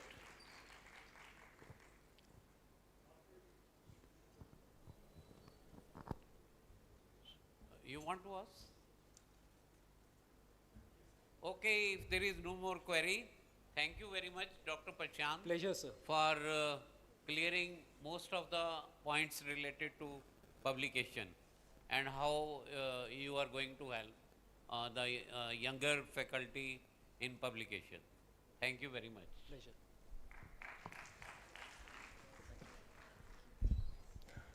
Thank you, sir. May I now invite our chairpersons to present token of appreciation to our esteemed speaker.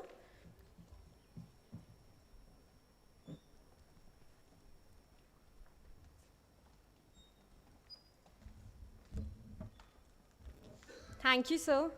To honor our respected chairpersons, may I now request Dr. Shashi Bala, Senior Professor and Head, Department of Dental Materials, PGIDS Rohtak, and Dr. Anjali Narwal, Professor, Department of Oral Pathology, PGIDS Rohtak, to kindly felicitate them.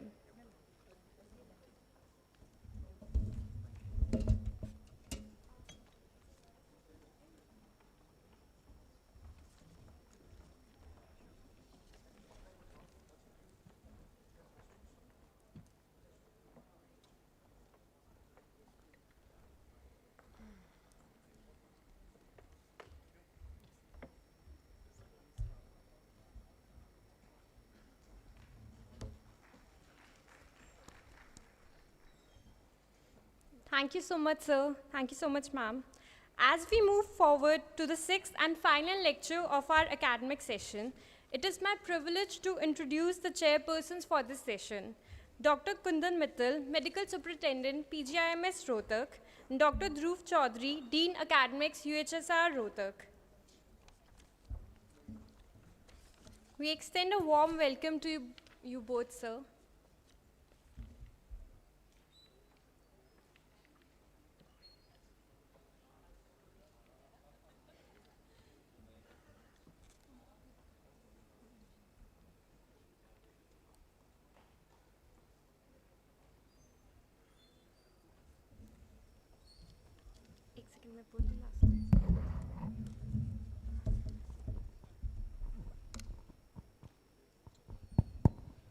Good afternoon, everybody. This is the last session of the before lunch, and it's a proud privilege for me to invite Professor Satish Pujari, a gentleman whom I know for last more than a decade, working together in intensive care units. But more important is that he is a pioneer. He has been an inventor, innovator, which I think we need to learn and take a leaf out of his book. He has been the president of Society of Pediatric Cardiac Critical Care and founder chairman of the National Pediatric Intensive Care Chapter. Additionally, he is an emeritus professor of Government Medical College, Nagpur. Also, he is teaching there at Datta Meghe Engineering College there. Sir, it's a proud privilege you are here, and the stage is all yours. And you are talking about the practice or the art of use of technology, which repeatedly our colleagues, senior, have talked about. And it reminds me that of William Osler. The practice of medicine is not simply technology, but at the end of the day, it's your human touch which makes a difference, of the art of practice. So practically even today, not more than 30 to 40% is evidence-based. Rest is your experience, and along with it, the area which is indeterminate.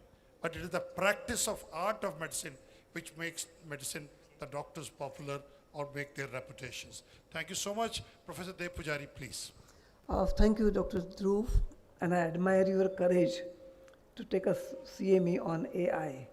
It's not an easy task. It's been a wonderful time to be here, excellent faculties, and enjoyed every moment of this. So,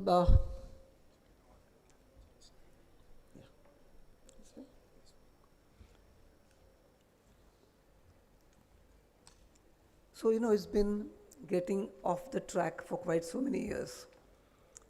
So when I entered in medicine, I realized that medicine just is not enough. I need to do more. But it was not easy. People would tell you, Satish, the apps work करने से कुछ नहीं होने वाले, wasting your time.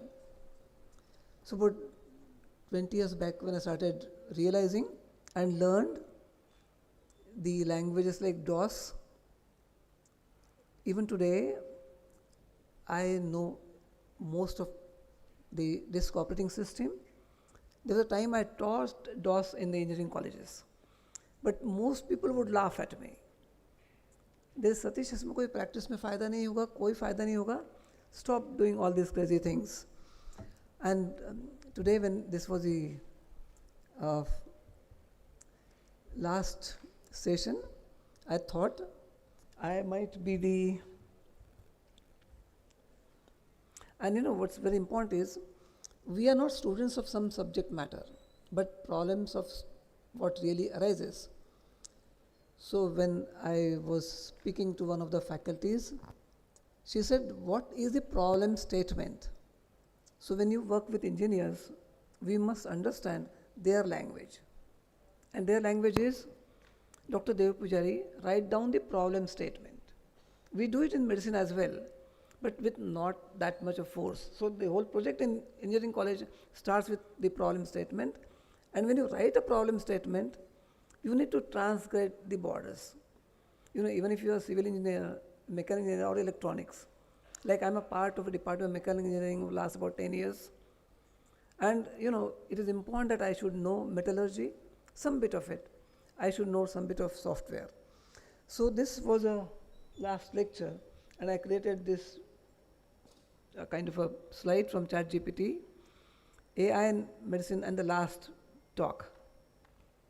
So I can understand your problems. If you snore, please don't disturb your neighbor who also wants to snore. So, it would be nice to be snoring slightly lower than what it matters. And as I've said, we need to realize that we need to go across the boundaries. Now, a couple of things that I did in the last so many years, I'm going to touch them in just about few minutes, just to say that developing technology just does not mean that you touch AI.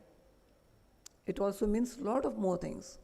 And for a country, I was going through some of the countries and the way they worked. The country which really stands out is Germany. There was a time when most of the Germans would know simple things, and they were ready to come up any time. So it's not that few people know technology and others are not touched with it at all. So we need to come up this way.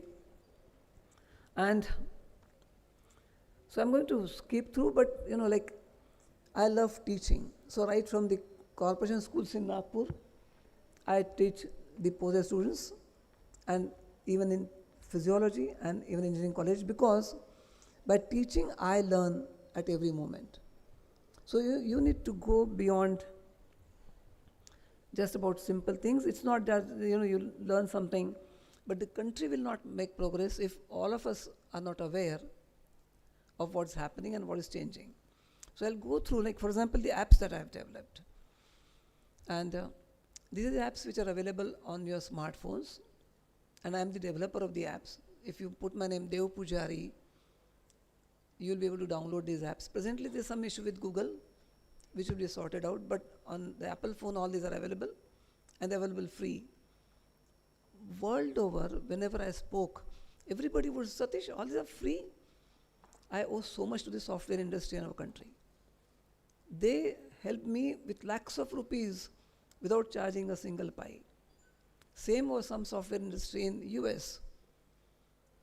They were very, very ready to help me. And also some very known authors. For example, Dr. Lawrence Martin, the one who wrote the book on All You Need to Know About Blood Gases, is the world's largest read books. So Lawrence was very keen to help me for every of the algorithms. So a lot of people in US have been helping me, and that is why these apps are free. And they talk about most of the applied physiology. And one of the most used app across the world is on blood gas.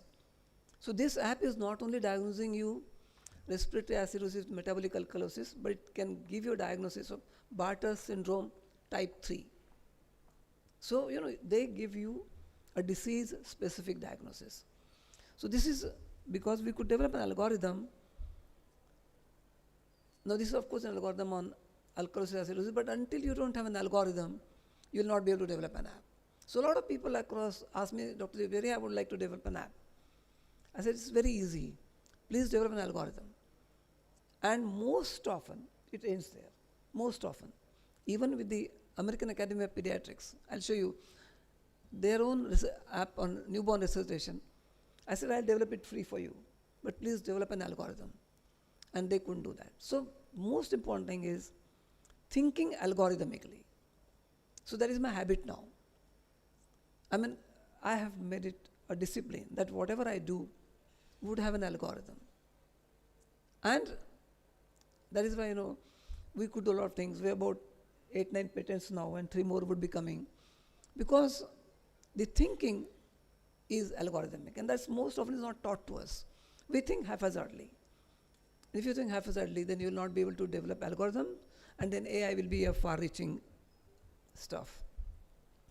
Other thing is learning a software like Microsoft Excel. I mean, without this software, I don't think we can learn AI. So a lot of things that I've done, I've designed probabilities and the typical way of coming to a diagnosis. And this is one thing which is, and again, some of the graphics that I've developed in apps came out from this software. So one needs to know about the way the software works, and I think this is one primary requirement. So I see a lot of students here, please learn Microsoft Excel. This is a wonderful software, and this would be the core of AI. Without this, we'll not be able to really go further. The graphics that you will see in some of my apps also comes out of that. Believe me, almost hardly anybody could copy my apps, only because it's not easy to copy. And it is a wonderful graphics. Please play with the apps on ABG book and complete ABG. ABG book is the world's first ABG book which is dynamic on Apple phone and iPhone. It makes the whole mathematics playable. So these are the apps. This is also I've made as hardware. If you're in a small place, you can make a small XY hardware which can give an ABG diagnosis. So you don't always have to have a technology. And so you see, these are the apps that are available for critical care. And it's been more than quite some time now. And this is a part of one of the world's largest red book on neonatal ventilation by Goldsmith and Kiraukin. So right from neonatal ventilation to geriatric age, the applied respiratory physiology and the diagnostic algorithm is a part of it. Almost every country in the world is using these apps.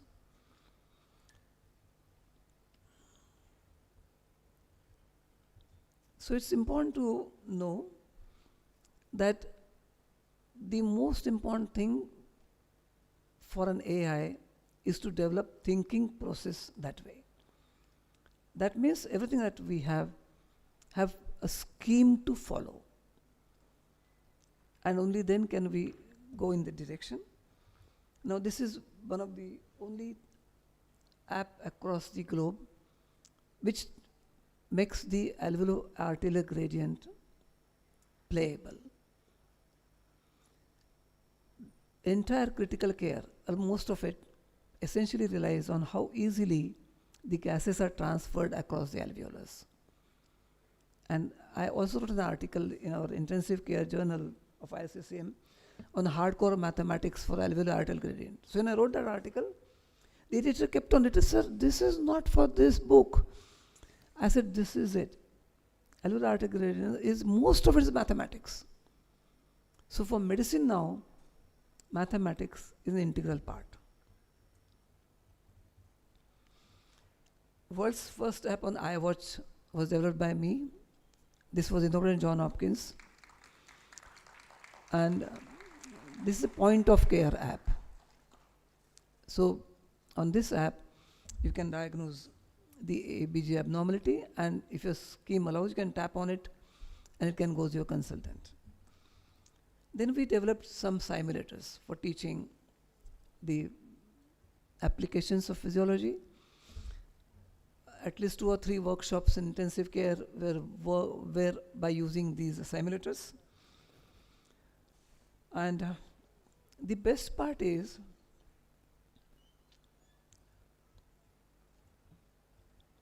the present work that we are doing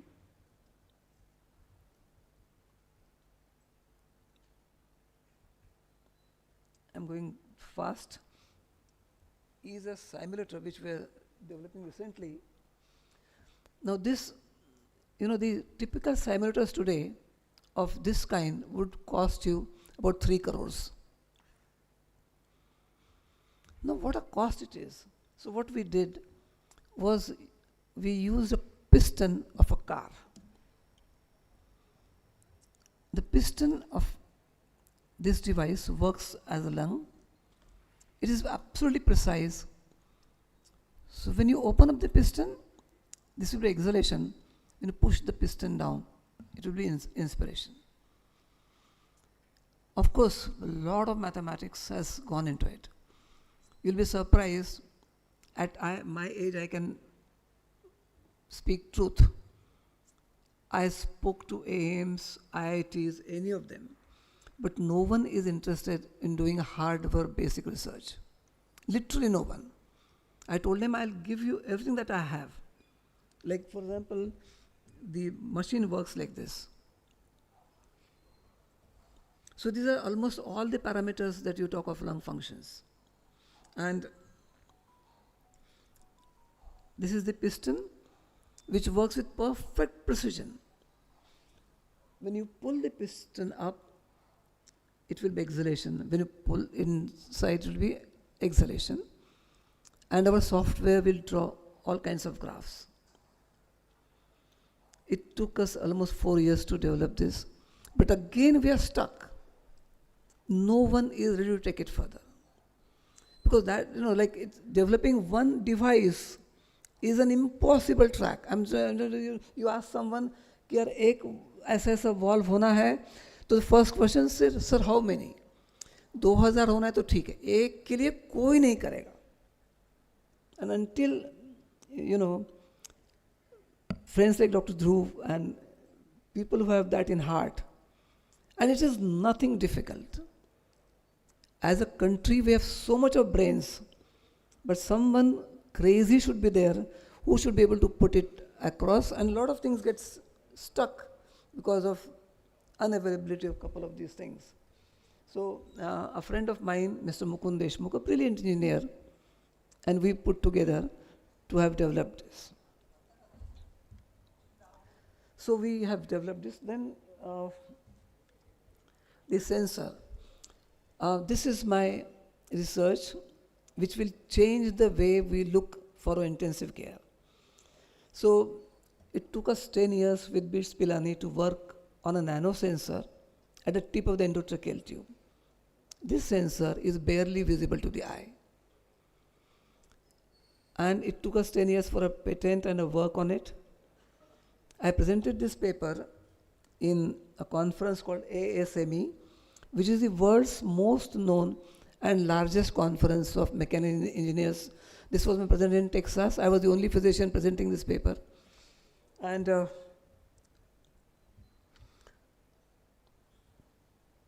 the sensor, as I've told you, is the tip of the endotracheal tube. The sensors we use today are near the machine end.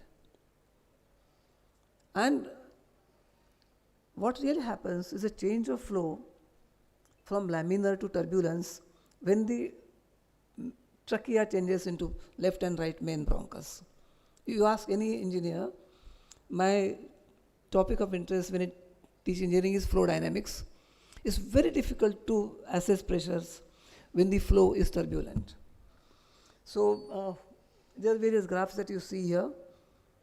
And these graphs are essentially talking about the thickness of the membrane and the sensitivity when they measure the pressures.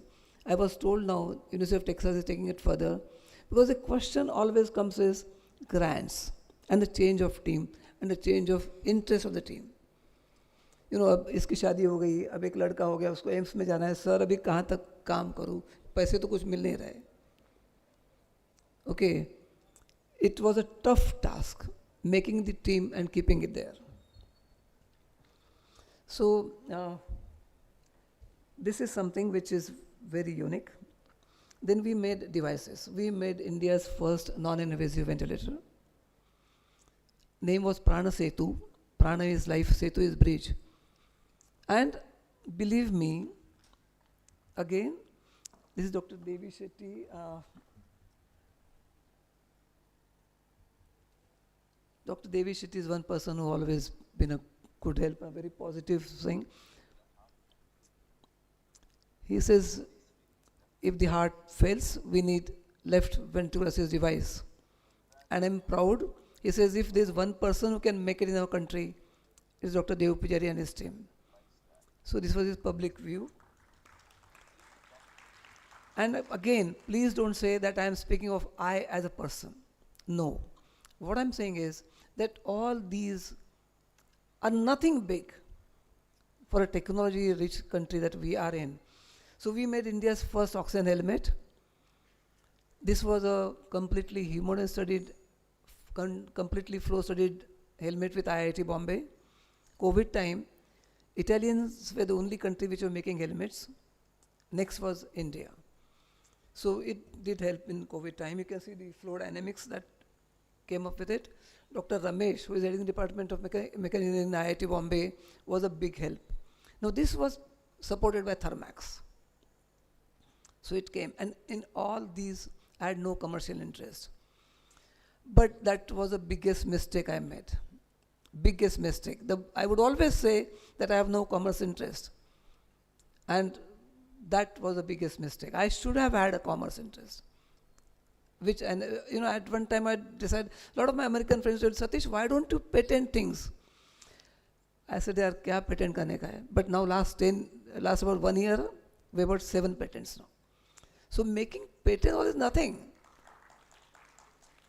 It's peanuts for the kind of country that we are. So, this was marketed in Axel in Bangalore. There are certain brilliant fellows like Dr. Ramesh in IIT Bombay. He would go, sir, kya karna hai aapko bataiye? We'll do it. And we'll give a bold letter. So this was the NIV machine, which again did a wonderful job in COVID time. And the important society is when in Nagpur, I said, COVID time, I want to make a ventilator. I told my friends, how can you help? And what I'm telling you is perfect on the record. They collected 4.5 crores for this project. So people are ready to help. IITs are ready to help. It is doctors who are, if you ask me so, very close-minded. Very close-minded. They will not just open up.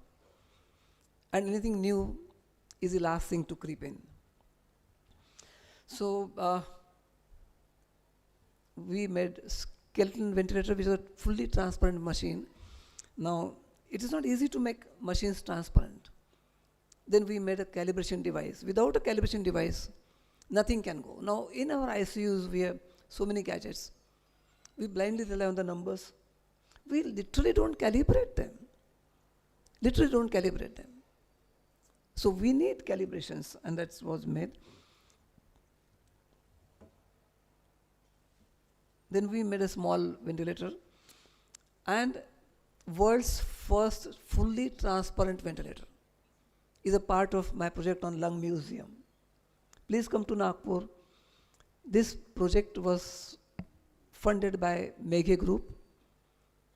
I'm so thankful to them. They spent 1.5 crores on making lung museum, which is world's first museum to have working machines. They're not just machines, they work. And it's for the last few years is working perfectly. Then, this was the ventilator. You can see the flow dynamics, the visual reality show that goes with it.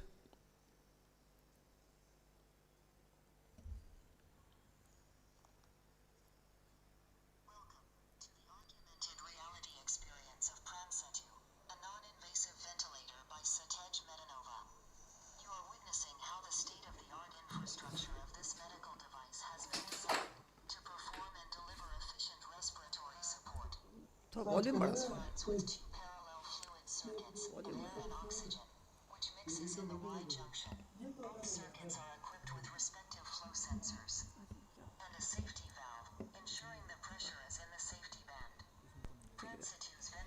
I hope you can see.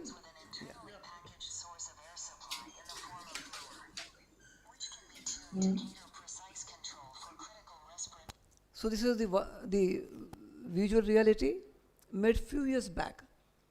Now don't you feel like this is something which can be done? It is doable. And again, a firm in Pune, they did free for us. This could have costed minimum 30 lakhs. So all these are peanuts of a technology, honestly. Only thing is the mindset, and all this is doable. So I would invite you to come to Nagpur to see Lung Museum, which is one of its projects. All things are working here. We made India's first negative pressure ventilator with high-end graphics in it. See, the first ventilators which we used in the Second World War time had no graphics. They were made like iron lungs. But I very firmly believe that there would be a time when the negative machines would come up. And I know I've been going through some products. So there are now these kind of machines which could support lung. They may not be an iron lung, but there's something lying on my chest which could be a negative pressure. And these could work out. So somebody should get into the mechanics of making them feasible. So उसकी कोई file है अपने पास So this is the Lung Museum. Okay.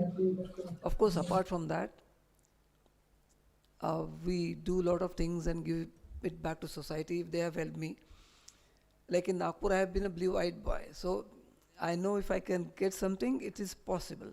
And as a single person, without an institute, and not a single pie of any grant. So, I mean, I'm just going to skip through this, but a lot of things we do. The most interesting thing I do is the mentorship. So, last year, we got 3 patents for second MBBS students.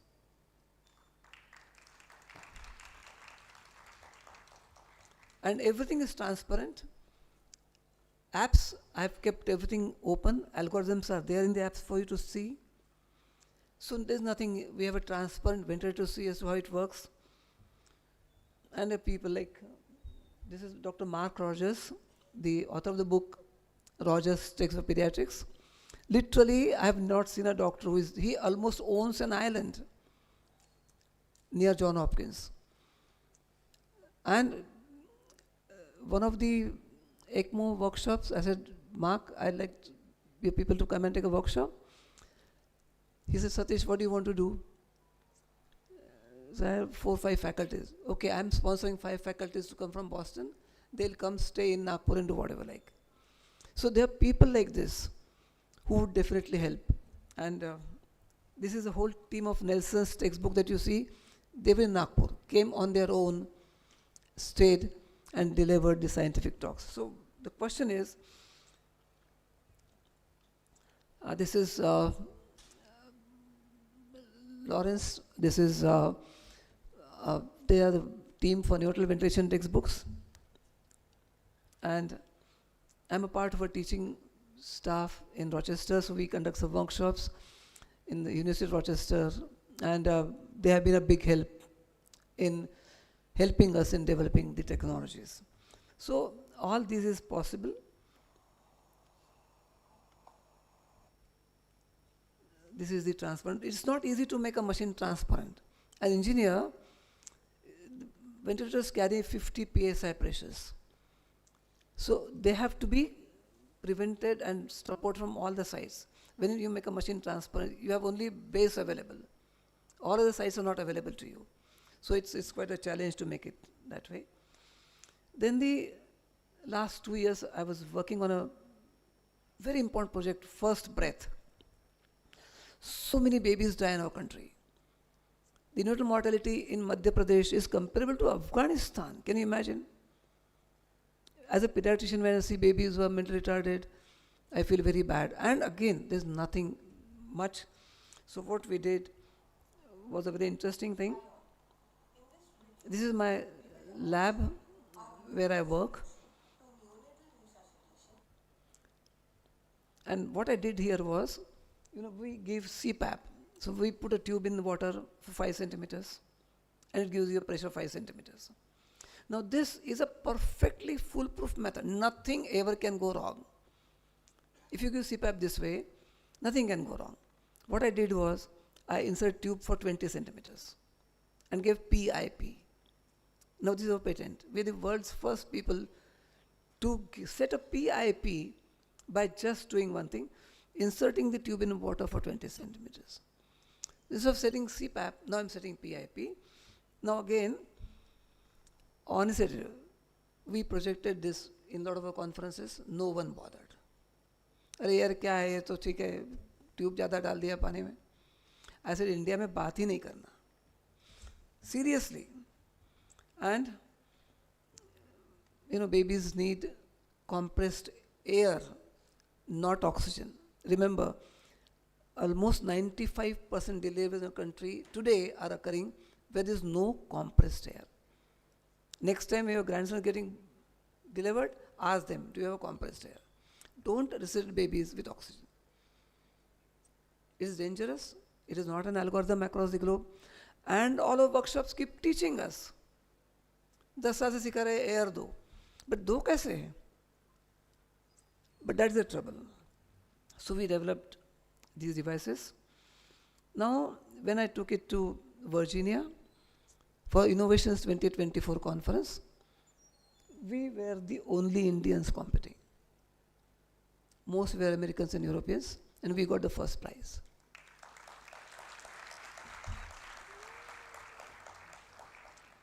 So what I feel is, we don't take our students seriously. We don't take our juniors and younger generation seriously. कुछ बोलेंगे तो नहीं फालतू बात है, कोई मतलब नहीं है. But unlike in IITs, when I see, उनका first student ने भी कुछ बोला, so the chairman will, you know what, Venkatesh, I'm not aware of what you're saying.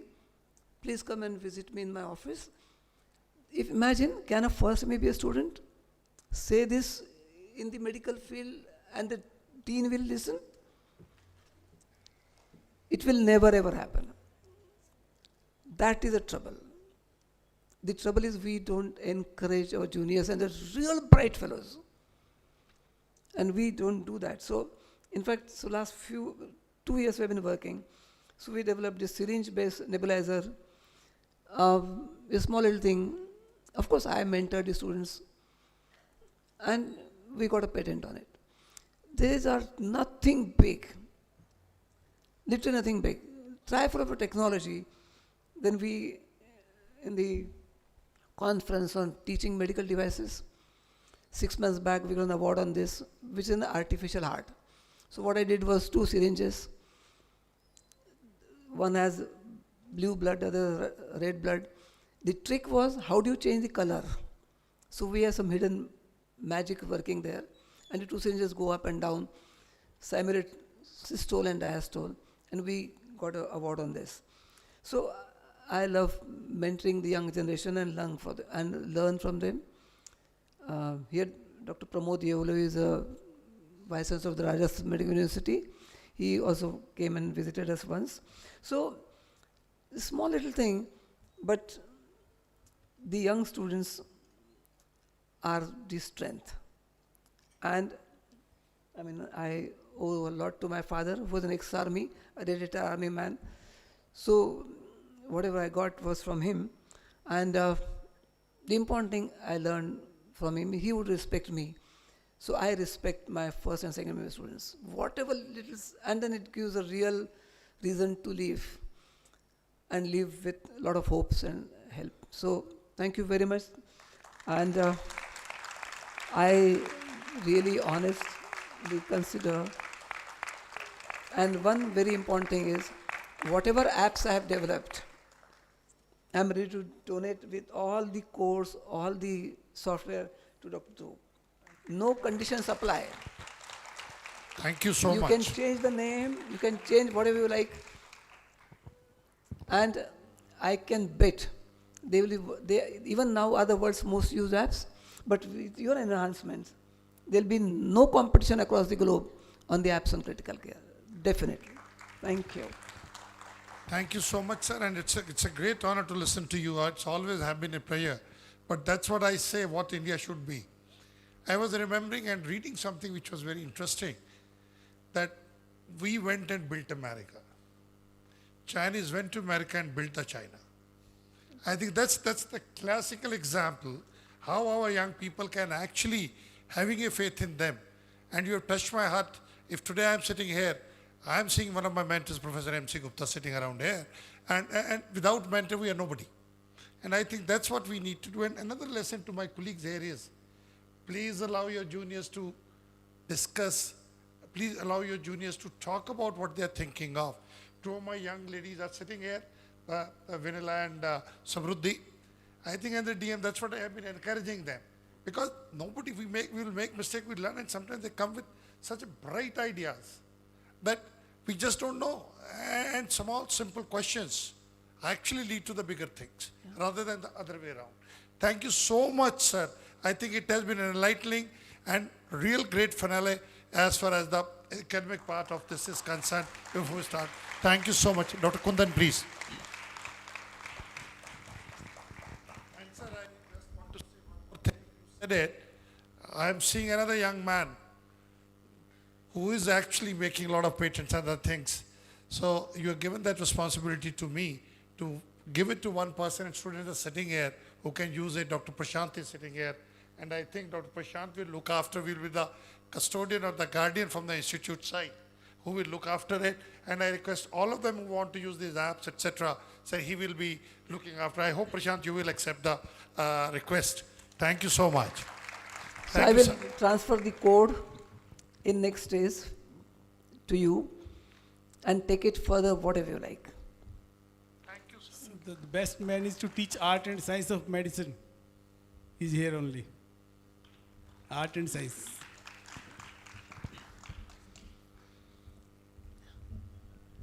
Thank you so much, sir. I believe हमने सबने एक movie देखी थी 3 Idiots. फुनसुक वांगडू जो असली में सोनम वांगचुक है. I think we have found that doctor here. Big round of applause. A standing ovation for this young old gentleman. तालियों में कमी ना छोड़ें, because this is the real inspiration that we all needed, sir.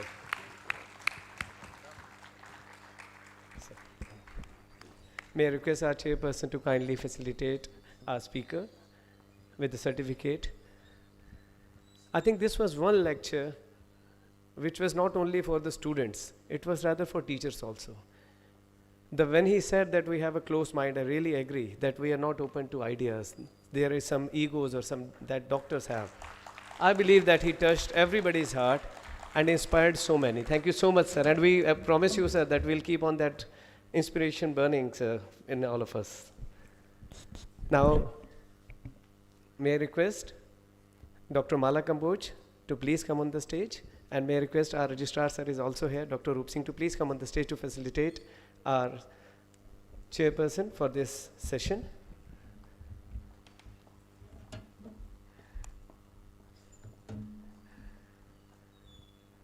So there's a learning that they say that a teacher is like a candle who burns himself to enlighten the life of so many.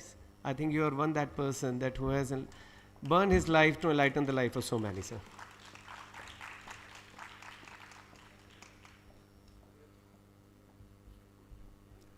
So I think there cannot be a perfect culmination for this lecture series, and it is time for the lunch. And may I request all of you to kindly join us for the lunch. Followed by that, we will be proceeding toward the workshop session. 3:15 we will start. Yeah. With 3:15 late down.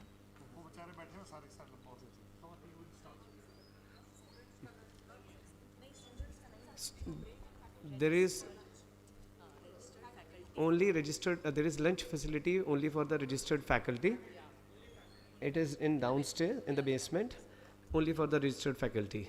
My apologies, and may I request students to kindly come back in 15 minutes, and we are going to start our workshops, 3 workshops which are lined up. So sharp 3 p.m. we will be starting with our workshop. Thank you very much once again, Satish sir. Yeah. So that was the concluding lecture of first half of the day. We have the workshops in the second half. The first workshop for the first workshop we have to report back to the main auditorium. And for those who registered in the second workshop to report back in the hall A, first floor, and workshop 3 to report to the hall B, second floor with their gadgets. Thank you.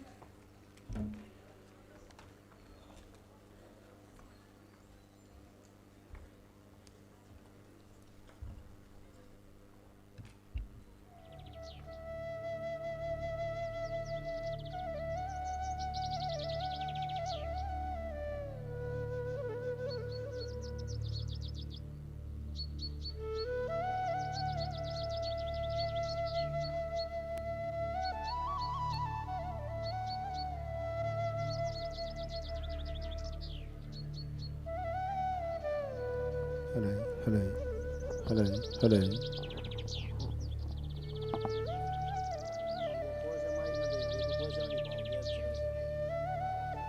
Hello, hello, hello.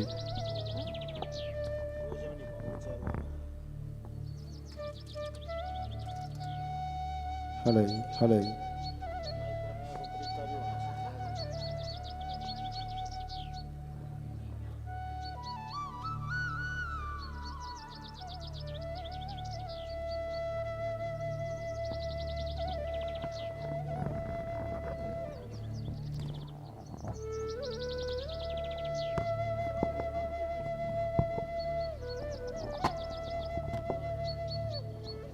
Hello.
Hello, hello.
All the students who would like to have a picture with Dr. Satish, please, you can come on the stage.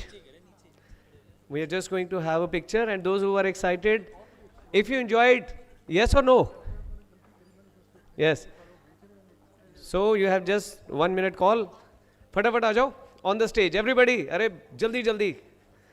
Quicken up your feet. फटाफट आ जाओ. शाबाश शाबाश शाबाश. जो सबसे पहले आएगा उसको एक स्पेशल प्राइज डॉक्टर माला की तरफ से. नहीं सर, आगे सर, आगे. पीछे बैकग्राउंड है ना सर, पीछे बैकग्राउंड है सर इसका. जल्दी जल्दी. Quicken up your feet. फटाफट.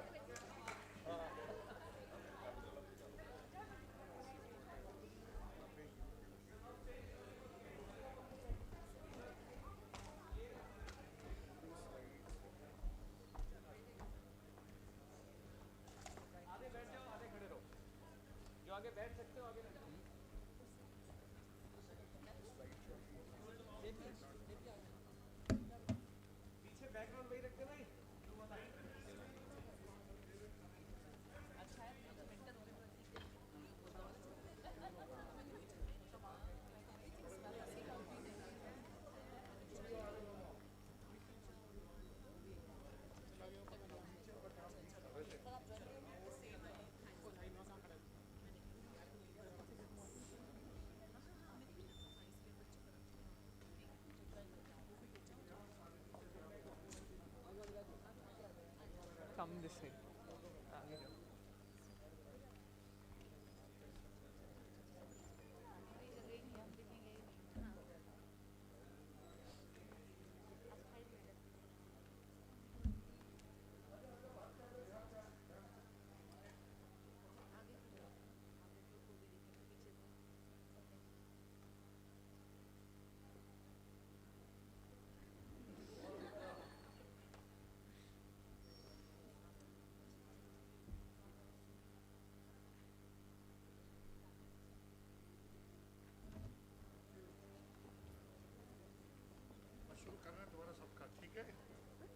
अच्छा, इसके बाद आपके पास भी शुरू कर देंगे, सारे इकट्ठे हो गए. I hope you enjoyed it both new. नहीं नहीं नहीं, पक्का.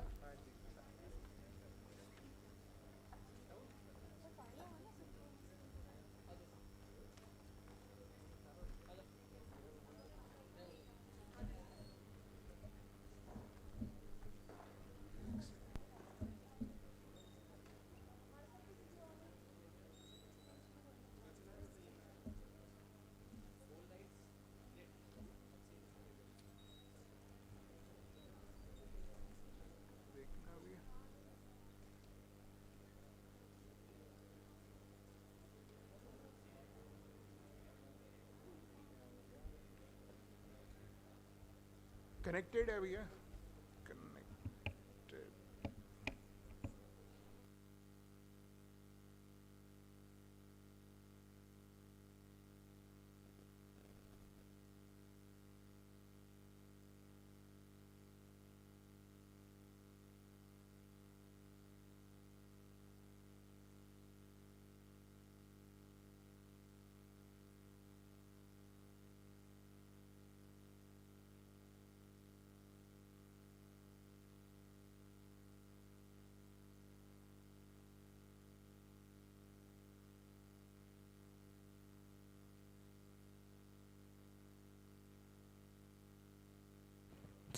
Hello.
Hello, hello.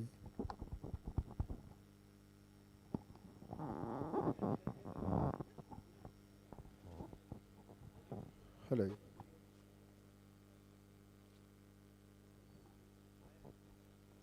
Hello.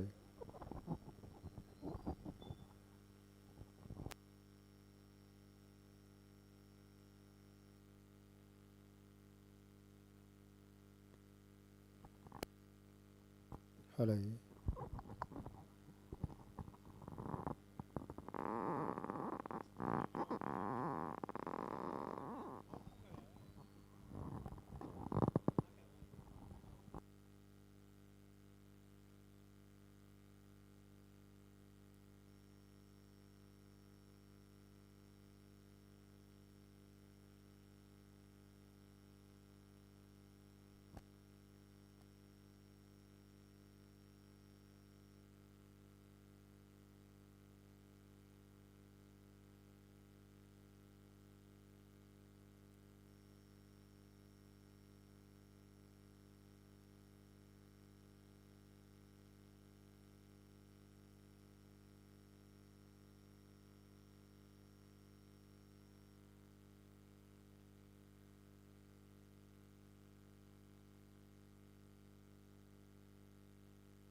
I'll let her introduce herself.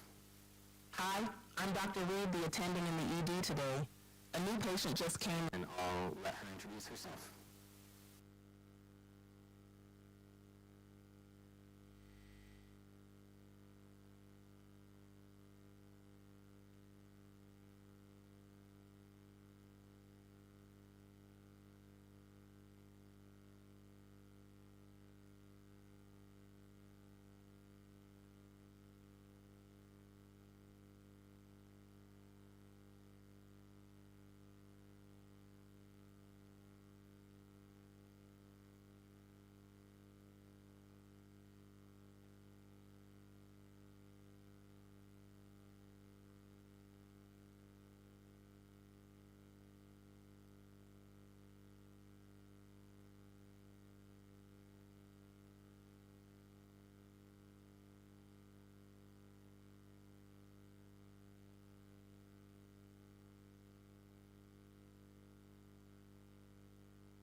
I think data science has the potential to transform all surgery. I'm Gretchen Purcell Jackson. I am a Vice President and Scientific Medical Officer at Intuitive.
potential to transform all surgery.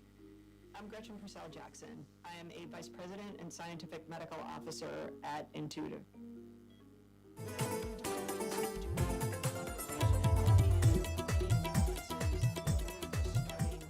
Appreciate about how surgeons move their hands or handle tissue.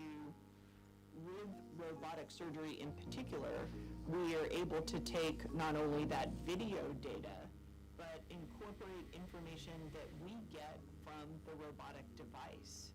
So over the years, we had the privilege to work with Intuitive to try to understand what data can we collect at the time of surgery from the surgeon, and how can we process that information in a way that is helpful to the surgeon. What specifically was done well and what was not done well. And one of the approaches to processing this information has been artificial intelligence. For the last 7 years or so, we've been able to collect surgical video. We want to plug it into a deep learning model, and we want to provide the surgeon a very granular assessment of how well they are suturing. With some of the technologies that we're building, like the My Intuitive app, we have the ability to give surgeons very explicit feedback about what they are doing. It's not just yes, good and bad, but actually where they're good and where are they bad. Hey, have a second? Yeah, come on in. I was actually just looking at a case from yesterday. Oh, great. I'm Ankit Patel, Associate Professor of Surgery at Emory University, and currently the Director of the Robotics Surgery Curriculum for the General Surgery Residency Program. In the traditional model, we were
Can you go interview Mr. Jones and see if you can start us?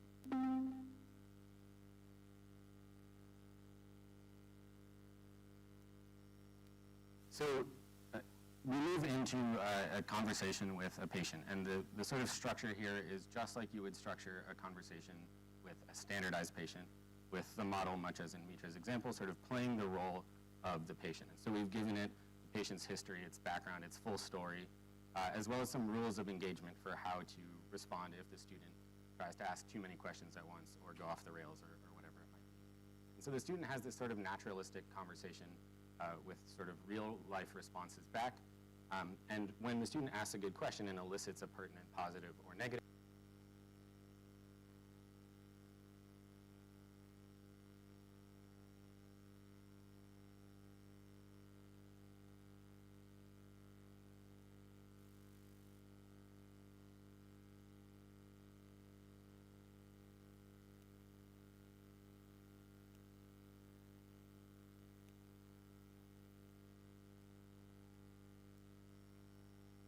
and I'll let her introduce herself. Hi, I'm Dr. Reed, the attending in the ED today. A new patient just came in with chest pain, Michael Jones.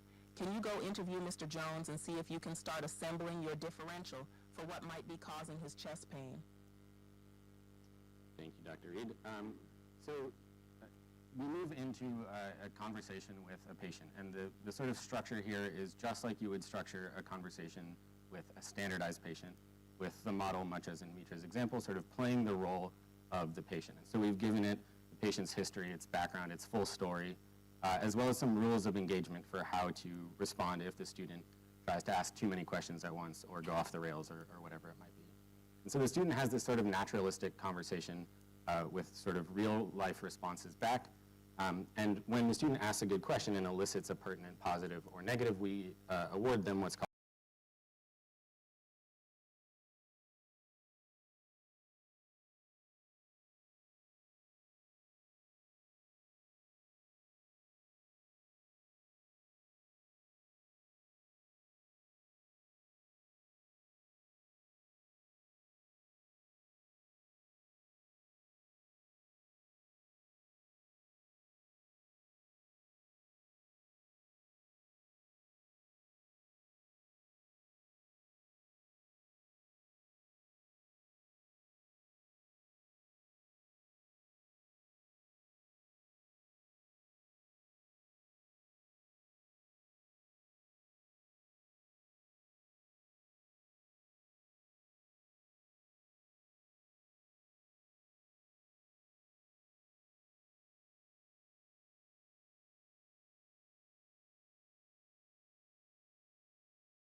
So this is the session after lunch. So I know a lot of gyan since morning. So hopefully I'll make it worth your while. Please come forward. And this will be, unlike all the previous sessions, not one way. Feel free to interrupt me. If there's a longer question, you can wait till the end. But if there's something you want to ask, please feel to interrupt me in the middle.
We are now beginning with the hands-on workshops, the most exciting part of the day where ideas meet practice.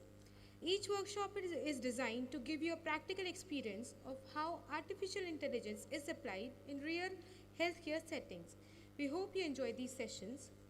This workshop here is going to be on applications of artificial intelligence agents in medicine, delivered by Dr. Ashish Makani.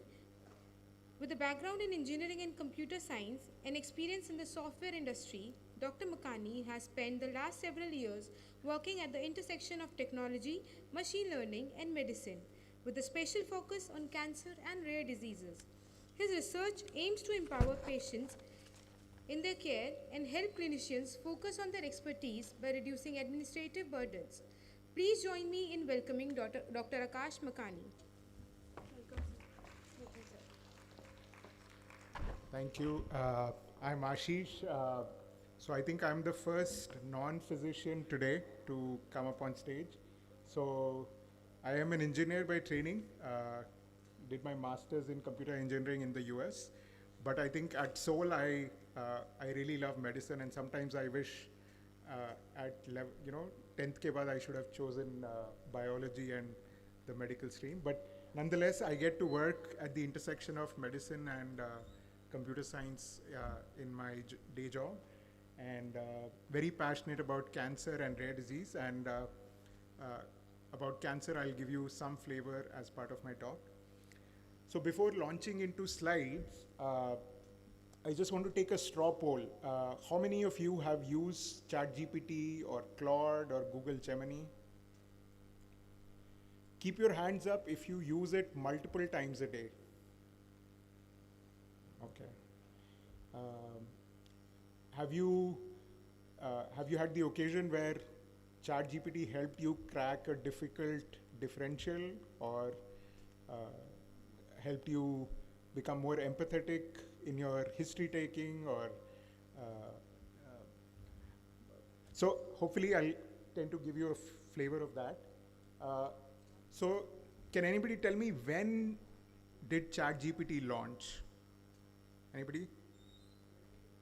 22, yes, 22 November. So the last 4 years, 3.5 years have been full of hype, and a lot of people say that AI in medicine and healthcare is, since this new wave of AI has come, large language models have come, but that is actually not the case. So this is a quote by George Bernard Shaw in 1918. Focus on the yellow lines, right? So as far back as 1918, when even the PC was not invented, right? He's talking about in the clinics and hospitals of the near future, we might quite reasonably expect that doctors will delegate the preliminary work of diagnosis to machine operators, right? And he goes on to say, from such sources of error, machinery is free, right? So I'll disagree with the last line. I think AI is very much filled with errors, but if you make judicious use of AI, you can overcome them and leverage it to your advantage. Dr. Anurag talked about Jeff Hinton. So Jeff Hinton won the Nobel Prize in Physics last year, and he's considered one of the pioneers of AI, right? So in 2016, he remarked that AI has gotten so good that we can stop training radiologists, right? So this is a funny meme. Elon Musk in 2015 predicted that we'll get self-driving, fully autonomous cars in 2 years, right? 9 and 10 years later, right? Neither have we had self-driving cars. Radiology remains one of the most sought after specialties for residency in the US and even in India, right? And radiologists driving to work in regular cars, right? So with that, so we heard a lot about AI today. We are in a medical university, but nobody has talked about so far today about the role of AI in medical education, right? So I'm gonna show you a clip. There's a company in the US called Sketchy. They make educational content for medical students. And when LLMs came about, they launched a new product called DDX, right? Everybody knows DDX, differential diagnosis. So they named their AI product DDX. And let's quickly see. So senior doctors in the US are called attendings. So the AI tool DDX is playing the role of a patient, right? They have been fed with what symptoms to present, right? And the attending, the fictional patient is called Mr. Jones. And I'll play a small clip. And I'll let her introduce herself. Hi, I'm Dr. Reed, the attending in the ED today. A new patient just came in with chest pain, Michael Jones. Can you go interview Mr. Jones and see if you can start assembling your differential for what might be causing his chest pain? Thank you, Dr. Reed. We move into a conversation with a patient, and the sort of structure here is just like you would structure a conversation with a standardized. So this is the interface of the tool. On the left-hand side is the tool, the left-hand side of the interface, and the right-hand side is the medical student, right? So they have to ask questions to elicit symptoms, HOPI, history of present illness, right? Sorry.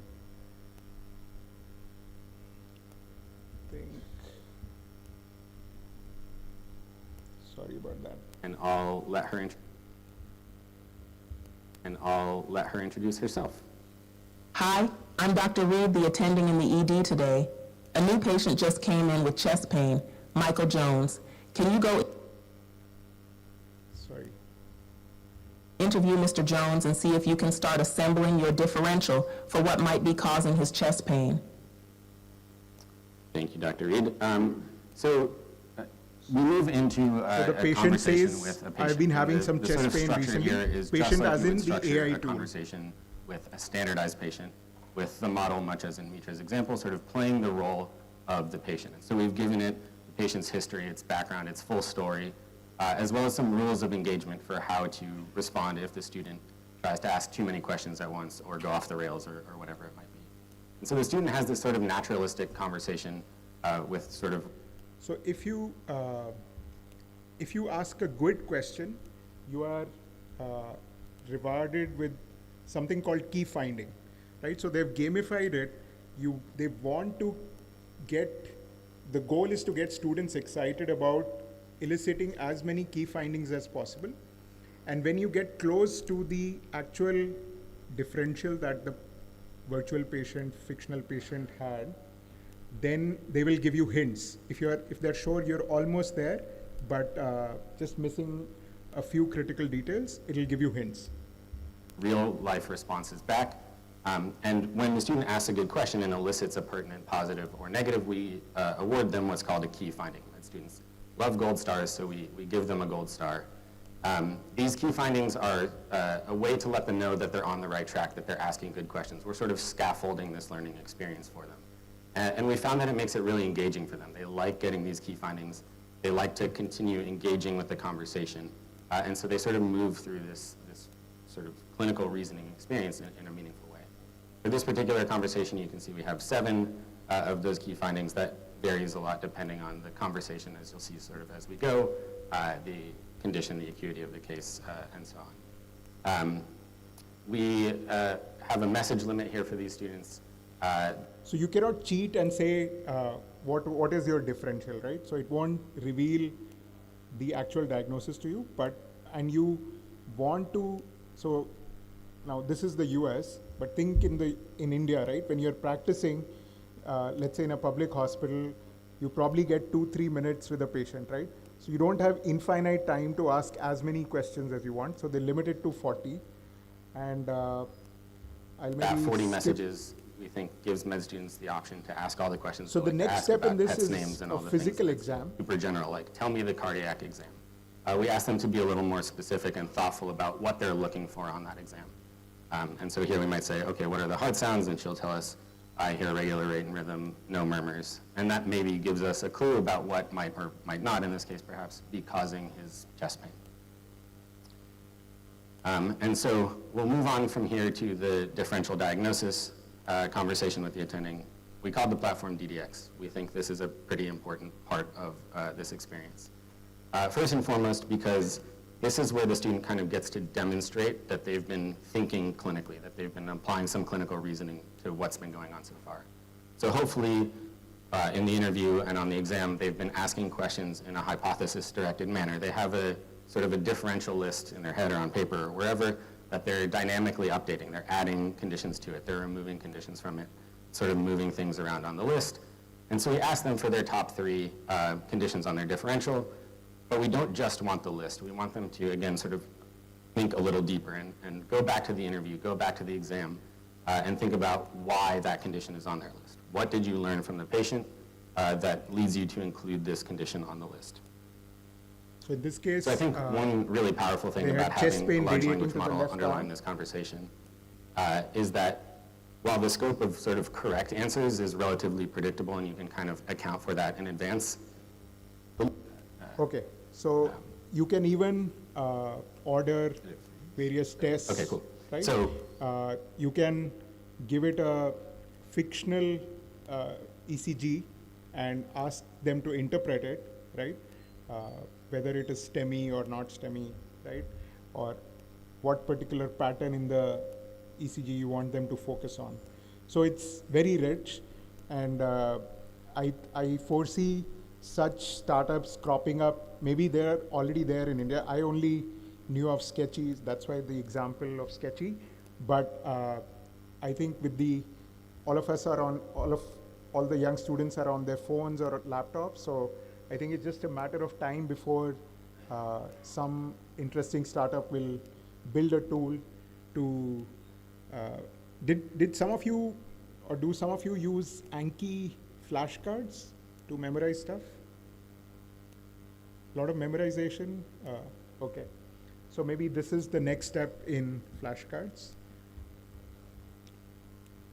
Again, I won't make you read this. We're going to go kind of. So the other key thing, I think one of the earlier sessions, they mentioned that AI does not have empathy.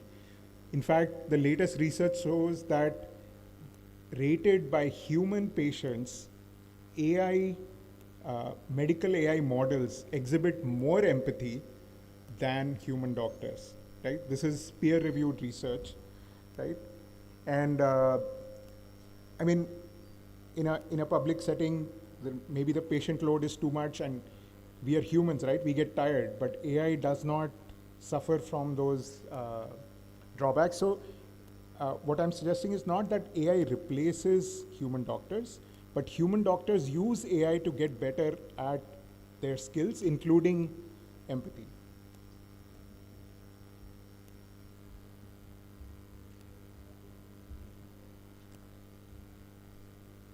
So now, I think the specialty in medicine which has had the most impact, both in terms of number of papers and number of commercial ventures, is radiology, right?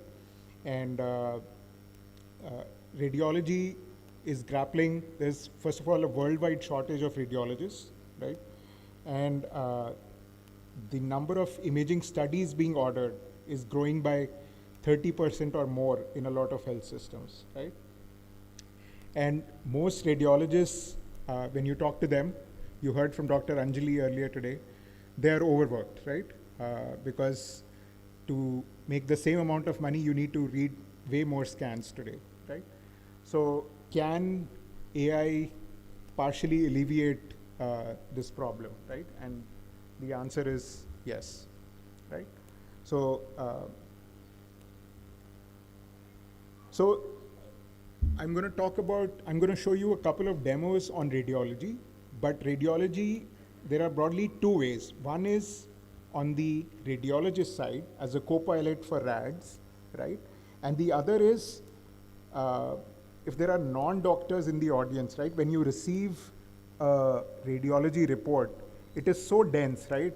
Like if you recently, in my family, somebody got a PET CT scan with FDG, right? And as a layman, making sense of that is almost impossible, right? So I'm going to show you a demo of what AI tools are capable of today, right?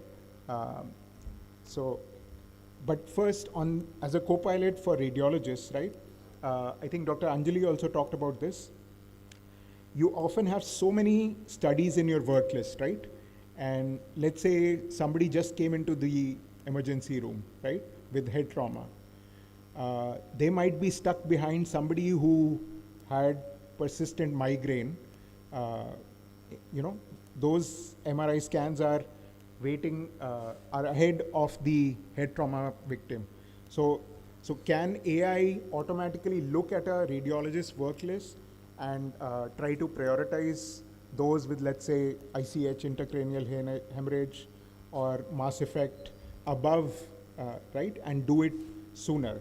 So this is an example from one of the radiology AI tools where you see these three are stacked, and the first two are ICH, intracranial hemorrhage, and the third is mass effect, right? And they get pushed to the top of the work list, right? And all are CT head, but these three get pushed to the top of the work list. So this is one example. So now I'm going to show you a demo. So this is powered by the large language model from Google Gemini 2.5 and a software company called LangChain, which has a product called LangExtract, right? So I'm going to take a whole body FDG PET CT scan. So this is a dense, unstructured report on the left, right? Right? Now we want structured output here, right, on the right. And the legend on the right is red is a significant finding, yellow is general, and blue is grounded, right? So I'm going to deselect this and try to. So this is the prompt that is used by the AI model, and this is the actual report, okay? And let's.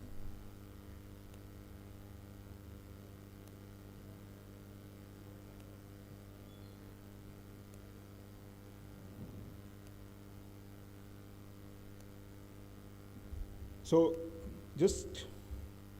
the difference is night and day, right?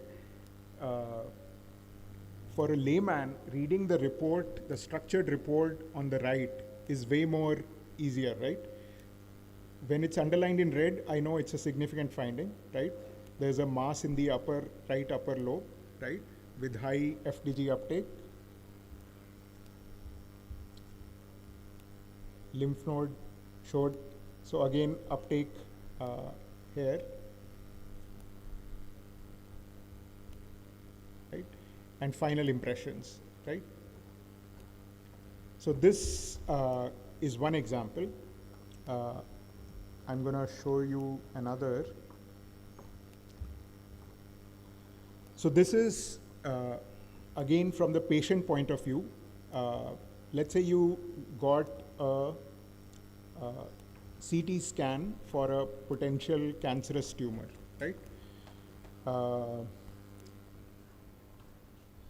Now, to a layman, what does this mean? Mild thymic hyperplasia, right?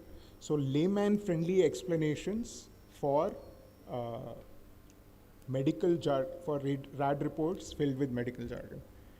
So, right, this is understandable to everybody, right? So you can just tap on a segment of the report, right?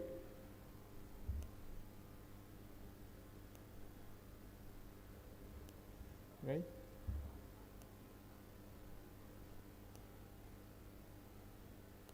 So it even explains what non-specific in a medical context means, right?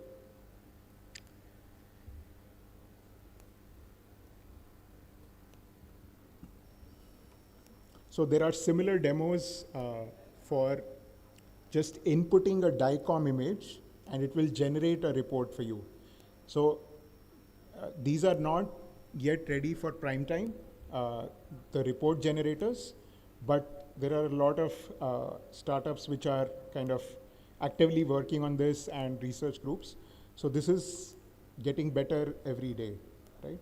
So let's go back to the presentation. So as I said, on the patient-friendly side, you can use AI to make RAD reports much more understandable to the average patient or to the average layman, right? So this is one more example. So have people here heard of Da Vinci? Da Vinci, the robotic surgery system? Can anybody tell me which company makes Da Vinci? So it's a company called Intuitive Surgical, and their whole idea is you capture more surgical data and use that to improve quality of surgeries performed, improve training of medical students who are learning surgery. So I'm going to play a short clip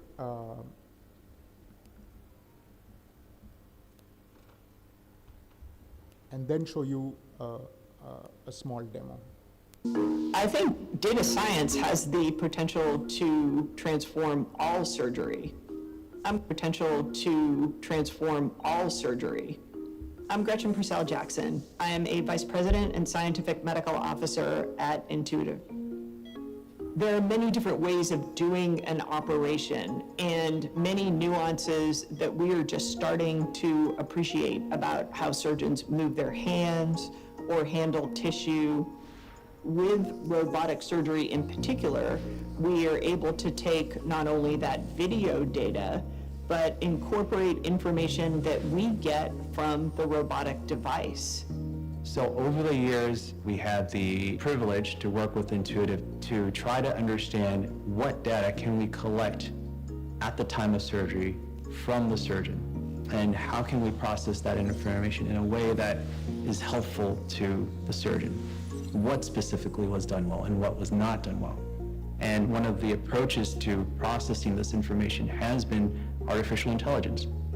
For the last 7 years or so, we've been able to collect surgical video. We want to plug it into a deep learning model, and we want to provide the surgeon a very granular assessment of how well they are suturing. with some of the technologies that we're building, like the My Intuitive app, we have the ability to give surgeons very explicit feedback about what they are doing. It's not just yes, good and bad, but actually where they're good and where are they bad. Hey, have a second? Yeah, come on in. I was actually just looking at a case from yesterday. Oh, great. I'm Ankit Patel, Associate Professor of Surgery at Emory University, and currently the Director of the Robotics Surgery Curriculum for the General Surgery Residency Program. In the traditional model, we rely on the resident to prep for the case. Unfortunately, there's no way of really knowing what they've done to prepare. With the residents signed up to the My Intuitive app or the system, you can actually look at what their experience is and give them parameters on what to focus on, what to improve. We have a training algorithm for every case, and as they improve or hit milestones, they get to perform more of the case in subsequent cases. I think there was a few little movements here, maybe grabbed a little bit more tissue than you wanted, but overall, very smooth. We can track data such as efficiency. We can measure the instruments that are actually being used. How are they using them? Looking at your duration of utilization of instruments, looking at the actual points in the operation where you slowed down, being able to take that information and look at it after your operation really improves your skill set in a practical application standpoint. At the end of the day, we are trying to train the surgeons of the future. And with this app and with this data, we've become a powerhouse for robotic education. Very often in the healthcare system, data are stored So they in have silos. a specific product targeted at medical students called SimNow. So I'm going to show you a short clip of that as well.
So all this is good and fine. I played a few nicely produced videos, but now let's look at a demo, okay? So if you go to ChatGPT or Google Gemini, you can upload PDF files, you can upload maybe Word files, text files, but not videos. But Google has a separate product called AI Studio, right? And in AI Studio, if you have this model called Gemini 2.5 Pro, so it has so videos are typically longer. So it has a higher context limit. Context limit is how much can you feed into the model at one go. So what I did was, so I'm going to show you an example of something called CVS, Critical View of Safety.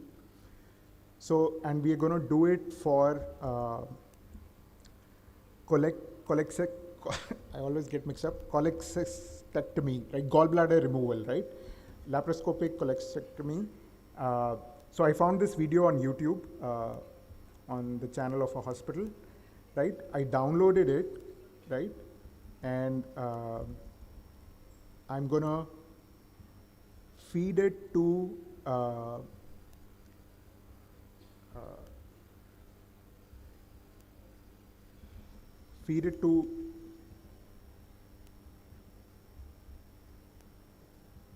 Google AI Studio, right? This is the MP4 video file, right?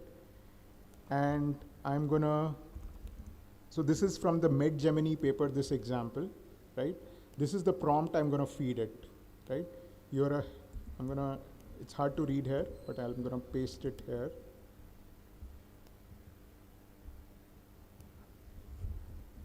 You're a helpful medical video assistant. Your task is to assess whether CVS is fully achieved in the provided cholecystectomy video. And I define CVS, C1, C2, C3. C1 is clear view of tubular structures connected to the gallbladder. C2 is carefully dissected hepatocytic triangle presenting, right? And finally I say, watch the video carefully and answer which of the CVS criteria are met. And I'm going to add one more thing. Indicate the time segments for C1, C2, C3. So this is not a specialized medical AI model. This is a off-the-shelf general purpose model called Gemini 2.5 Pro. And as you will see, within a few seconds, it's flawless, right? So, so a lot of, even if you're not intuitive surgical, you're just playing around, you can do a lot today with general purpose. And there are specialized medical AI models also. So it says C1 achieved, C2 achieved, C3 achieved, and it gives justification for all of them, and it gives the time segments also, right? So this is pretty cool. This is from a paper which came out last year from Google, which capabilities of Gemini models in medicine, okay, from Google Research and DeepMind. So let's go back to our slides. Okay, the next thing I want to talk about is something which is very kind of hot and in vogue right now, is this term called ambient scribes, right? So especially in the US, right, they have electronic health records, and when the patient would be sitting in front of them, they would often not be looking at the patient. They are furiously typing whatever the patient is telling them into the electronic health record, right?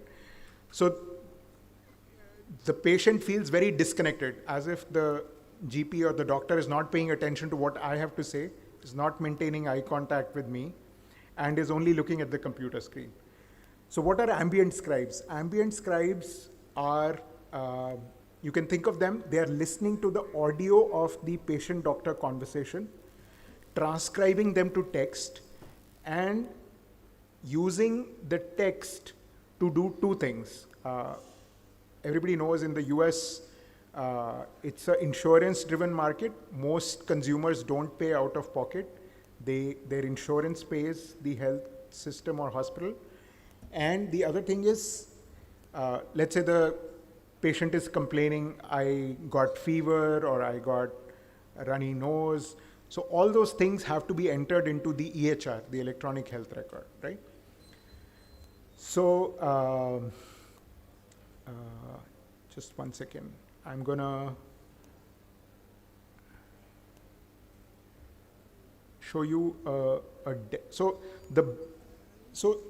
the biggest players in this market, ambient scribes, is a company called Abridge, ABRIDGE, and Ambience.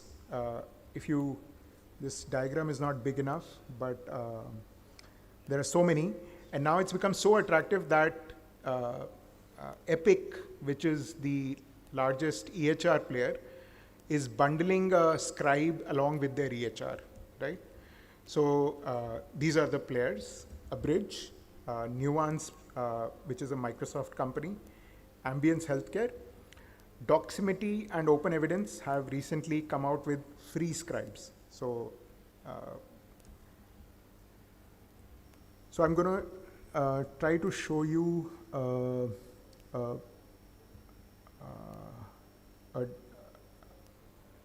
second. A demo of scribes. One second. Doximity.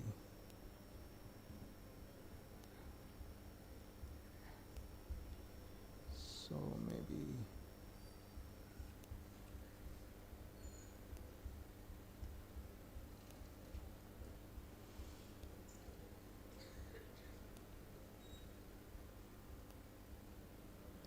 So I'm going to use this example, okay, and so it is as simple as I say start consult.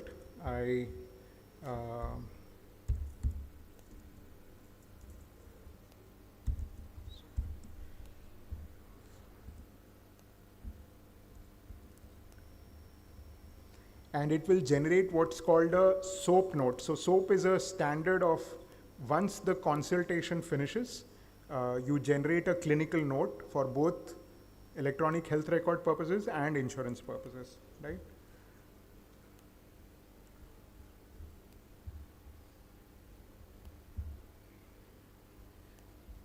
Hi, Mr. Verma, please tell me what complaint do you have? So I'm going to play both patient and doctor. Hi, Dr. Saab.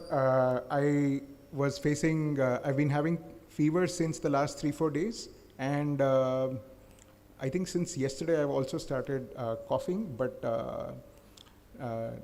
yeah, no mucus, but just expectorant cough. And yeah. When did it start? Did it start 2-3 days ago or 7 days ago? Or like how long have you been having these symptoms?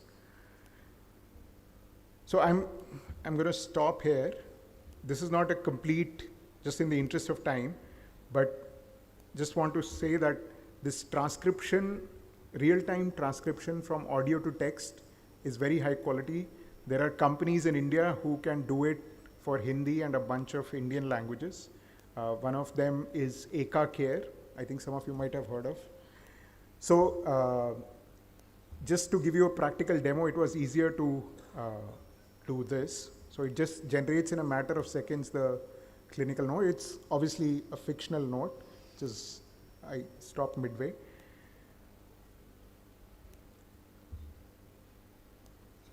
Right, so it's structuring it, what was 41-year-old male, persisting for, right? And you can look at the raw transcript. You can generate referral letters, right? So let's go back to the slides.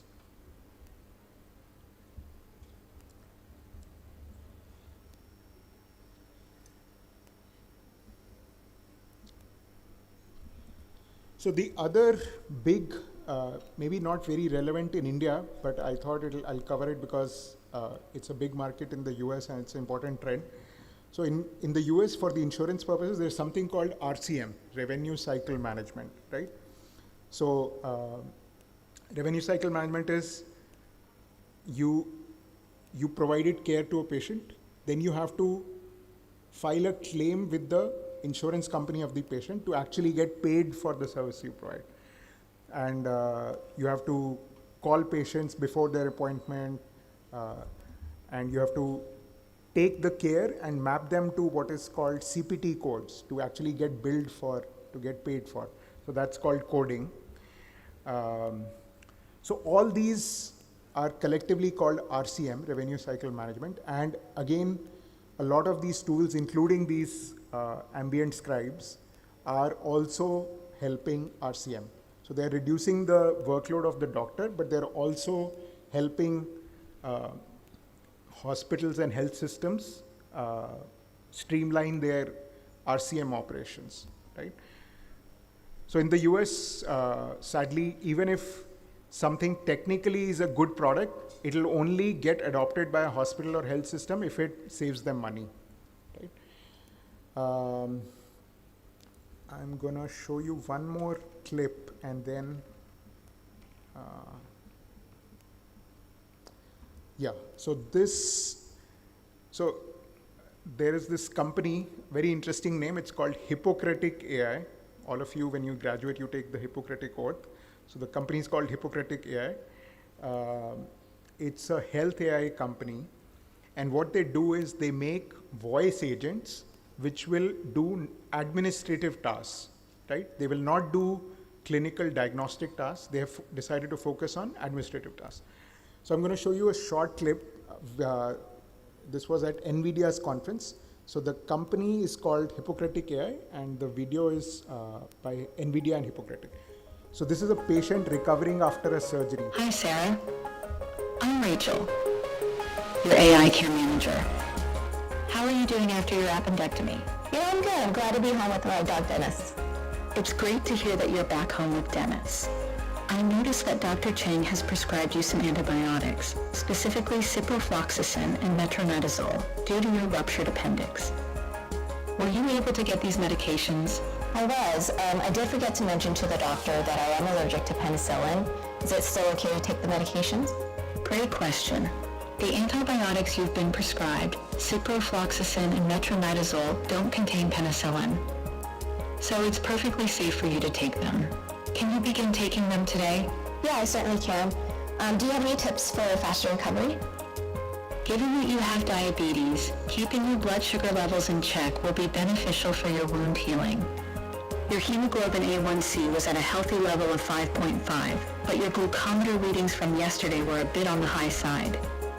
So keep taking your metformin and try to steer clear of foods high in carbs. How does that sound to you? I think I'll be able to avoid the carbs for the week. You know, I need to go right now, but it was great talking to you. I'm glad we had this talk. I'll pass along your progress to Dr. Chang. Goodbye. Goodbye. So again, these are voice agents, completely autonomous. If you are talking, if the AI agent is talking and you interrupt them, they don't keep on talking. So sometimes it's difficult to tell you're talking to a AI and not a human, right? And they don't sound like the IVR systems, very robotic. They sound very human-like. So in the US, again, they can't hire enough nurses. So if you want to scale nursing staff, which calls people for compliance, for follow-up, for scheduling visits, now you can scale your workforce almost infinitely as long as you have money.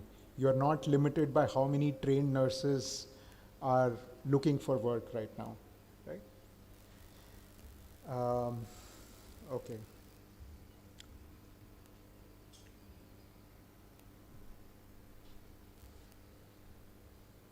I think I accidentally closed my, oh no, there it is.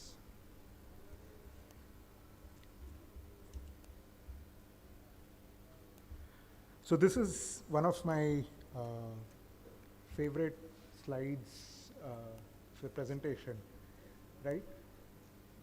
So imagine you went to the doctor for pancreatitis, right? The doctor ordered a CT scan, and there was an incidental finding of a node in the lung, right? Nodule in the lung. So what should you do? Should you biopsy it immediately? Should you wait a few weeks? Should you do surveillance imaging every few months, or do nothing at all, right? And the correct answer is, in different contexts, all of them could be the right answer, right? So I would encourage you to look at this. So this was part of a paper by Adam Rodman and a group at Stanford, and they shared that often combining human doctors with AI would be better than humans alone or AI alone, right? Right? So the logical sense is that AI plus human doctors is better than AI alone, is better than human doctors alone, right? But, right? So this is again from a New York Times editorial called "The Robot Doctor Will See You Now." So, so often AI alone is actually better than AI plus doctors, right? But it is very important to contextualize where AI alone is. So it is for a very particular sort of circumstances where AI alone is better, right? And most of these use cases are in radiology, right? So so this is a recent piece in the RSNA journal Radiology, so which calls for role separation, right? So when you have a non-AI workflow, right? You do a chest X-ray or some scan, and the human radiologist reads the scan. Now, if you want to add AI to this workflow, you have to be careful how you add it. You can't just say, okay, I'll add a AI model and be done with it. So you have to kind of assess how to best integrate it into a workflow. Otherwise, your AI adoption will not succeed, right? So they identify three kind of approaches. So one is AI first. So for routine scans, let's say for chest X-rays, 90% of chest X-rays are normal, right? So AI does a first pass of, let's say, chest X-rays. If it finds something abnormal, then it is read by a human radiologist. If it is normal, then it just generates a normal chest X-ray report, right? The second approach is human first. So where a human radiologist reads the scan first, and the AI model does a complementary reading of the scan. And the third is what is called the case allocation. So you decide how complex is the scan, and depending on that, it is either first read by an AI or a human. Right? So we talked about this.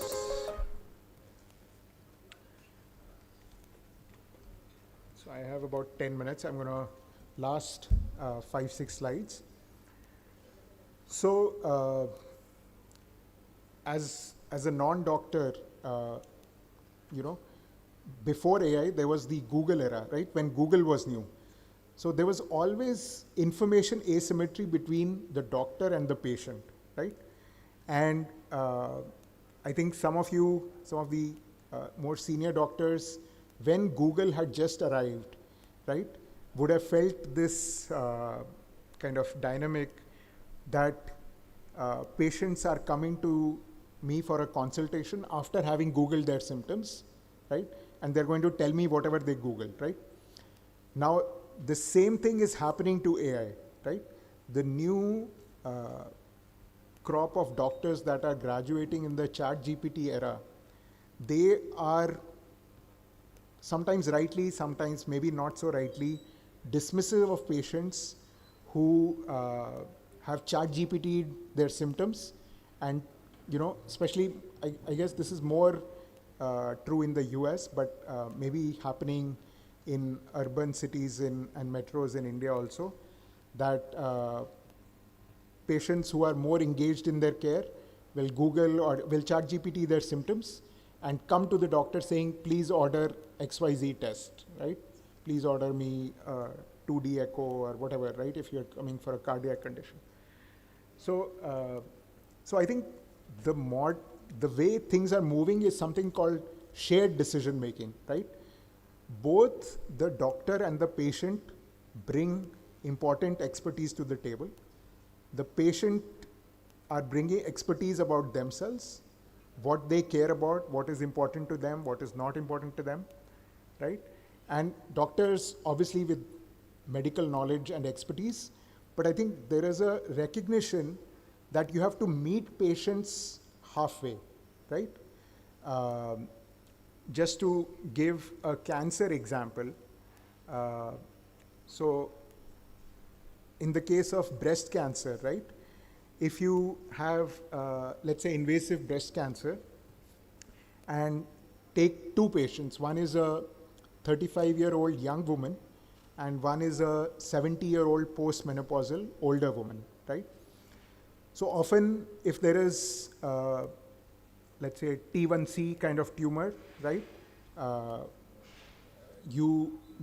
The choice given to them is,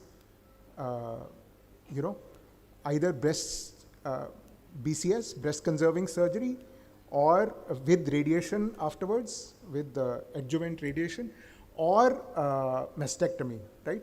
Now, there cannot be one prescriptive answer to this condition. So it's very contextual to the age of the patient.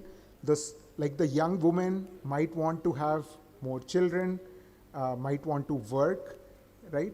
While the older woman might prefer mastectomy and avoid radiation. So I think the way things are moving, it's moving towards shared decision making, where both doctors have to learn to be more accommodative of patients' interest in their health. I think the information asymmetry between patients and doctors has reduced massively, right, with tools like AI. So this was prompted by this JAMA piece called When Patients Arrive with Answers. So saying AI-informed visits as opportunity for deeper dialogue rather than threats to clinical authority, right? So, so I'm gonna close in the next 5 minutes. So AI can make mistakes. So this is from a personal example. Somebody in the family had a cancer diagnosis, and I am kind of the researcher in the family, like what are the options, right? So I was asking Google Gemini about AI's aromatase inhibitors versus SERMs like tamoxifen. So they both block estrogen, right? So this was hormone receptor positive cancer. And can anybody look at this where my cursor and tell me what is the glaring mistake? This is a response by a chatbot by Google Gemini. So this is where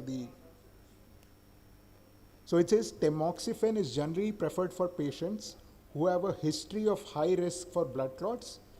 Tamoxifen carries a small but serious increased risk of deep vein thrombosis, blood clots.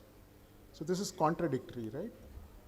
So so that's what we say, that you have wielded correctly, AI can be a powerful tool. But if you blindly trust AI tools, so I immediately noticed it and I said, this does not make any sense, explain this, right? So it apologized. So they are also sycophantic. All these LLM tools are very sycophantic. But it says, my previous response contained a serious error and was very confused. The statement should have been the exact opposite, right? So you don't get tamoxifen to people who are at risk for blood clots, right? Because tamoxifen can cause blood clots, right?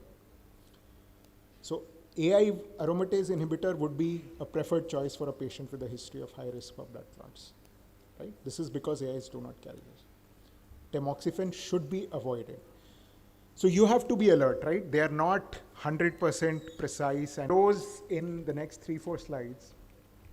So far, from what you have heard, you would think that AI is this nirvana, which is going to make patients' lives better and doctors' lives better. So not quite, right? So we have to be careful about how it is implemented, right? So this study came out in the Lancet in August, right? August 12th. So this was done in Poland with people performing endoscopies, and they actually, what they measured was, these doctors were doing colonoscopies without AI, then they were exposed to AI for a little while, and then they again went to doing colonoscopies without AI. And they actually found that after introduction of AI, their skills of performing an endoscopy, especially so adenoma detection rate, they measure this as a factor, actually came down significantly. So, so this is the ADR percentage before AI introduction, and this is after AI introduction. There's a significant drop, and this is on x-axis on the right figure is the various endoscopies. So except for 4, all of them, their skills declined after exposure to AI. So we have to be very careful. So this is not blanket conclusion that AI is bad. It's just that how you introduce AI and what skills you introduce AI for, you have to be very careful about it, right? You don't want doctors losing their critical skills because of exposure to AI, right? So you've heard this today a bunch of times. Ethical considerations, clinical validation, training the workforce, all very important, privacy and security. So I'll close with last 2 slides. So this is a project I am working on with Dr. Anurag, where we are trying to provide palliative care advice to family caregivers and low-skilled healthcare workers. They ask the query in their native language. It gets converted to text, and then we use a technique called RAG, Retrieval Augmented Generation, and then pass it to a LLM, and finally generate text and convert it to speech. So we are working with Pallium India in Kerala, which is kind of the pioneers of palliative care in India, and Max. And so I'm a technology optimist, but I love this quote. This is a gentleman who studies development, that technology can only magnify human intent and capacity, right? It cannot create something out of thin air. If your intention and capacity is positive, it will amplify it. But if it is negative, it will amplify that also, right? And finally, I have for the students in the audience who want to learn more about AI, I think students need to learn basics of AI. You don't need to become coders, but I would recommend this website. It's called ML for MDs. ML is machine learning.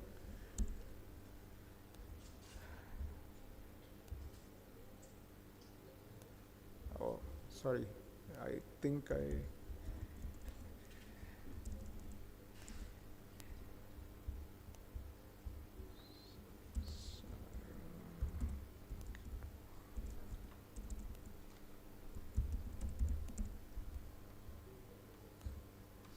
So this is a blog called Machine Learning for MDs, and they have a resource called ML for MDs. I think, sorry, it's down at the moment, but I'll send it to you. I'll send it to Dr. Mala. And finally, I'll just say thank you for this opportunity, Dr. Anurag and Dr. Mala, for this wonderful, to visit this wonderful university and interact with all of you. And I'm happy to take any questions. Thank you.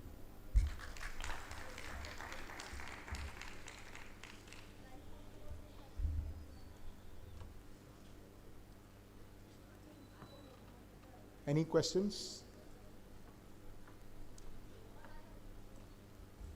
Okay.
Before we conclude, let's take few minutes for post-CME questionnaire to capture what we have learned today.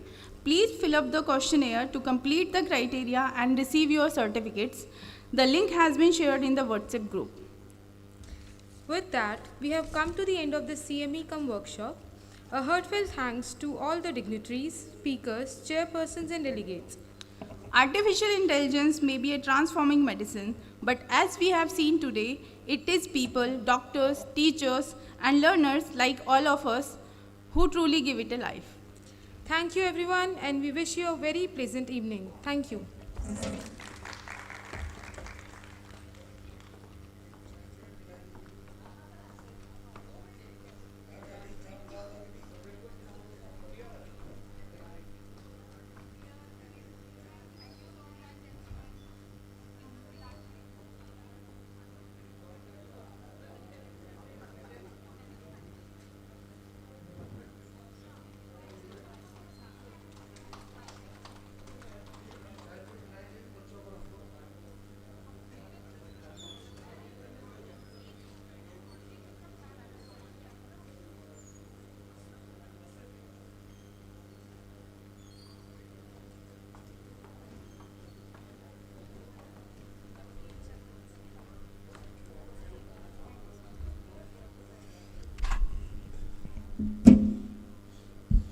Good evening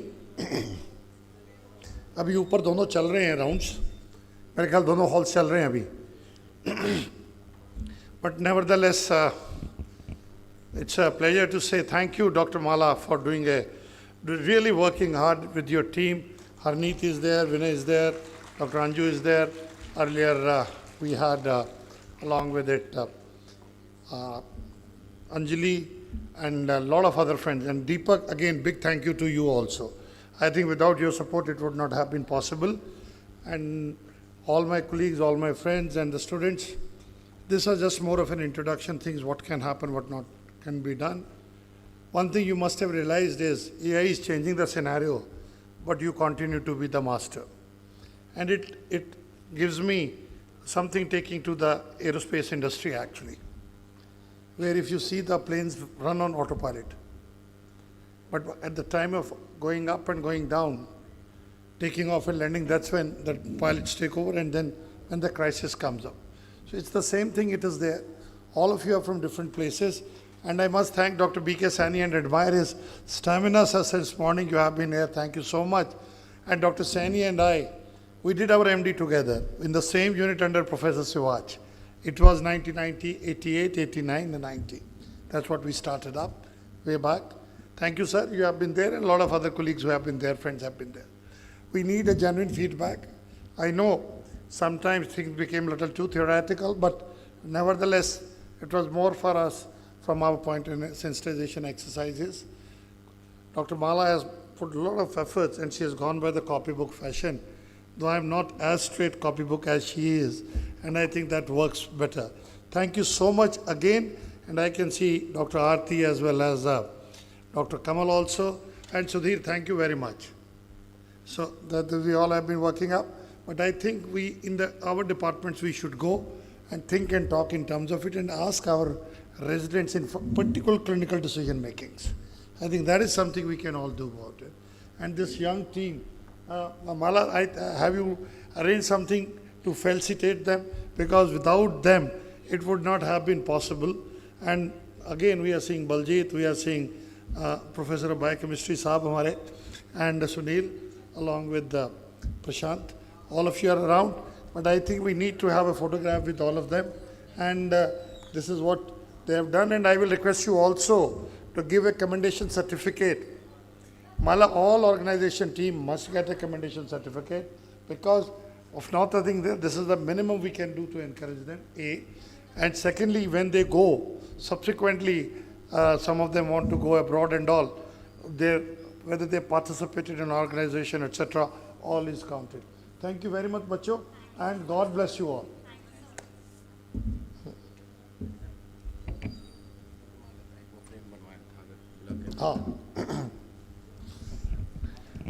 भाई I will invite प्रशांत ऊपर आ जाओ आरती अब तुम भी आए हो सारे ऊपर आओ डॉक्टर सुनील अपना डॉक्टर विनय आप आ जाओ एक बारी सारे मिलके ना, डॉक्टर माला का भी हमने देना, सारे इकट्ठे मिलके ताली बजा के देंगे। आ जाओ, हम तो आए रहे हैं, सबको बुला रहा हूँ साथ में। I think the whole organizing team can come over the stage. We can have a group photograph together.